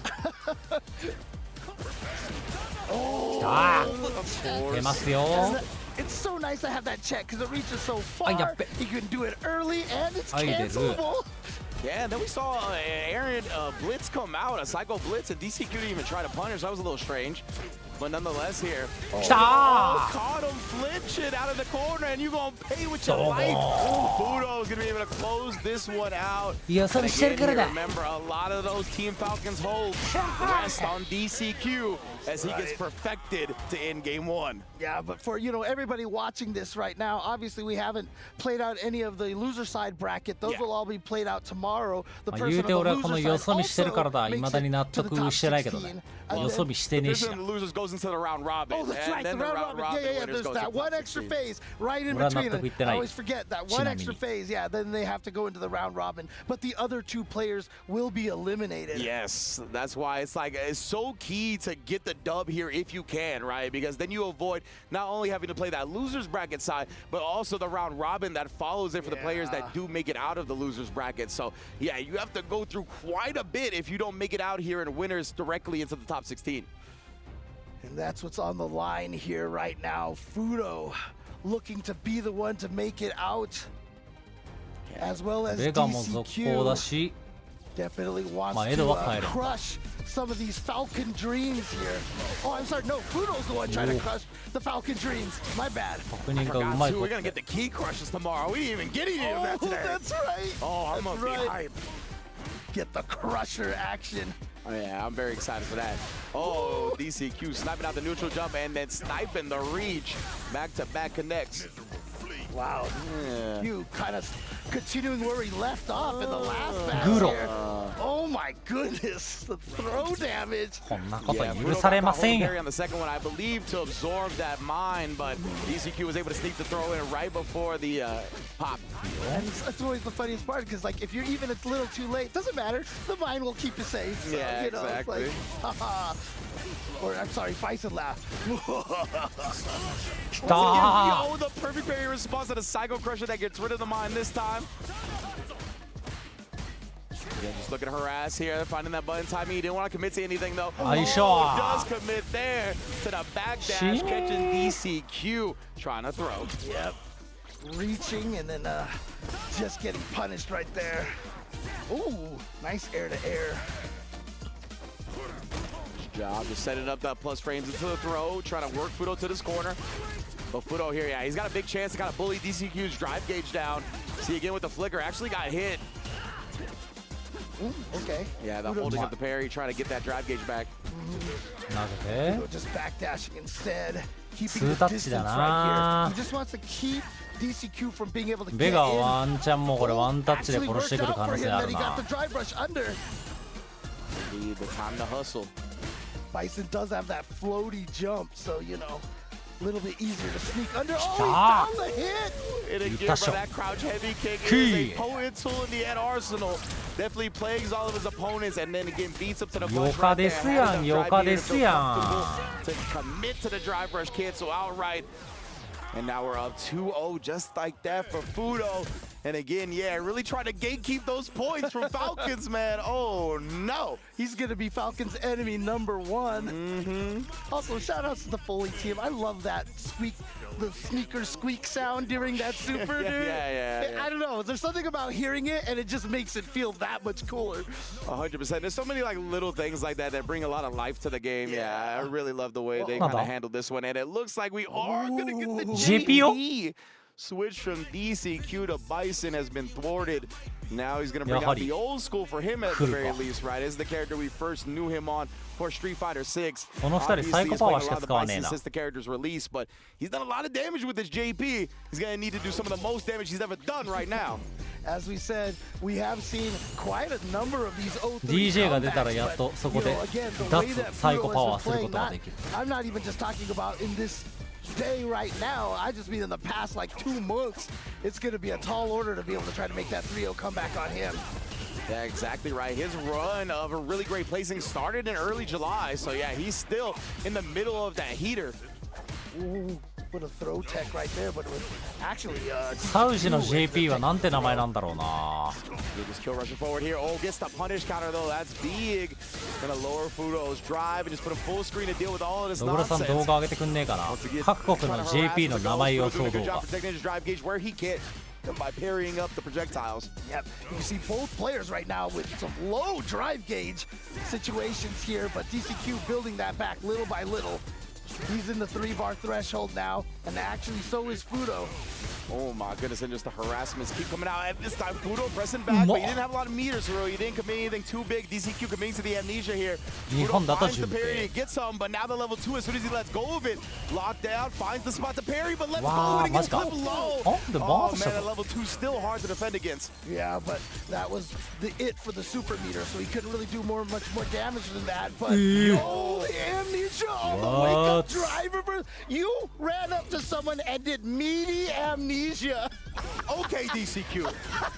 That is the way you turn a set around. That is the type of message you gotta send. The momentum steal. But right now, I don't know, bro. Fudo, like we talked about, he's been around so long, he doesn't get shook easily. DCQ does find a big clutch back throw, though. Oh, lovely forward jump to get out of the departure spike. Shouts to my red coat brethren right there for me saying lovely. Hanging around them way too much. あかん、なんかちょっと JP 順平ちょっときつそうだな。 said that whenever JP gets the burnout, it's basically his win condition. Look at this little Vushka coming in and getting the damage. Indeed. Oh boy. And the harassment is here with the spikes. Fudo's about to get his drive gauge back though. Yeah, DCQ tried to sneak in some extra damage. Getting there close, and now Fudo got his stuff back. I mean, either character now, one hit will take this.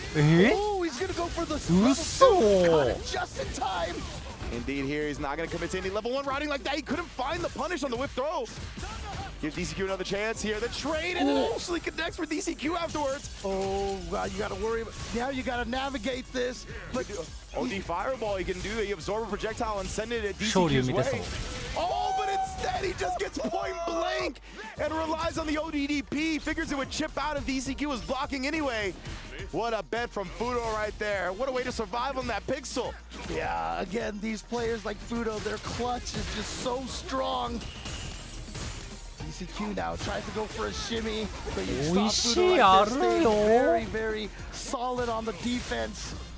The punish counter crumple, as well as what started this whole game, immediately teleported out. The way he's been playing around OD Departure has been very impressive. DCQ hasn't really been able to contain him when he puts that on the screen. Of course, his full level 2 combo, though, gonna drain a lot of life and drive. Oh, man, look, where did all of that drive gauge go? Dude, he gained so much of that back. Committing to the whole parry right there. DCQ didn't try to call it out with a throw. 走ってるゲージなくなっちゃった。 It looked like he tried to do something, but got lost in the sauce, unfortunately. Yeah, I mean, that was the last thing maybe he was expecting right there. Might have been just frames too late to be able to get that counter DI going, but that puts DCQ on the board with the JP. A lot of the 0-3 comebacks we've seen have been accompanied with character switches as well. Yeah, definitely we saw that. That happened with Jen with the Bison switch, a couple of others as well. Hey, maybe DCQ is inspired by what he's seen from all those other players. GP だったら順平だけど DJ だったらなんだろうって考えたけどむずすぎた。Usually DI comes out. I'm just not sure what happened. Sets up departure, triggers it right away. Tries to bait out a drive rush check. Oh, that stick just went right under Ed's arm right there. You definitely don't walk with the stick, my man. You're not Andre 3000. I am. Oh, what? He just used amnesia in neutral like that. Interesting, yeah. He knows the range that Ed's got, right? So maybe he's trying to throw Fudo off his game a little bit. Now the OD amnesia, of course. Oh, weird timing on that jump in. I think it definitely threw off Fudo's defense. Interesting. I gotta say right now, DCQ's amnesia success rate has been very high. We haven't seen Fudo yet. And that, even if that didn't kill, now it combos into the Lavushka. Yeah, the level 2 has done so much damage. It's been such a key part of DCQ's game, right? Fudo saw it, immediately tried to parry, but DCQ was like, I know that's the key escape route. Beautiful, perfect parry. Couldn't get the punish, but outright, Fudo still gets the hit. All right. Now here is the corner position. Backs himself out, but that never means that Ed is at a range where he's not threatening. Nice DCQ checking the drive rush attempt. Yeah, that's the standard, right? You do the parry, and if nothing happens, you drive rush forward to try to not waste that meter. DCQ has called it out. And here he's trying to harass a little bit. Finds the jab, but he was already committed to the flicker after, so no big damage. Nothing committed afterwards there, but finds the hit regardless. Fudo really caught on to be in there, like 3 back-to-back hits. Finally made the last one count. Yep. What? Drive rush uppercut. Catches DCQ on the tip. Oh, man. Even though it worked, we still have to just call that out for how crazy that was. That was, yeah, it was a little strange, I gotta say. Maybe it was supposed to be like dry rush fireball. That would have made a little bit of sense, but either way, level 2 here. And again, this is what we talked about, right? DCQ, he's been making his money with this level 2. And again, the extension, I honestly thought that was the overhead reset, but no, everything is comboed so far. Yep. Oh, a little too early on, a little too late on that throw, I should say. Harassment, big throw tech. That got Fudo's meter back. Allow him to freely throw out the crouch heavy kick and have the confidence for the drive rush cancel behind it. Ooh, sniping with that standing medium kick. Again, yeah, or maybe that as well, right? That's a popular drive rush counter check as you do the drive rush into the flicker. You know, honestly, as good of the range as Ed has, JP's range is really strong too. So he's been able to keep up. Spends the meter, and now Fudo's almost that bird up at the confirm into the level 3 is gonna send Fudo into the top 16. Beautiful stuff right there from Fudo. Had the flicker already buffered in after the stand medium kick and then used that to confirm it's a level 3. Taking down both Falcons in the process, trying to keep them away from that championship. That's going to hurt for the squad, but you know, Fudo is feeling really great as we talked about how much momentum he's had coming into this tournament, right? First at Blink Respawn, first at the Pega, top 8 Evo, and now he is guaranteed top 16 here at EWC, where he has already advanced to that single elimination first to 5 stage. Oh my God! I mean, that is definitely a list of accomplishments right there. Probably only outpaced, obviously, by Mena RD's accomplishments. But outside of that, Fudo probably coming in here as the second hottest. It's like Mena, Fudo, and Lashar, the ones coming in here with the most accolades this year so far. Absolutely right. Yeah, I think those are the players that a lot of people are favoring a lot of the players that people are expecting to go very far in this tournament here. And Fudo not letting anybody down, doing a great job here. Even with DCQ bouncing back and making it look a little bit scary with that JP, we wonder how it could have been different if he started with this character. But I get it, Bison is his main nowadays. That is the character he is definitely prioritizing. I don't even know. Production definitely heard our reaction and was like, we gotta put that in the replays because the casters are completely baffled.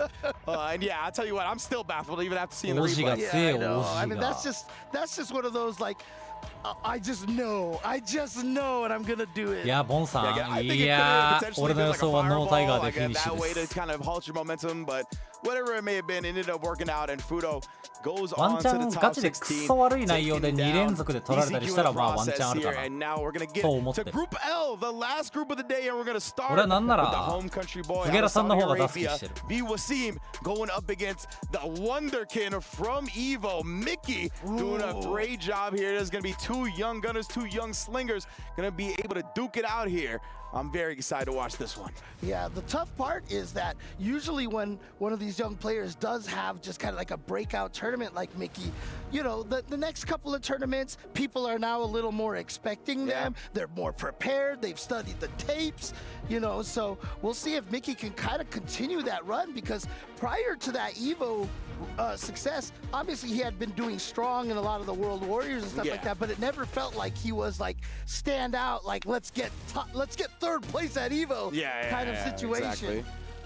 But I hope he can ride that momentum, come in here and, you know, really start making a name for himself and try to establish himself as one of the top players.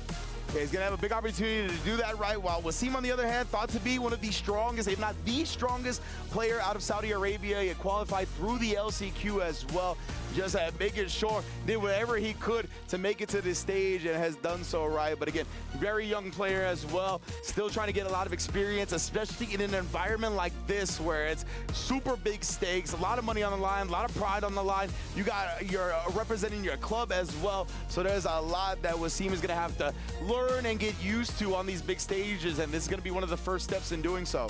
Like you said, we could say the same thing for Mickey as well. Being so young, not being exposed to the world stage very often, mainly sticking to success in his region of Southeast Asia and doing the World Warrior events. But yeah, man, he is here and ready to continue to make a name for himself where he started at Evo. And I know I keep saying this on all of my streams and stuff like that, but I can only do it for basically about one more year. He's only 17 years old, so I've been calling him Mickey 17 right now. So ボンさんはこれからですね。 like I said, next これ year か I らと won't い be う able か、 to do that anymore. この後かな。 But この here 後 he のグルー is, プかな。 trying to continue the success that he had from Evo. Yes, indeed, man. So it's going to be a dope one. Two young guns. I want to see how they play. To me, Wasim is actually like quite a patient player a lot of the time. Like he has moments, again, where he likes to play like maybe more of a hit and run, I should probably say, because he has moments where he's willing to take some big risks, go for some aggressive drive rushes in the neutral and whatnot. But to me, a lot of the time, he likes to sit back, relax, try to whip punish his opponent, rely on his young man reactions to whip punish and play a solid ground game. And Mickey, we saw like this man, to me at Evo, he gambled quite a bit and kept being right. Right? Like on defense, he woke up with a lot of OD dive kicks. He did so time and time again. It was what led him to defeat Phenom in that all-important set in top 8. So yeah, man, I mean, Mickey up against Wasim is going to be a battle of two players here trying to just begin their fighting game careers, really. Yeah, and oftentimes I like seeing it when young players are playing, you know, a game like Street Fighter 6 because they bring some interesting ideas into matches that, you know, maybe some other people, you know, they're used to the way Street Fighter is, quote, supposed to play, unquote, right?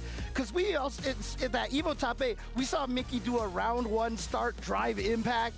I remember seeing him do a drive impact to, like, almost as a punish to a normal at one point in time just to get the, you know, it was just one of the normals, not like some big long-ass delay on the special move or something like that. So I'm wondering, I like the fact that Mickey has like these kind of interesting ideas the way he's looking at the game. Yeah, hopefully we get to see a lot of that put on display here Two young guns, right? Yeah, they don't have the baggage that a lot of us veteran fighting game players have, where we've determined our certain play style over the years, right? They are still forming their play style, still forming how they want to play the game. So it's dope to see that creative expression in such an infancy still. So let's get into it, baby. Mickey versus Wasim. Yep. And now Mickey starting off with the throw. Obviously, Akuma with the lower health over here. It's going to be dangerous. And Mickey, he just commits to that quick spin knuckle and then sniping with the crouch medium kick right there, just being Wasim to the button. The big bait walks up and lets him swing for the fences. Mickey with a quick round on the board. All right.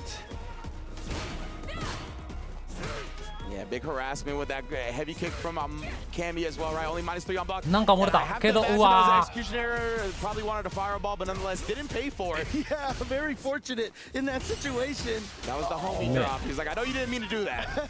Not gonna punish you. It's cool. Yeah, but we also got that perfect parry on the fireball from Mickey to get to try to push Wasim into the corner, but nice. 見てからか。He's gonna go for the damage with a back throw right there. Yeah, just takes the damage, and he knows the corner carry is pretty potent, right? We're almost all the way to the other side of the screen anyway. And no almost about it, we are here in the corner. Yeah, I was going to say that cannon spike is a little high, but nonetheless, Mickey takes his first back after Wasim, makes him block a couple of lights, establishes the +1 into the throw. He's going to do a combo as well. I think he could have killed just going into the level 3, but you know, it's okay. Mickey's like, I have judged this correctly, even with a little bit more addition to the combo, we should be just fine. 1-0. Yeah, and shout outs to, once again, to Logan when we were sitting back there when, you know, この試合入れたらあと何試合だ3試合だもん No, you just do, you know, drive rush back, heavy kick, drive rush cancel forward, heavy kick, light drill into, and that's exactly what Mickey just did right there. Yeah, exactly. Got the extra damage. Optimal combo route from Mickey after the OD hooligan throw. Yeah. Making sure he left no damage on the table, even against Akuma, right? Like I said, with Akuma's health, he probably could have just went into the level 3 and it would have been fine. But Mickey, he's one of those players where he has a lot of optimal combos. He likes to optimize in these situations, make his opponent really feel the threat level. Yep. And so Wasim, okay, gonna start off being very aggressive there, just drive rush light punch and then just use it as a tick throw. But nice counter poke with that stand medium punch from Cammy. Got the counter hit, was able to combo into the drill afterwards. And here Wasim, I gotta commit to the dry rush pressure. Mickey trying to jump back, ended up getting karate chopped back down, and now, yeah, Mickey, he will try to wiggle out a lot on defense, right? So you gotta keep your pressure tight. Try to make sure you leave him just small gaps, and what a perfect parry response to the quick spin knuckle. Yes, twice now against that quick spin knuckle. So according to Wasim, he's like, that's not quick at all. Yeah, right. I can react to that, no problem. Not quick enough for me. And that's yep. Okay. Autumn trying to wiggle out again, like we said, after the drive rush jab. It is plus frame, so medium caught him. Yeah, and you can see Wasim is being really aggressive with his drive gauge usage, I feel like, as well. Just drive rush canceling right at the start of the round. Wow, that perfect parry in response to the dive kick as well. Like we said, likes to rely on his young man reactions. He's got them for sure. It's hard to drive perfect parry when the dive kick hits you like on the foot like that. Oh, you know? yeah. And then again here, the overhead set him up. This is going to be enough damage maybe to kill. We got the level 3. He only did the DP as soon as he got into the yellow. Yeah, so it's going to be close. Oh, not quite. Oh, tried the overhead, and he actually perfect buried it. Now Mickey's going to get the side switch. Can you bring this back? He tried to bait out a reversal from Akuma. Oh! DP in that dead zone. It was tough. He was going to have to move one way or the other and then try to stabilize the DP that way. Fortunately, it went right under Akuma, allowing Wasim to get on the board. Yeah, that was the classic right there. You're just like, oh, DP, and then you're just like, man. Yeah, that hurts for sure. But good stuff right there. Wasim bringing it back, tying it up 1-1. Yeah, man, it was a little bit scary for a second there. Ooh, and then the fireball perfect parried at the start. Mickey going to work again. Yeah, look at this, half health gone.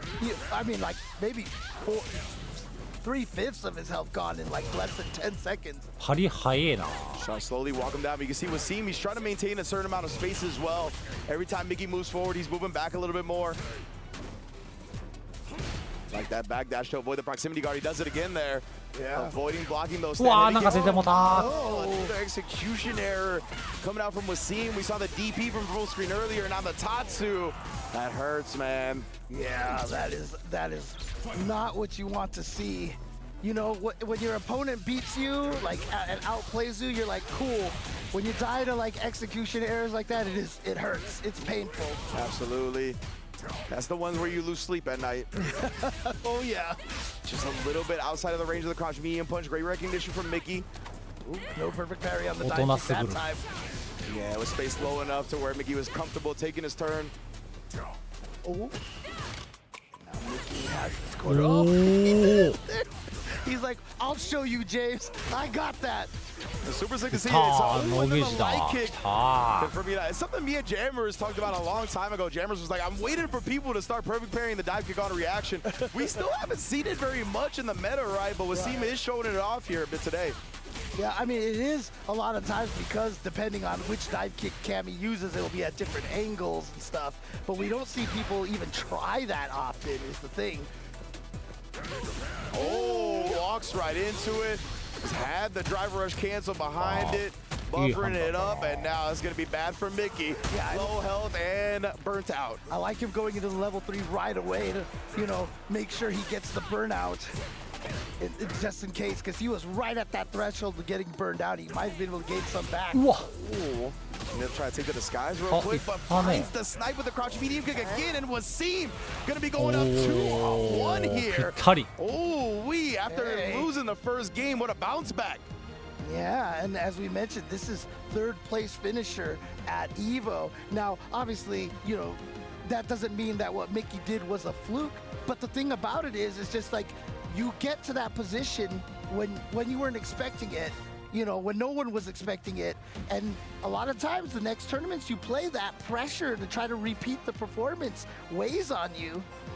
Absolutely right. And with this format and the different type of ways we set up the matches, right, a lot of players know their matches a decent amount ahead of time. So Wasim's got an opportunity to train up against the Cammy. He knew he was going to be going up against Mickey first, right? He was in the last group of the day, which also gives him extended time to prepare. So it looks like he's done his homework, right? He's found a Cammy player that he's going to be able to warm up against, and he looks very comfortable in this matchup so far. Mickey's taking his time at the character select, going over the game plan here, trying to figure out some keys that he could implement to take down Wasim. All right. Well, he's got to hope it works right now, or he's going to be sent into that loser's bracket right away. Here, back against the wall for Mickey now. Cannot afford to drop another game. Oh, man, the perfect carry even against the regular jump. Didn't even need the dive kick to come out. Oh, good timing right there with the hooligan dive kick. And now corner pressure. Oh, and EWC busts out right away. Yeah, looking to take him down. And again, harassing with that forward medium kick is a potent tool for Akuma, just as a space controller. But right there, the crouch medium punch again, coming up just short. Mickey's whip punched that a couple of times. Okay, nice backdash, but the throw from Mickey was early enough that he could recover in time and block the counter poke. But he does get burned out. Yeah, Wasim showed you even DP the dive kick, but that time he commits to the DI, and Mickey found the punish on the other end, and of course with that Akuma health, you're not even living on a sliver, dog. Man, I was looking at the drive gauge, I was like, is that enough to drain the drive gauge? And then he died, and I was like, okay. I mean, I guess that counts as draining the dive gauge, you know, drive gauge. Successfully. Oh, again, that crouching medium punch, drive rush cancel. Yeah, right now, Mickey is having trouble. For all the games that Wasim has won, I feel like Mickey's been having trouble in the neutral. Yeah, that's fair. Like I said, Wasim is a very patient player. Oh, this time, though. That crouch medium punch is kind of getting him into trouble a little bit, though. Now it's the dive kick, but he snipes with the medium kick of his own. 9人合気がいるんですよ。 ちなみに8人7人はいません。飛んで6人です。次使用率が最も高いキャラクターは。 Nice, and then again avoiding the throw attempt with the dive kick. We talked about Mickey's defensive dive kicks, very much a big part of his plan. あ、っていうか、なんならこれジムじゃないか。Back thrown here. Mickey up against the wall here, but again, just taking the plus frames. He's not trying to sneak in this hooligan throw. I'm so afraid of it. I know, right? And good job. The Vivo seemed to actually stand block the timing. Oh, he's too far away. Of course, the dive kick here. Now he's on the verge of chip, but Wasim has the CA on deck. He's got Demon on deck as well. Don't forget about that. He's going to try to chip him out, and he does so successfully. Well done. It cost all his meter, but it puts him on set point. Once again, the most important resource is rounds, you know? So take that round. But what a call out right there for Wasim. And yeah, no reason to stick it. If you save it and you still lose anyway, like that just hurts because. 俺自分が作ったリストの中にはボンちゃんタイガー枠として入れてないサブキャラとしても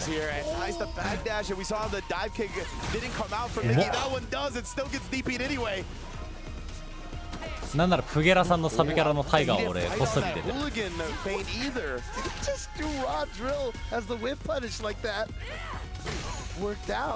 Good idea. Cammy's like to look for that when the opponent's in burnout, but this time Wasim snipes him low again. Not enough mirror to kill outright. The defensive dive kicks, we talk about it. That is Mickey's bread and butter, man. He's going to try to trade as much life as possible. With CA, with the Kuma health. Is it going to kill, Jay? Is this going to kill?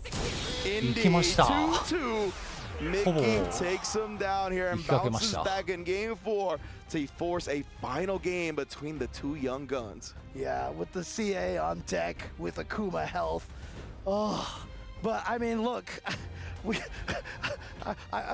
there's so many surprises. 水が硬くて開けられないんだけど。 Oh, look at this. Looks like Mickey wants a little bit more hydrate. Water for some hydration over here. That water bottle is full, so I'm wondering what he's asking about, honestly. Maybe he's having trouble opening that bottle over there. You know? I must preserve my hands for the gameplay. I cannot exert the force of my hands to open this water bottle right now. Okay, my hands are very precious, they're very valuable. Got them matured.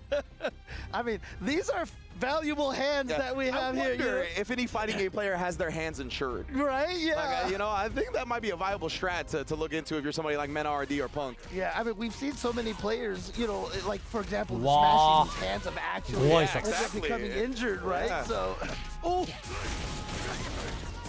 Wasim right now. 減りすぎなんですか Switch sides. I mean, Mickey came out the box roaring, but Wasim, he just needed that side switch. He's already opened it up. But yeah, the defensive dive kicks, like legitimately, that is Mickey's thing. Like you got to defend against that. You really got to condition him not to do that, or else he's going to ride that to victory time and time again. And he's ridden that to set point now. Yeah, and again, you know, normally that OD dive kick there doesn't let you get that back medium punch because it's always a punish counter on the whip throw. 後期の HP が1万でいってよし罰として8500にしよう Like that as well. Mickey showing a plethora of options right there. Caught him in the middle of the spin knuckle. And then again, what do you know? It's the wake up dive kick. Here. Got 3 bars on deck as well. One more hit. Yeah. Gotta watch out. Okay. Now catches him with that standing medium punch, and I didn't see counter hit there, so maybe he was trying to go for another jump dive kick. Yeah, 100%. 100% that's what he was trying to do. Oh, he tried the hurricane, the mid-screen OD spin knuckle cross up. But we talked about it with Wasim's young man reactions. Great block. I'll say. Oh my God, the wake up dash forward. No anti-air, and that's a punish counter throw. Why? On the wake up DP. Great block from Mickey as he's going to advance into the qualification match for top 16. 8500入りました。他にいませんか hate to see it happen that way, but you know what? Ever since Street Fighter 6 came out, and even during Street Fighter 5, there was always the magic question. Would you wake up ODDP for $1 million with no health left? Wasim was like, yeah, most definitely. I love that production included this one. They were like, yeah, we got to make sure we get the optimal combo from the hooligan throw so everybody sees it. Yep. Yeah, Wasim, man, you can see he was down early. You saw the hands shaking a little bit. He definitely composed himself and made this one a very competitive set. One that for a little while convinced me he was going to take it. But man, Mickey, bro, again, same thing to him, right? It's wild. Some of the composure on these young fellas. Like, I guess it's one of those things where it's like, you don't know the consequences of your actions, right? So you don't feel the weight, the pressure that maybe some of these older players do. And Mickey is just, oh no. Damn, the Undertaker eye roll. We only saw the whites for a second right there. My man said dead man walking. Oh man. Oh, I love these expression cams, the slow motion expression cams that we see EWC に here. 出てる人たち Because, は I mean, 結果が出てる honestly, 人た this ち is な one ので of す my が favorite parts of offline tournaments. Absolutely. Is seeing the emotion and the expression of the players because it tells so much story. And you saw that wake up dash from Mickey right there, you know, calling out the 世界の fact トッ that プ Brazil 48 wasn't で going す to よ。 try to do anything. And yeah, that is definitely a 出てます。 relief fist bump right there. You're just like, oh. サガットタイガー、ちなみにサガットはもう出ました。サガットは出ました。出そうなのがアイガーです。やべ。俺は違います。アイガー呼びなんてしてね、質問さん。信じてください。こいつらが勝手に。The most anime intro we've seen so far today. They saved the best for last. Okay, Pugera. When's his album release? That's what I'm saying, bro. Okay. He's gonna be on that remix, that new Blackpink remix. Okay. I see you, dog. Now the question, however, though, is what is Bon-chan gonna go with? Because you know what everybody in the stream wants to see right now. 果たしてアイガーはタイガーになることができるのか。俺の票の中の。もしかしたらこのリストに修正が必要なのかもしれない。Pugera on the other end, right? Pugera, we don't get to see, I mean, too much in the spotlight, but he has been playing a couple of characters. He plays the DJ, he plays the Jury, he plays the Bison, but of course, Bon-chan, it's going to be the Akuma or the Sagat. We'll see. It's 3 out of 5. Maybe, right. Maybe he'll give it a shot. Maybe. Yeah. And Pugera, even, you know, at EVO this year, finishing in みんな CR のロゴとかよく注目してみたけど、ワンチャンアライグマが虎になってるかもしれない。No surprise there, right? Of course, Lashar, as we talked about, we celebrate Lashar as one of the premier players of this game. I think a lot of people have him in their top 4, top 3 player right now overall. So definitely no shame in losing to him. But yeah, Pugera, obviously a mainstay in the Japanese Street Fighter scene, part of the SFL every year. Just in general, one of the best players that they got representing. So we're going to see him once again try to hold it down. Of course, on the other end, Bon-chan, as we mentioned, are we going to get that surprise? Are we going to get the Tiger himself? Are we going to get the King? Or, of course, Bon-chan. Going into this event, right, Akuma has been his main. That's what we see from him in Topanga and SFL and everything like that. So I imagine with the stakes that are on the line here with the EWC, that is what we're going to see. But who knows, man? You might be right. Obviously, he's known for Sagat. That has been his base since day one. So we're going to get it is looking like he's hovering over the Akuma right now. Oh, no. Look, I saw the Sagat. I saw somebody hover over the Sagat. Wait. これね、サガット2です。Don't tease us like this. これサガット2です。しかもこれ今出してたのプゲさんが合わせやっぱ。I think it is. Oh my God. やっぱプゲさんが合わせ。 Is he gonna try to do it to him with his own character? Bro. Pugera Sagat versus Bon-chan Akuma? What in the world are we about to see, bro? Is this like the true definition of meta game here right now? Is he trying to like psych him out or something? Pugera with that anime intro. He's playing the shonen mind games at this point. Oh my goodness, this is some L versus light action going here with these mind games. Bro, what in the world? Who's gonna write who's name in the death note? That's what we're gonna find out by the end of the set. Oh man. Again, those plus frames. You see, he even tries to get the micro lock, and that's why you can't bash against that because he gets the trade combos. Look at that. Oh my goodness, that time he didn't convert from there at the very least. I love that. What? そんななんだ。 One of the things people have been, you know, not so happy about with Sagat has been like anti-airs, a little bit niche. You gotta pick the right one. 実際これはかなりマインドゲームなのかもしれない。 You know, a lot of the times we don't want to look to that as a traditional way to shut down the air, but it's a strong strat for Sagat in this game. 結構減るな、小技指導の Marisa players out there is like, what do you mean? We've been doing this forever. Yeah, exactly. 最低保障か。みんなあんなもん。 Yeah, for sure. But yeah, I've seen Boost talk about it online. I got a couple of homies that talk about it online where the air-to-air game is strong. Throws him out of the teleport command grab attempt. Yeah, and これね、 especially if that 下手したら jump ワン air タ to air ッチ。いや leads で to もさ that すがにゲー little ジでき extra れないか。 tiger uppercut juggle there. Yeah, absolutely, right? Then you definitely feel okay about doing it. Ooh. There you go, Bon-chan. Yeah, catching on to the rhythm of Pugera is going to cost the full investment of the super to make sure we go to a round 3. But as you recall, James, earlier, the most important resource is the rounds, right? You want to give yourself as many chances to secure the full dub as possible. That's what Bon-chan does here. プゲラさんが両目見えてるところ初めて見た。開眼してる。And I'm curious, like if Pugera does use his new fix, I wonder if he switches, or is this kind of like his new dedicated main? サガットは固めなのにもしかしてサガットの目を奪ったのでは right now. Bonchan having to play against Sagat. Bust out with the OD Tiger uppercut. And then the overhead. Oh my goodness. He didn't go with some like super extended sequence. He's just going into the level 3 early, get as much damage as he can that way. And now he's still very healthy on the drive gauge, so he's going to be able to bully that way if he wants it to. But no, he doesn't commit to anything tight. Bonchan waking up with the jab. Nicely done for Bonchan. And now Bonchan trying to stay alive here. おお、芸術使った。 Oh, then the Tiger knee Pugera. You're feeling a little thirsty for the kill right now, fam. Yeah, that's a little bit too much of that desperation right there. And then the OD fireball catching Pugera out of the start of his jump. Bonchan, that was so smart, right? Taking advantage of the extra frame advantage from the burnout on that first fireball, knowing that the fireball would catch the jump afterwards. Very, very smart. Yeah, it was a lot of drive rush fireball at the end. He just didn't want to get close, you know, to give him a chance to. 実際5期に出すの結構ありなのかな。なんか減り方やべえわ。 And so yeah, the drive rush fireballs worked out for him. Took that first game. And Pugera's already put himself in burnout as well, but Bonchan backed up. And now, okay, I guess he's just trying to bait the Tiger knee. Does get it the second time. And now he gets the burnout stun. Very well calculated from Bonchan. Yep. And Pugera gonna get up, get his meter back, but Bonchan, okay, finally gets away with that OD Tiger uppercut. Let's see. Again, he's got to count on the range for Sagat right now. Oh, goodness. Yeah, you can see he was even whiffing intentionally trying to get him. Oh, it's only a regular hit, right? Wow. That burnout right there. Pugera was just going after him. Heavy DP, and then the drive rush. Knee stand, medium punch that time. Bonchan trying to wake up with a button again, but this was timed properly. Yeah, when you have that heavy DP as an anti-air with Sagat, there's a little bit of mind games in there too, because you're like, I knew you were going to jump so long ago. DP that time gets baited out. Bonchan here using the teleport for the frame kill and the chase down, but can't make the most of the advantage afterwards. Oh, perfect parry on the step kick.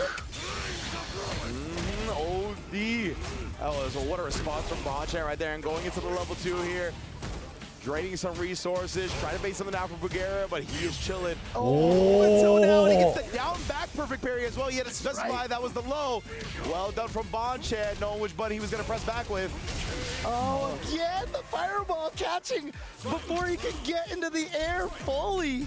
And it was off that burnout again, right? Bonchan knows that extended block stun keeps you locked down. You are not going to be able to escape via jump without eating the fireball. See right now, Bonchan walking and blocking, being very careful trying to approach. He knows Sagat's range is a lot longer than his. Tiger knee baited out yet again. Bonchan, man, he is looking very proud. As you mentioned, right, this is all of the characters he's been playing on stream since the release has been Sagat. Right? Oh, the try to rush into level 2 to blow past the fireball. Oh, CT. Yeah, he's going to do the more damage, but keep him close ender right there. Of course, chooses one. If he did that on purpose, I don't know what to say. Well, he just committed to the Tiger knee, and then Bonchan kind of dodged it with a chop, but didn't work out for him. He still got punished outright. And then the overhead to close it out. Definitely in the building right now, one up against Bonchan with his own character. Yeah. Oh man, because we were talking. Me and Jeremy were talking about this before when you play Ken against Phenom, right? It's like trying to twist the knife a little bit kind of thing. But I wonder if Pugera, is thinking of that. But again, you can tell it's Sagat very well practiced. Yeah, most definitely. Trying to risk the jump, thinking that Bonchan would commit to more fireballs. Oh my god, just pulling him down and then catching the backdash as well. All right, so Bonchan is going to spend the ODDP to shake out of that situation, but I think Pugera is kind of okay with that. Bonchan is still under the 3-bar threshold, finds the drive impact. Oh my god. With the sweep, yeah, Bonchan trying to go with one of his level 8 options. Nice empty jump, but a better jump over the fireball. Pugera lost some momentum now. That jump heavy punch hit so deep, and it was painful. That was definitely some Tony Jaa elbows from the sky there. Now he gets into this corner. Oh, he tried to swing back with that crouch medium punch. He instead, that was nice. I think he ended up blocking a standing. 無法すぎだろあの中盤。 Let's confirm here. He wants the overhead again, bro. Especially now he's got 3 bars after the throw. プラ2、プラ2、プラ2。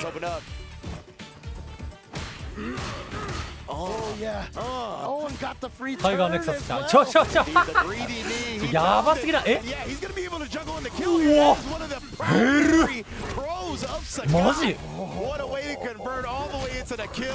合計2回ぐらい死ぬけどこれ。 2-1 on Bonchan. You know what everyone wants to see? It's not gonna happen. Oh man. But I mean, I don't know. This tournament has been full of surprises so far. And Bonchan, he's not gonna risk that. He's going back into the Akuma immediately. プラス打撃に一切投げ押さないなボンさん。 If he decides to go with a Sagat eventually, probably he doesn't feel it's ready yet. そういう男に Yeah, 俺もなりた Bonchan, い。 it definitely hasn't been the quickest to adapt to this new style of Sagat. If you've been paying attention to the streams, he's definitely been a little bit of a struggle so far. You know, he's got a lot of years established, a lot of baggage when it comes to how to play Sagat. He hasn't quite worked that all out yet. But Akuma, what a showing in that round here, not going quietly into the night. Yeah, how many of the longtime Sagat players have a tiger need when they meant to throw a low tiger? Yeah, exactly. Ooh. Yeah, man, flame from a long distance. Good spacing on that. And now the towards heavy punch. Oh, no confirm on that target combo off the same medium kick. And yet again, the tiger knee baited out from Bonchan. Builds to the level 3 as well. Gonna keep it holstered for the next hit. Will kill. Yeah, 中盤やばすぎる。おわ来た。 Very surprising for Pukera. I mean, that tiger knee hits really well, and I swear Bonchan has made it look like it has the worst hurt box ever, because he has backdashed and walked あまり back 妙な to こと言うなよ。 avoid it so many times and gotten the full whip あまり punch. 俺の配信でボンさんに妙なこと言うなよ。提出するからなコメント。 Just すいま getting せん。 outside the range of the tiger これ knees う a ちの lot も of のじゃ time. ない As です。 Pugera's primary tool 提 does 出す confirm る the から。 target combo that time into the overhead. This is a great start for him. 見てくださいこのコメントの履歴を。見ず知らずの格ゲーマー、流浪に格ゲーマーです。 I can't remember. He has the exact same movement speed さ as すらいの Blazer in this game. 格ゲーマーがコメントしてきました。 Oh, gonna go frame kill into the throw. うわー、打ち上がってく。 Pugera, my goodness, getting deleted like everybody else. Good block on the overhead, but it's still plus, so Bonchan gets that throw. Oh, now Bonchan with the breakout. reaching. Except this one connects, and you can see the relief on Bonchan's face. Yeah, you can see Pugera. It was tough to stomach that one. And then the chop ended up hitting on the same side, and now the scrambles resulted in a big reach. Yeah, things are definitely going Bonchan's way now.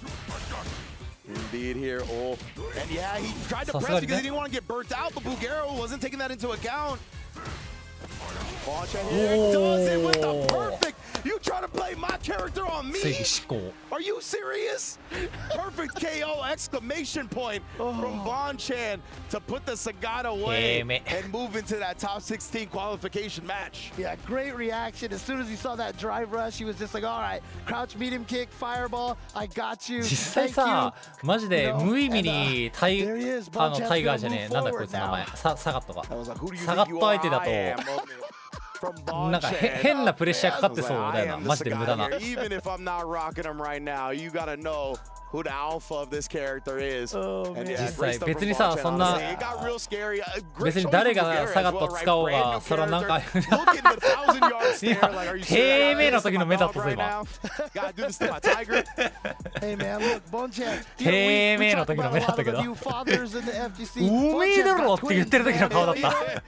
He's like, I need twice as much diaper money as the rest of you guys out here. He's looking at Pugera like, you trying to be my third son, bro? Like, you trying to play Sagat on me? I'm not your father.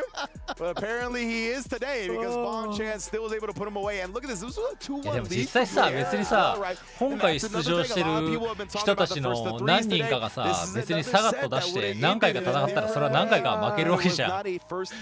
Bonchan was able to make those big adjustments in game 4 and 5, get really used to the style that Pugera was presenting. なのになんか言われそうでマジきついよな。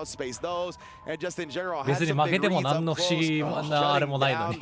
drive rush. Yeah, it looked like Fugera thought he was going to commit to something like しかもよりによって初戦なのがだるそうだ。 but that's exactly what he expected.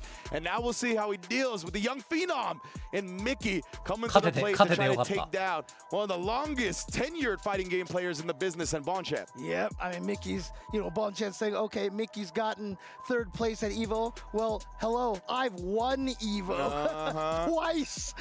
Exactly, man. Oh, no, I'm sorry. No, it was only one time. The first time he lost to Luffy in Grand Finals. I'll get that straight. I got to get that straight there. So. But yeah, EVO Grand Finalist multiple times. EVO winner as well, Bonchan, right? And of course, Mickey had an amazing showing at this past EVO as well, which is what qualified him into the EWC main event in the first place. Yep.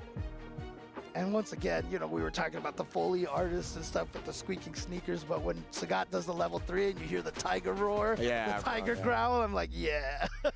This is a good one. I like the fact that they put in times in burnout, right? I like that stat a lot. Big again, shout outs to Lazarus gathering a lot of the stats for EWC, Street Fighter, and other fighting games. Times in burnout. That was 4 from Mickey that we saw, right? So he's not afraid to go into it. And it's a double-edged sword when it comes to going into burnout. Obviously, you lose a lot of the resources and whatnot, but it tends to make your opponent a little bit more predictable, a little bit more linear as they try to abuse certain things that are good when you're in burnout, or they try to DI you in the corner. And we've seen Mickey, he jumped over the DI from Wasim, right, and got the punish on the other side. Like, he's pretty good at playing when he's in burnout and taking advantage of the opponent's decisions. Yeah, and I love the way that the burnout works because you are considerably weaker, right? Absolutely. And you need to be. Like, you're supposed to be punished when you burn out. But I also like the fact that, I know I say this a lot, but I also like the fact that outside of not having OD special moves, your offense doesn't change. So if you can get that good sequence going, you can actually, just still play your game while in burnout. いいやつに戻ったから。 Now, Mickey, we're going to see how often he goes into burnout here, how much Bonchan will force that situation, how Bonchan will look to approach the situation if he does get put into burnout. And more importantly, we're going to see how much Bonchan is prepared for the wake-up dive kick. Let me see how much he's going to be. Yo, pile on the meaties, dog. I want him to be eating like Luffy in this set. You feel me? Like straight up big buff.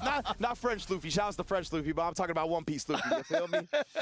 でも実際対合期戦見て結構ありだなって思ったわ。なんか。Luffy beat Bonchan. Yeah, not that なんかコンボ1回当たった時の周り高い。 Good start. And again, this is the same character, obviously, that EWC played. So, Bonchan watching that first match definitely got some information out of that as well. Yes, indeed. Unless, of course, he was just studying his own matchup and not paying attention. But, I mean, of course. Ooh. All right, slide drop right there. Yeah, he wanted the raw drive rush juggle right. Drive rush didn't end up coming out. It's okay. 5-second roll. He picked up his food. Oh, man. Oh. Yeah, you can see that one of these, both these players try to, the down kick from the hooligan. Waking up with a DP. Successful for now, but again, man, that walk speed from Mickey immediately get in. Flow in under the demon foot, excuse me. And now catches the reacher right here. Bonchan gonna continue the aggression, does block the overhead successfully. You see Mickey try to fight his way out of the corner. But he is the one with more drive gauge right now. But Bonchan's not going to let him get out this season. Man, that wake-up back kick would have worked. This time, though, the OD instead. No shenanigans for you. いかねえんだなっていうか。 That was so sick from Bonchan, knowing that these camis have been sneaking in these OD hooligan throws, especially when they got level 3s on deck, just like Mickey did. Yep, trying to go for that shenanigan. And then the stand light kick. 職人、渋い。いぶし銀なジャック。Who have been playing today, and there you saw it work out for Bonchan this time. And then the lost art of Street Fighter, the dash jab right there, opening it up, Mickey. And now Bonchan really rolling after that as well, trying to outspace some of the normals. You can see the walk speed. Both these characters have tremendous walk speed. Only had that counter hit right there, so it wasn't going to combo into the crouching heavy punch. Oh, they both decided to drive rush at the exact same time. But Mickey is the one that's going to come out on top of that exchange. And here we go. やばい、リーサル圏内入りました。ギャー! In the DI, because you're just thinking, are you going to throw again, or are you going to shimmy? And just forgot that the DI exists. Mickey taking game number 1 over Bonchan. Yeah, definitely. I think you hit the nail on the head, right? There's a lot of hyper focus on throw, counter the throw strike. What am I going to do to get out of this situation? And Mickey was just like, I'll take the DI, man. I know I'll kill you afterwards. Very smart. Nice backdash for Mickey, then gets the crouching medium kick. Ooh, hooligan throw. You hear the bones crack on that bad boy, too, and then throws the parry afterwards. Bonchan is going to put it all on the line here. Works himself out with the ODDP and one more DI. Honestly, it's good that he didn't level 1 it, right? You'd rather just keep the meter in a situation like that. You were still going to have heavy burnout to work through and a huge life deficit to overcome. Right. Mickey here now with a one round advantage. Oh, trying to catch any sort of attempts to jump back. Oh, perfect parry this time from Bonchan. They can use that opportunity for the. Oh my goodness, just a walked up back fierce. Let him know. Oh no!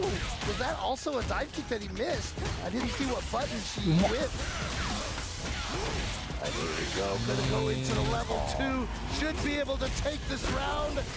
Oh no, not quite yet, because of the lower damage, because of the extra potential combo in the corner. Oh my goodness! Hooligan into the dive kick. Bonchan stays crouching. I saw that was crouch heavy punch, not back heavy punch. Excuse me. Got my Street Fighter games mixed up. No worries. Oh, Mickey probably had changed directions from going back to forward. Just walked right into that. Yeah, perfectly timed to get the ball forward. Not going to switch sides here. Bonchan very low on the drive. He escapes the corner. He's getting that space back, right? He doesn't want to get burnt out here. I like him even moving forward and putting that jab out there. And the DP. Great job from Bonchan managing, getting away, but not being too predictable about it. Another perfect parry in response to the roundhouse. Definitely shutting down that option quite well. Yeah, you see right there, a lot of these hits here, he's really going after that drive gauge right now. He gets the light hits on the stagger. Yeah, didn't go to a level 1 routing. Man, you see Mickey, when he's fighting against the wall, he wakes up and dashes at you, bruh. Wake up, dash back throw. He tried to sneak in another throw, thinking Bonchan would just block it out. Ready for these DIs in the corner this time. Knows that that was way too light of a strength to actually get an unthrowable gap between the button and the DI. Made sure to exploit that perfectly. Yeah, the general rule is obviously heavy into DI or drive rush medium into DI, but light into DI, yeah, there's a big enough of a gap to be thrown in that situation. Yeah, great awareness from Bonchan right there. Oh, and then the backdash. As soon as he saw that mid-backdash, seeing the dive kick, easy DP. Yeah, I mean, if you're fighting a character like Cammy, anytime you backdash, you should just be thinking, let me DP if I see a jump, you know? Right. Both Bonchan had that ready to go, tried to go for a shimmy right there. Oh! ODDP to thwart the pressure. You see that jab frame kill to the meaty one. And a Bonchan once again here. Seems like he's got a lead on Mickey a little bit now. Ooh, yep, there it is right there, catching him standing up after the first crouch light kick. He's like, you DP my dive kick, I could DP your dive kick too. And Bonchan, he's been looking for a lot of parries, right? So good job from Mickey adjusting for a second, but smacking him up. Oh, trying to walk away, but that Cammy walks me, plus the late to the crouch medium kick, you ain't going nowhere for free. Level 1 routing for the kill. That was such a sick juggle right there, and obviously they kind of added a lot of juggle potential for Cammy's light. What a confirm! Like spin knuckles, I was gonna say, until Bonchan surprised me with that anti-air and confirm. Yeah, Bonchan is kind of playing discipline right now, blocking it out. And tried the parry again that we saw earlier. That he was gonna parry again too. But a quick jump out is what we talked about. You can't just go with the DI. Bonchan very well aware and defensive about it. You know he's got to be buffering the super. That's why Mickey just looking to get the throw, and he tried a meaty again here. He's gonna pay dearly, man. This is CA damage. But he's still burned out. He's for the meaty. And that's the thing, right? Bonchan didn't have any meter and he was still burnt out, so he couldn't let Mickey get up and take his turn. Right. He had to risk doing a meaty right there, or if Mickey got up, he was going to be able to checkmate him with a DI. So I'm kind of surprised that Mickey got hit. I figured that's where everybody's mental was, but Bonchan being able to cover all his bases right there, what a way to clutch it out. And I want to point out, too, that those back-to-back punish counter throws, like, for any other character, would have been 40% of their life. But for Akuma, that's near 50% of your life on 2 punish counter throws. That's a good point, man. Ooh, staying right. Oof. But Bonchan was still able to come back from that, take that. And so Bonchan here has now set himself up for this game here where he can just take it 3-1. Indeed here, but like we talked about, we've seen so many 3-game comebacks. We've seen so many 2-game comebacks today at a 2-1 deficit. This could be the makings of another one, or Bonchan could seal his spot in top 16. It's almost like these are like all the best Street Fighter players in the world or something, you know? We definitely have gathered them under one roof here at the Esports World Cup. Oh, no anti-air, and yeah, just taking the throw. Oh, big bro tech comes down with a karate chop as well. That's definitely been giving Mickey some problems. Yeah, and now the crotch kick as well beats him to the button. Bonchan not gonna commit any super just yet. ODDP as well. It's getting real scary for him now. Yeah, he's jumping back. Whoa. Oh, he actually gets the forward fierce at the last moment. He was jumping back and waiting for him to do like a spiral arrow or something like that. But nonetheless, here he beats him to the button yet again. It's just one of those beautiful transitions from defense to offense. You're jumping back, Mickey's trying to chase him down, and then he jumps back, and then immediately with a towards heavy punch. Yeah, something we highlighted with Bonchan earlier as well. He knows how to take his space, but not be too timid, not retreat too much, and really flip the script when the opponent doesn't expect it.